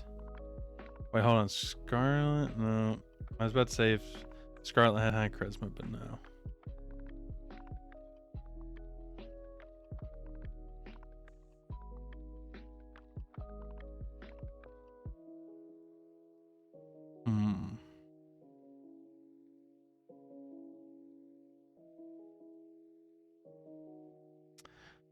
I'm going to say Ellen, just because I do like to keep Lycan and Chime, because the +1 to any stat is pretty useful.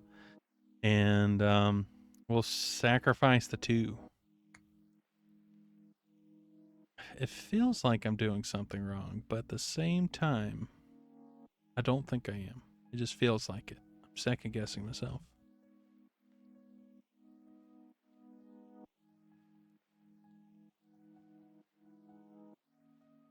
If you bring more than... Wait, if you bring more than 5 companions, so specifically if you bring more than 5, so... Okay.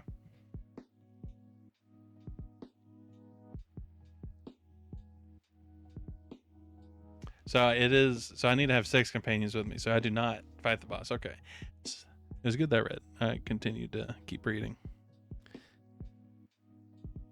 Oh, wait.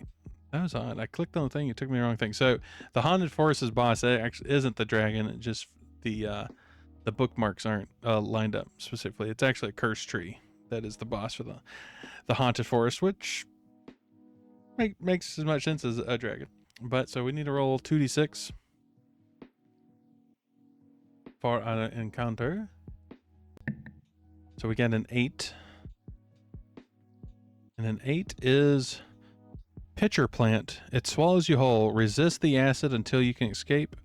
Magic 5 plus tier, which is 3, but it gets reduced by 2, so it is a magic 6.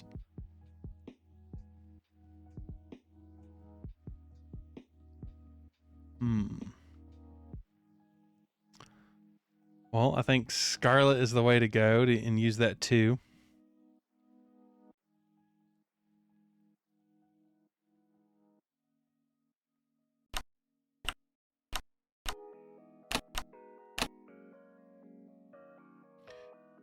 Change to large. This is a combat, so we will use red.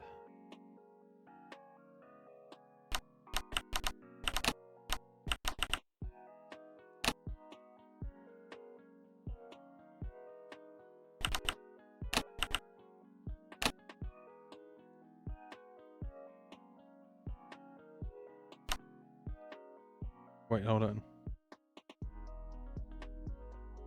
Tier 3. Yeah, I had it right. My math's right.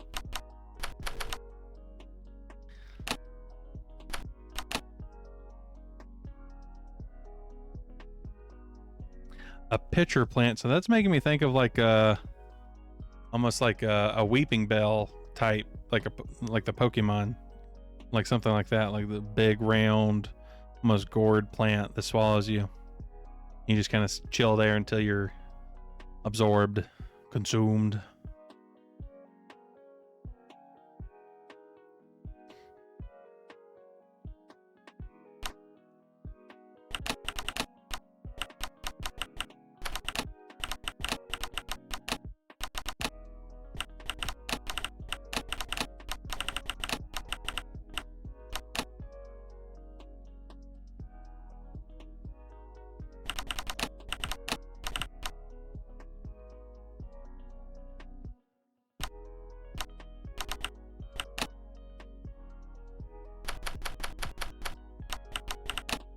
Did I actually write anything? I actually didn't write anything about Scarlet coming. We should do that real quick.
Okay, we can get back.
As the Clippers made their way deep into the haunted woods, their new companion Scarlet fell into a pit filled with water.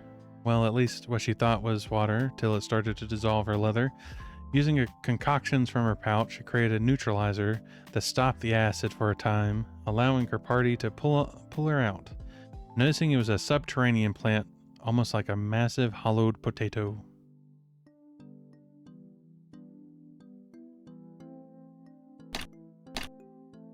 Okay, now we need to roll for the next event. We got ourselves a 4.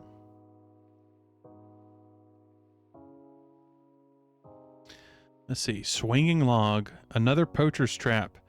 This one will be a headache. And it is a speed 4 plus tier, which would make it a 7, but minus 2 makes it a 5.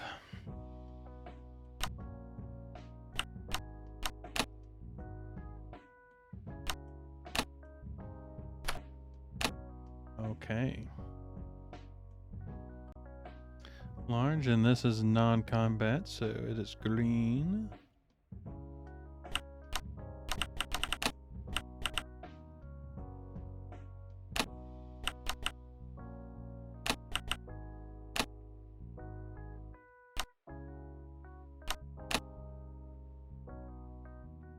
And we should use Valindriel just because her thing is speed.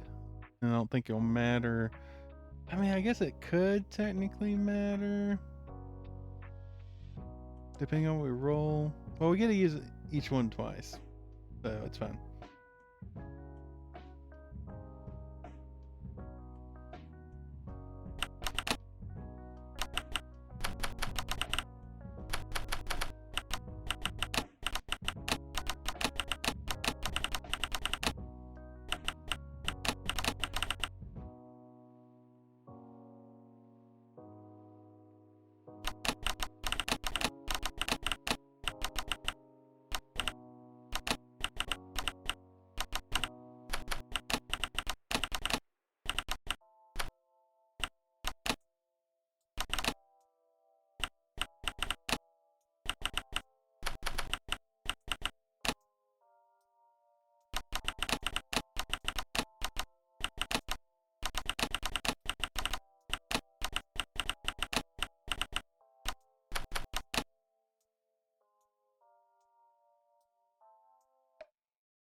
The trees gave way to a confusing mess of vines, making it hard to traverse. Glendriel took the lead, her elven senses able to peer past what the others couldn't see. Noticing the bones of a deer, one smashed up against a tree, made her wary, allowing her to keep the clippers from being caught by any of the poacher's traps. Since they have been clearing out the Umberwald of monsters, humans have grown more bold, adding to the stress to the heroes that make these woods safer. Okay, so let's see. Dun, dun, dun. Need to roll for our next event. We got ourselves a 10. Okay, so it's probably going to be something a bit nasty. Old Druid, here to drive out the evil, but not yet convinced you're here to help. Charisma 5 plus tier. Okay, so that's not bad. We have a high charisma person. Or a higher charisma person. So that will be a target number of 6.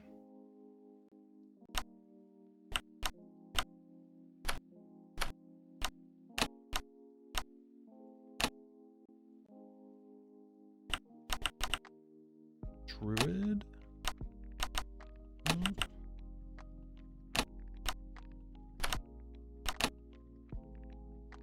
And this is a non-combat, so it is green. Okay. So let's see. It pretty much doesn't matter who I pick, but who has the highest charisma? It is Chime. So we will have Chime.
Okay, we'll give a name to this old druid. We will,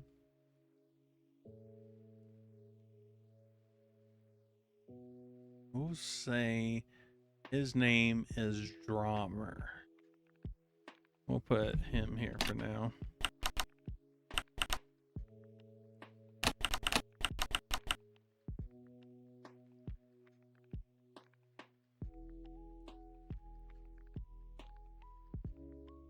After walking into a clearing, a gentle river cutting through it, the clippers took a break, relaxing against the water, when a very old-looking man appeared, his beard nearly down to his groin.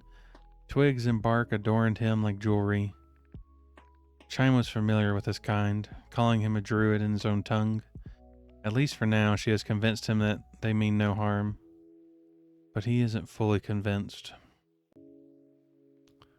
Okay. So, oh yeah, I need to mark one of these have been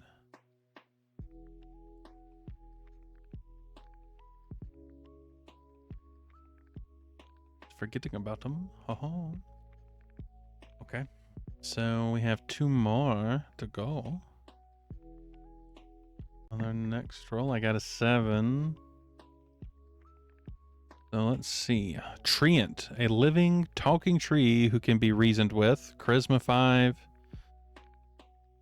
plus tier, so that's -2, so it'll be a 6.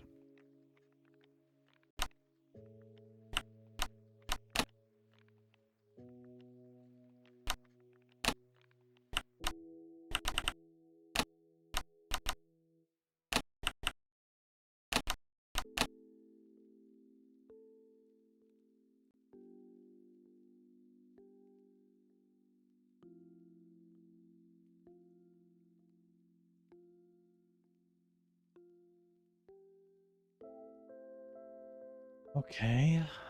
It doesn't technically matter who we talk to or who we use, because everyone will be able to do it. We've used Scarlet, Valendriel, and Chime. So we'll just say we use Lycan this time.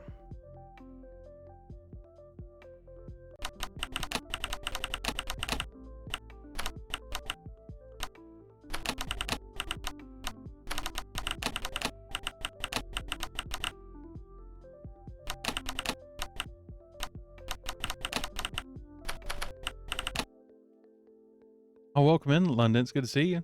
How's things going?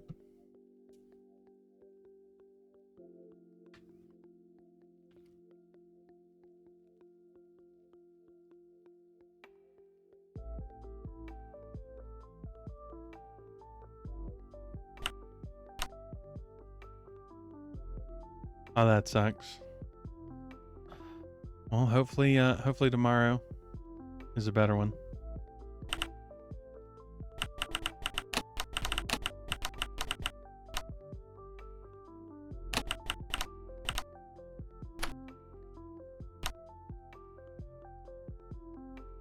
Yes. Unless something extremely weird happens. Maybe if L decides to consume the sun, maybe it won't come out then. But I have a feeling he is more concerned about being turned into fried chicken.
After leaving the druid and embarking the next morning, the Clippers found themselves being stalked, slowly, very slowly, by something.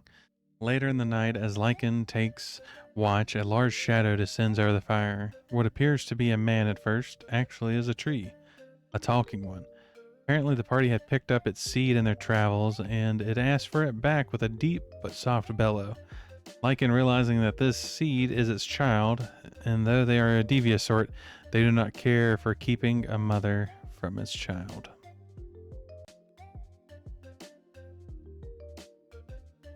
Oh. Color blue. Okay. Let me take a sip of water real quick.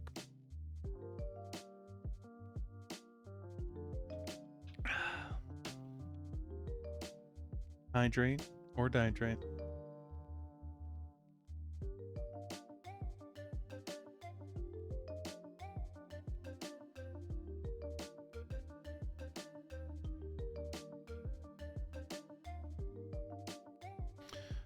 Okay, so we need a roll for the encounter. We got ourselves an 8, which is not a duplicate. That's good. So things are looking good on the resources.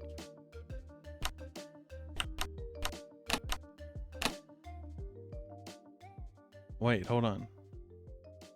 Oh, we already had an 8 before, so that is a repeat. So we auto succeed, but we do not get any resources from it.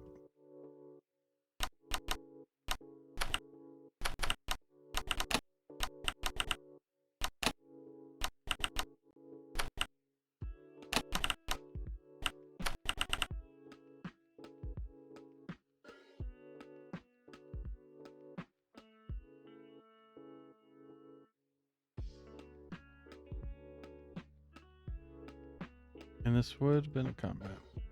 Maybe I should use a different color for stuff that I've auto completed, but I don't think that's necessary. So we will. Actually, we can do that for when we auto completed something. I like that. Okay. So we completed 4.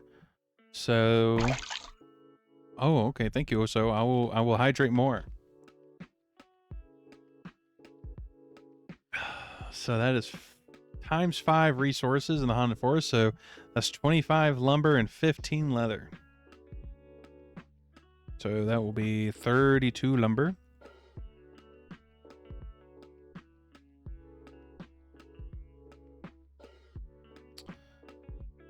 And 22 leather.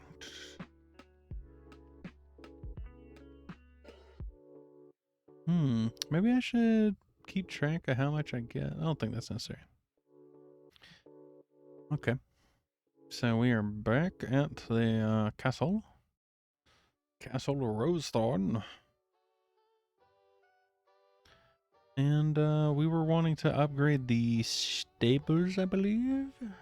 Which was what I was wanting to do. We get more resources. Yes. Let's roll to see for the respite. We had 5. So going by this, that would be Ellen and Chime.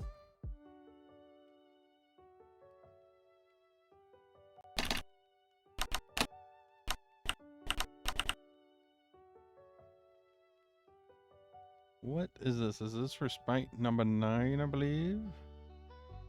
Oh no, respite number 10. Excuse me.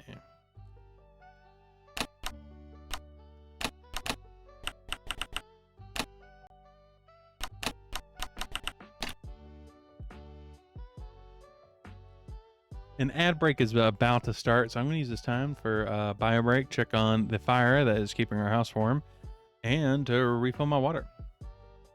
So I will be right back. I hope y'all also take a quick break to stretch your legs, get a snack, what have you. Blah, blah.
Okay, we are back. And the end's over. Perfectly timed. Okay. Oh yeah, I need to roll. Let's see. Let's see if this is a positive. Okay, it's a middling one. Yeah, I probably could find. Actually, I could use the thing that he may suggested about having NPC stock. I didn't even think about that. I swear. Sometimes my brain is just doing its best.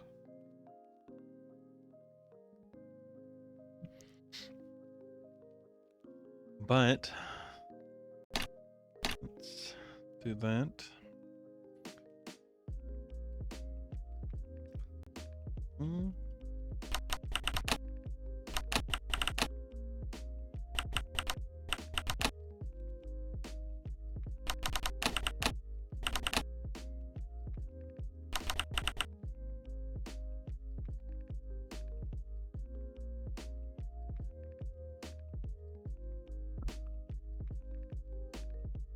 I was getting sneeze edged for a moment.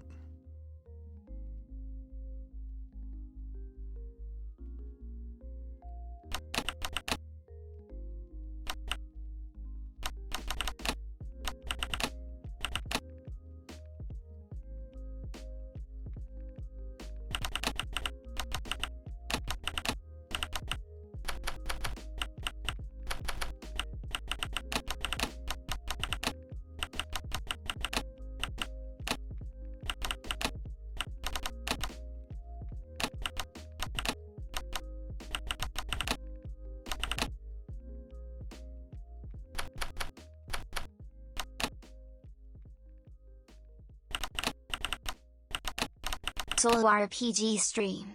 Rosethorn Keep is a cool game. I appreciate that, Civilized Scholar.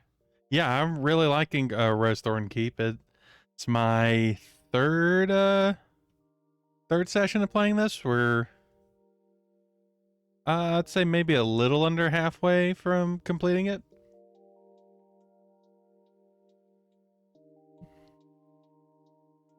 If I had to guess.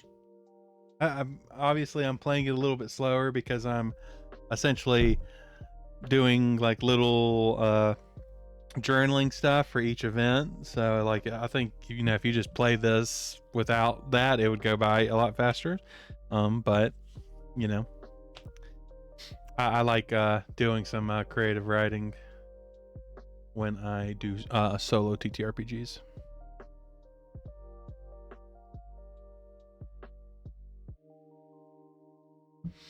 Hey, and we got to see if the TTS for the bits was working, and it was.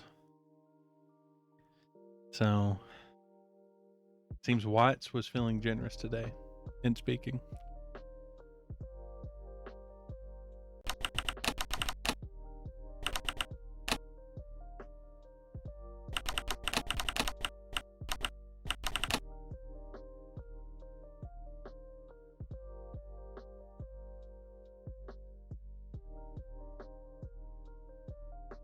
And have sort of added some stuff, some like sort of lore to play. Like we have Jack the donkey, who is sort of brought in as to justify how they're able to bring all these like supplies back and stuff when they go into dungeons. And the forest surrounding Rosethorn Keep is called the Umberwald.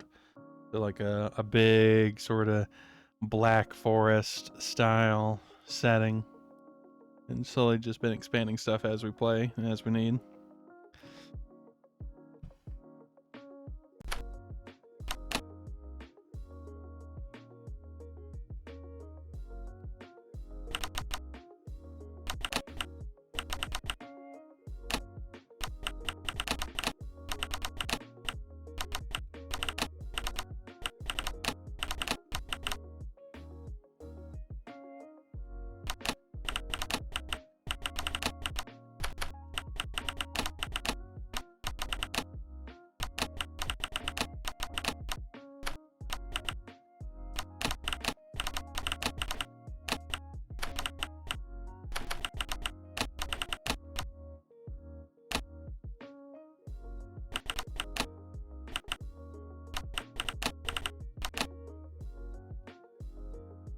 After a long journey back to the castle, the Clippers went to the storage, but Ellen and Chime decided to give Jack a nice brushing, the donkey having been with them since the beginning. Jack's neighs could be heard echoing through the keep, only getting Ellen and Chime a little bit wet and making the return home a soft, joyous one. Okay, so we can go to upgrades now. We can upgrade the stables, which is sort of fitting for Jack, and that cost, let's see, tier 2 is 10 lumber, 5 leather.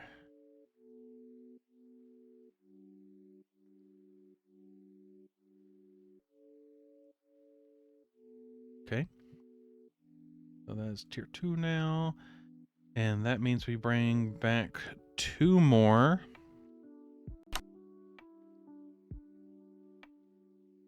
Actually, no, wait, no, I did count that. Yeah, we're good. So we probably should do the kitchen next. Being able to re-roll is really good. Let's see what we need for that. 10 stone, 5 lumber. We don't have any stone, so we would need to do the ruins or the abandoned mine.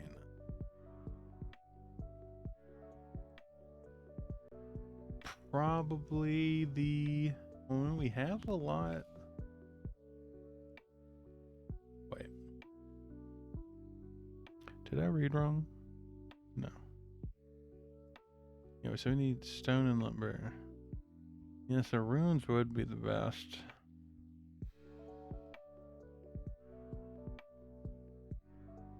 But we could do the abandoned mine and get more iron, and then we'll probably get enough stone. Either way. But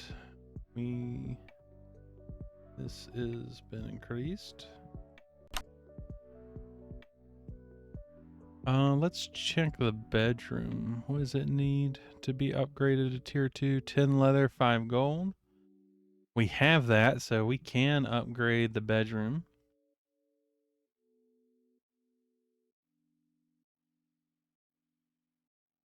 Seven and 5, so the bedroom is tier 2 now. And that means we can regenerate 3 companions at once.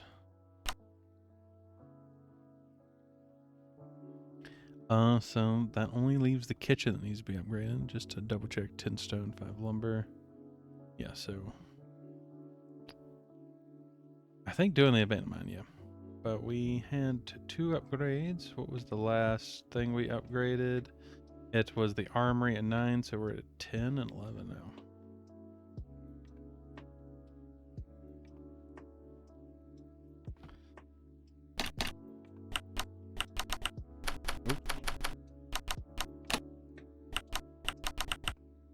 Upgrade in stables, if I can type. Upgrade 11 bedrooms.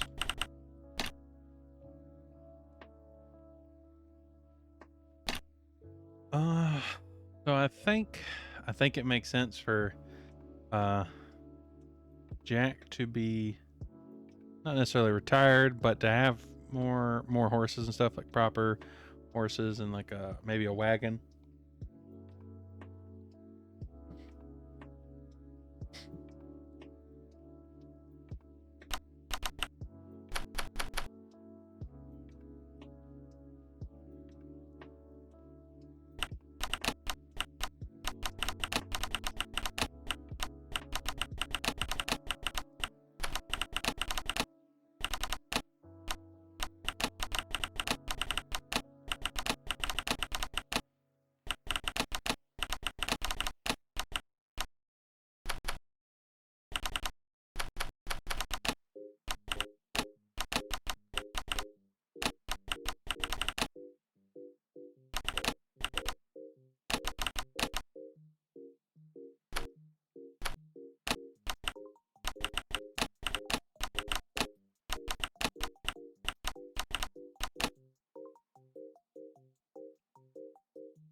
Clippers finally upgraded the stables that Jack had called home, now more than just a shed with hay, but a proper building, and now with horses to keep him company.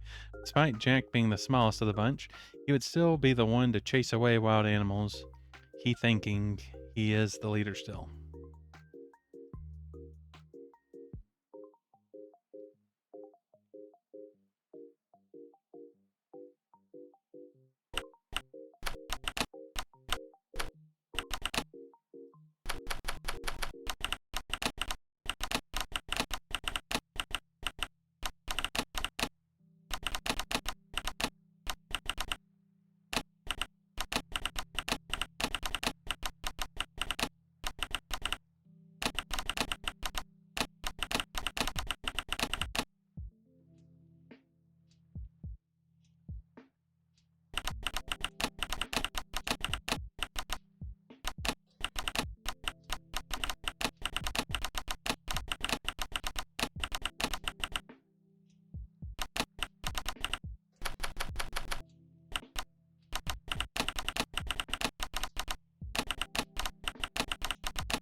The bunks they have been sleeping in for a few weeks now, left to the various people that stay at the castle to manage the day to day. The Clippers now each have their own room, liking the most happy to have their own place for privacy and for their smut collection.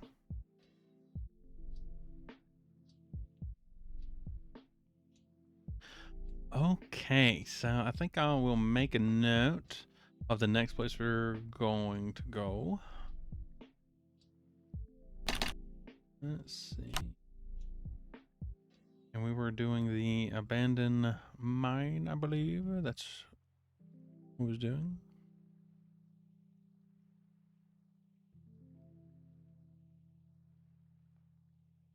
I feel like this should just be called the Silver Root Mine because the Silver Root Village. Okay.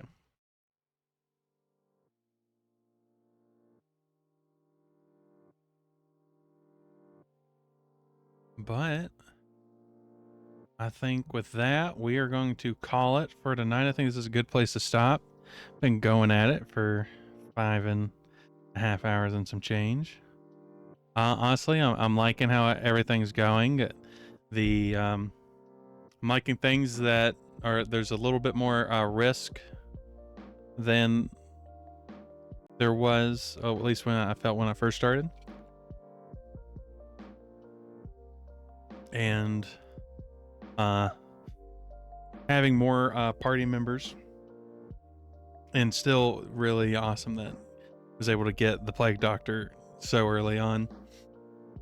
Even though I think Chime and Lycan still seem to be have the most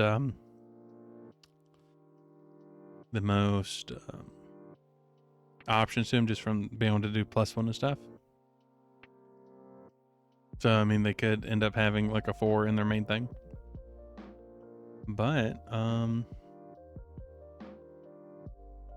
let me see who's even on. A little bit later. I'm in the, let's see, to-do.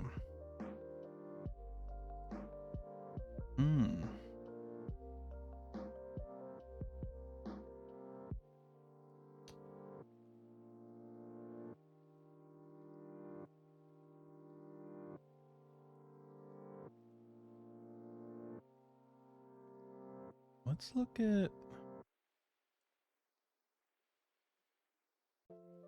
Yeah, appreciate you being around, Mine. You're always add to the stream, and happy I could keep you company while work is leaving you internetless.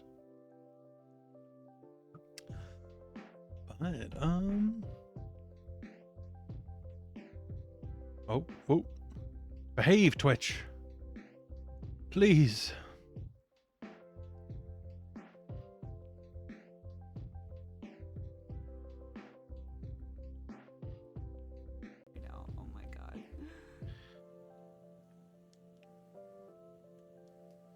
I sat here and behind me was Rinko. Wait, she used to give me the right answer. You know, I think we'll raid Seagarmonia. I've wanted to raid them, and usually they're not on at the same time, and there's my usual peeps to do.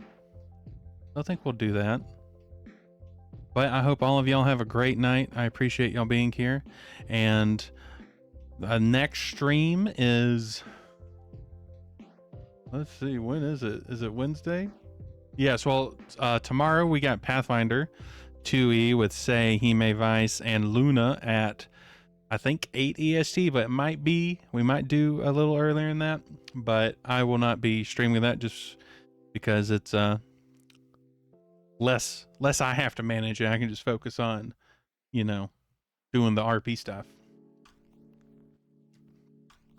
But yeah, Wednesday I'm gonna be starting Resident Evil 0 finally after being sick the last time I tried to play it. So I think that'll be fun. Resident Evil 0 is it's a prequel to the first Resident Evil, but it's also an interesting location, and I have not played it before, so that will be a nice experience. And Resident Evil is one of my favorite series. But I'm going to switch us over here and start rating us out.